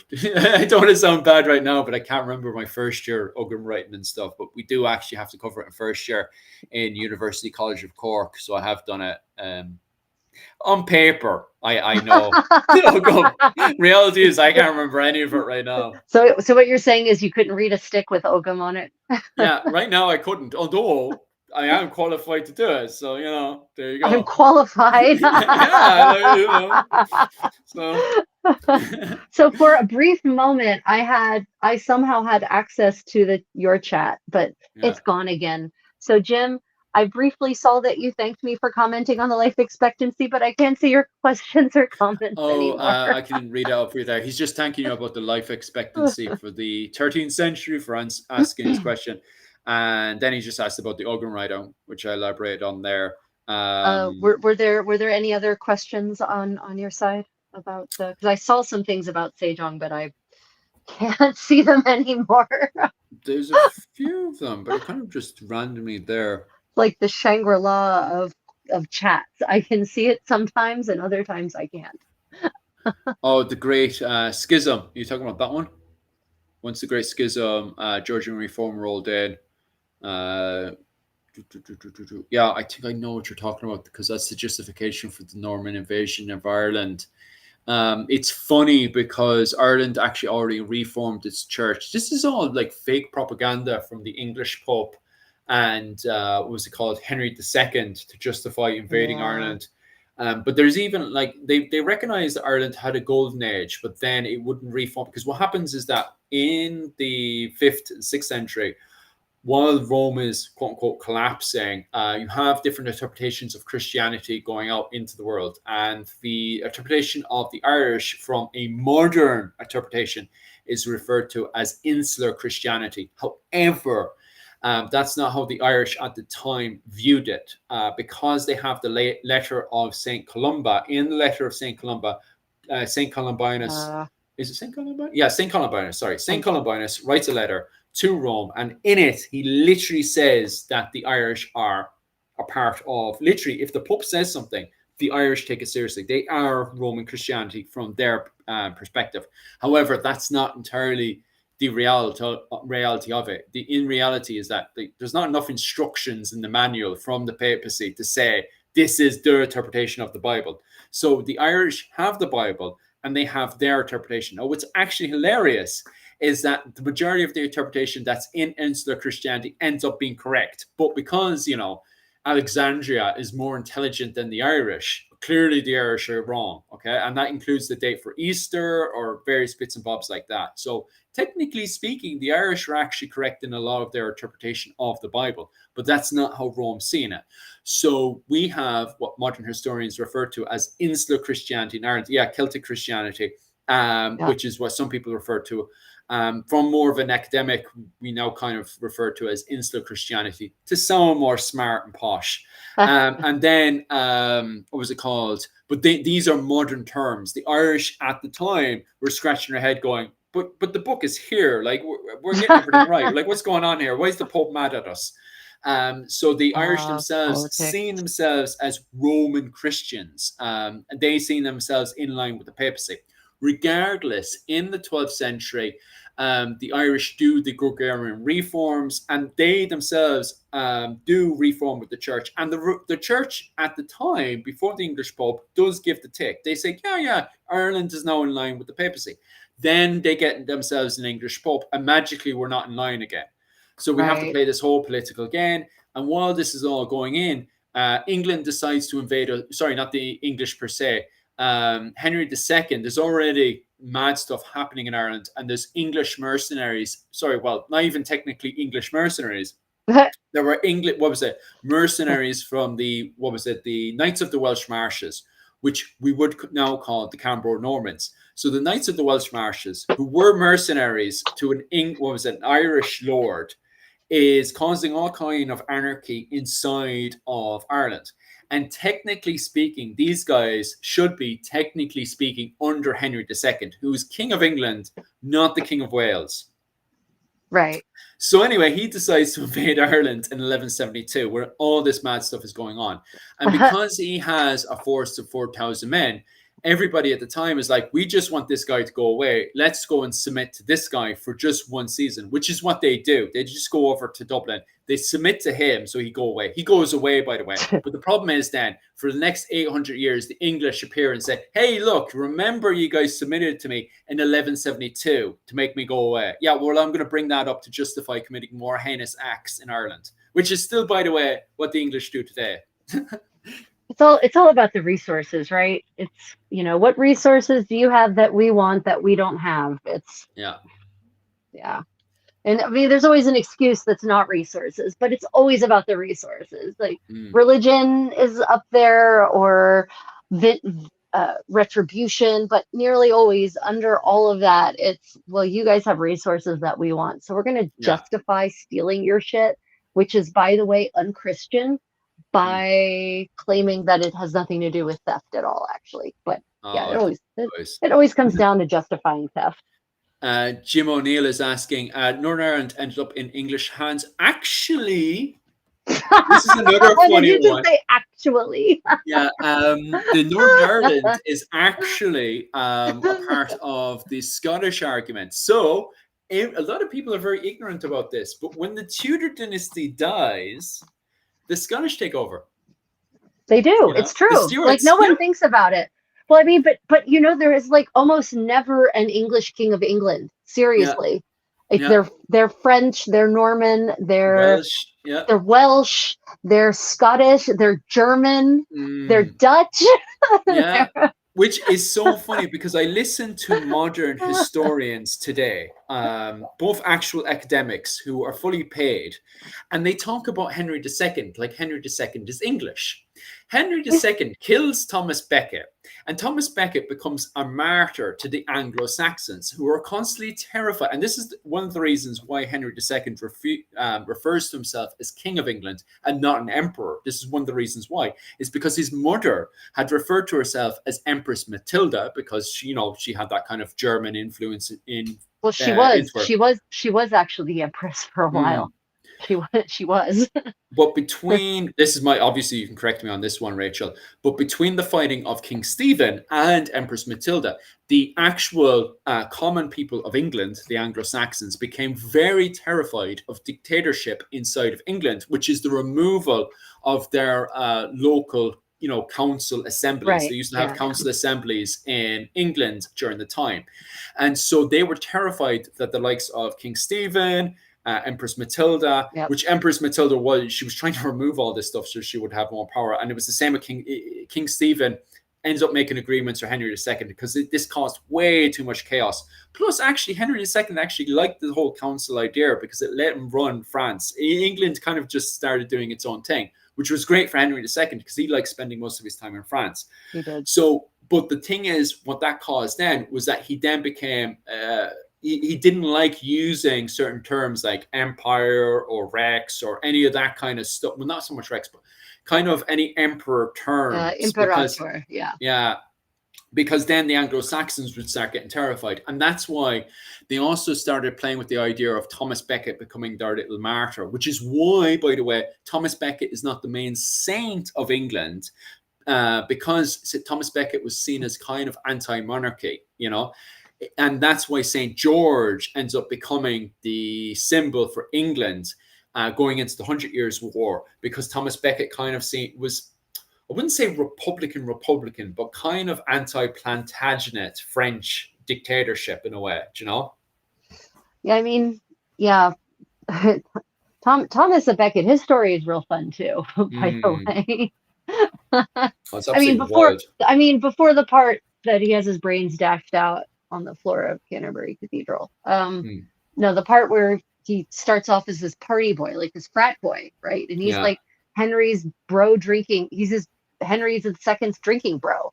Yeah. And so Henry makes him the Archbishop of Canterbury because he thinks, how great will it be to have, my drinking bro be the Archbishop, and then I can control him.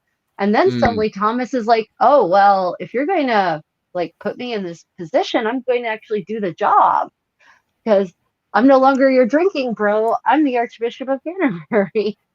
And so it's his arc is very unexpected, right? Thomas Becket, if someone were to do a drama on his life, that would be very interesting, and there'd be Oh, a lot of brilliant though. sex. There would be a lot of sex in it. Like Oh, it would be sex especially. heavy. Oh, especially in the French court, absolutely wild at the time. And the poor, what was it, the King of France, who was so kind of clean cut, and at the same time, that Oh yeah, can we, Louis the are we, Pious. Oh my God, he yeah, was can so we, boring.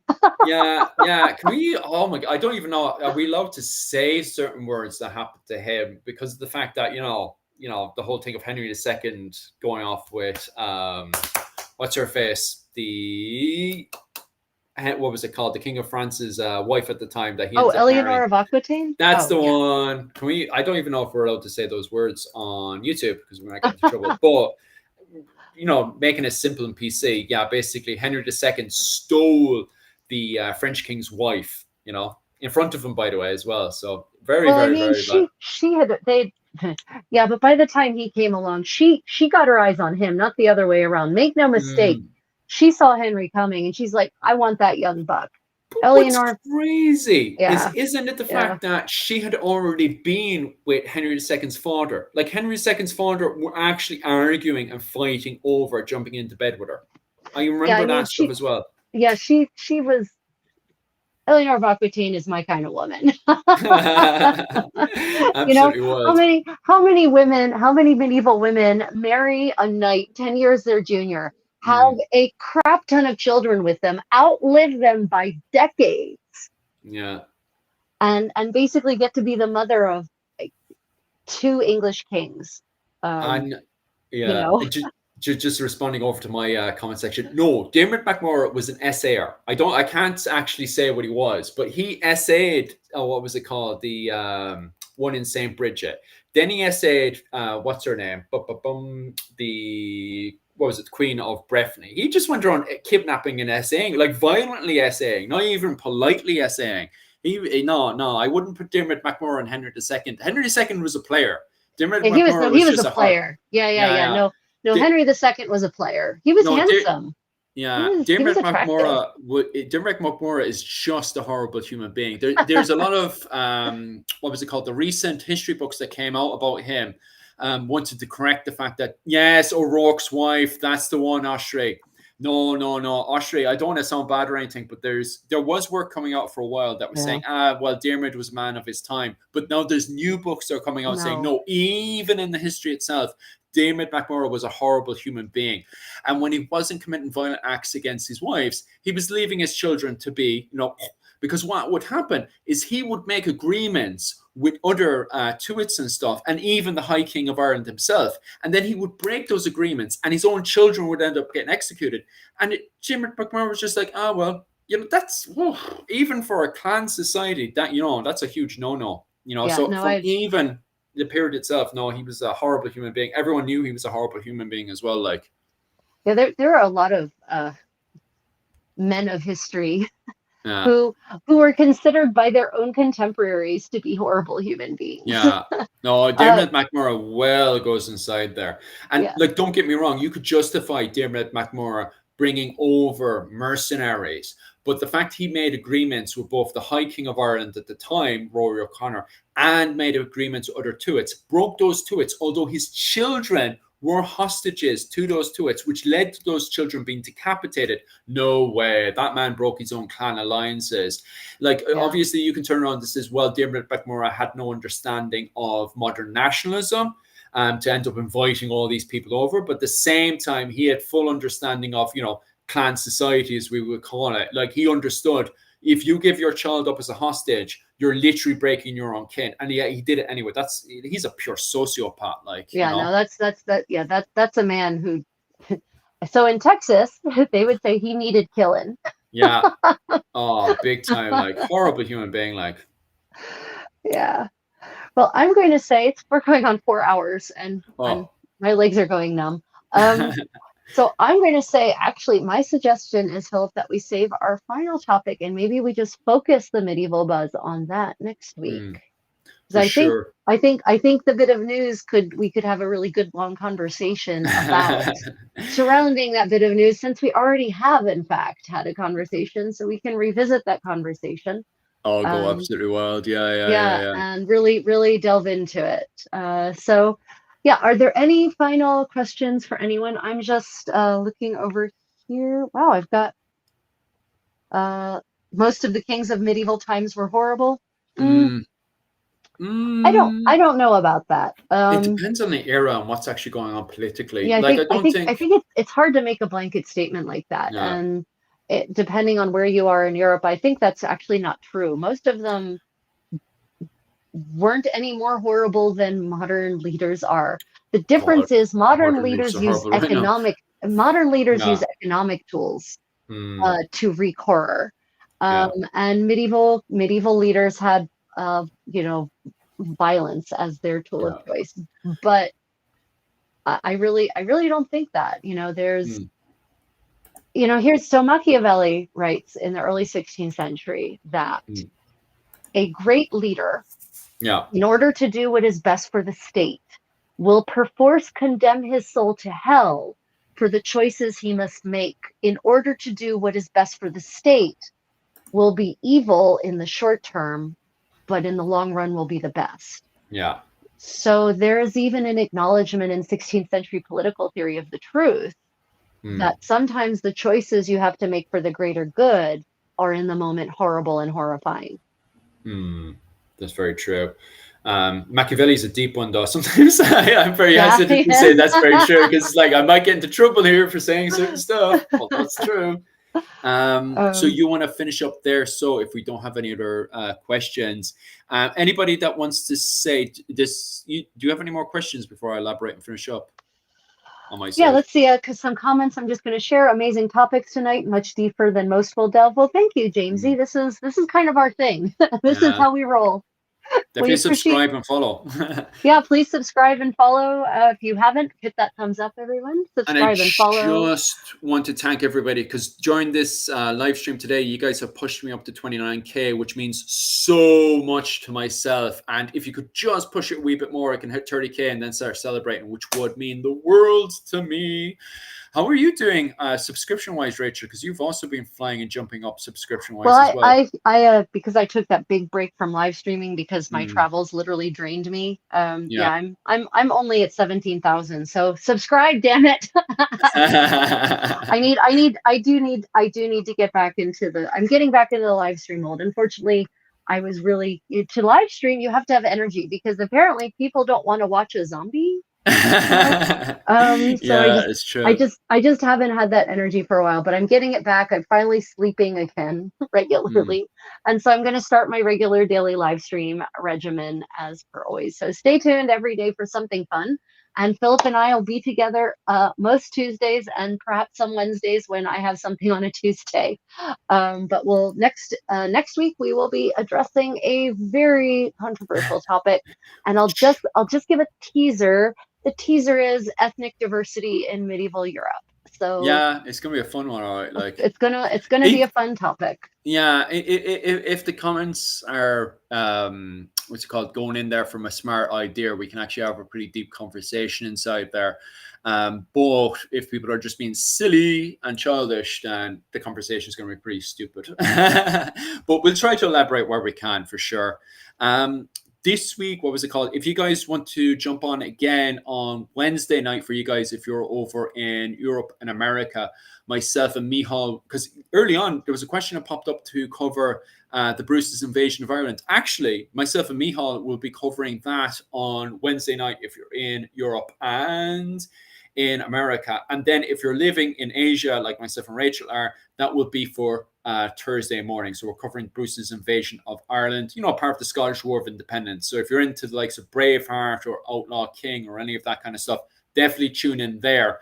Also, on top of that, guys, if you pop over to my Patreon this week, I will be covering John de Courcy, Prince of Ulster, and how he fought against the English and the North. What was it they called? The Gaelic and everyone in between. Absolutely wild character. He just woke up one day and he was only, I think it was about 17, 18 years of age, was in Dublin during the Norman invasion of Ireland around 1175. He woke up one day and just left. He got group of knights together and just left Dublin. And he ended up taking over part of the north of Ireland and declared himself Prince of Ulster. And he married into a Viking family. And he just went from there, lived an absolutely wild life. So I will be covering that over on my Patreon. I normally do classes about once a week on a Sunday, and they're about 20 quid a month. Definitely well worth it. So definitely pop over there for that one. So I'll be covering a massive topic there. Or if you just want to support my content, definitely you can donate. Now officially, after years of fighting with YouTube, you can now you donate. finally you can get monetized again. Oh, I'm so happy for you. It didn't occur to me what that meant that you were saying, that you finally fought YouTube. Yeah.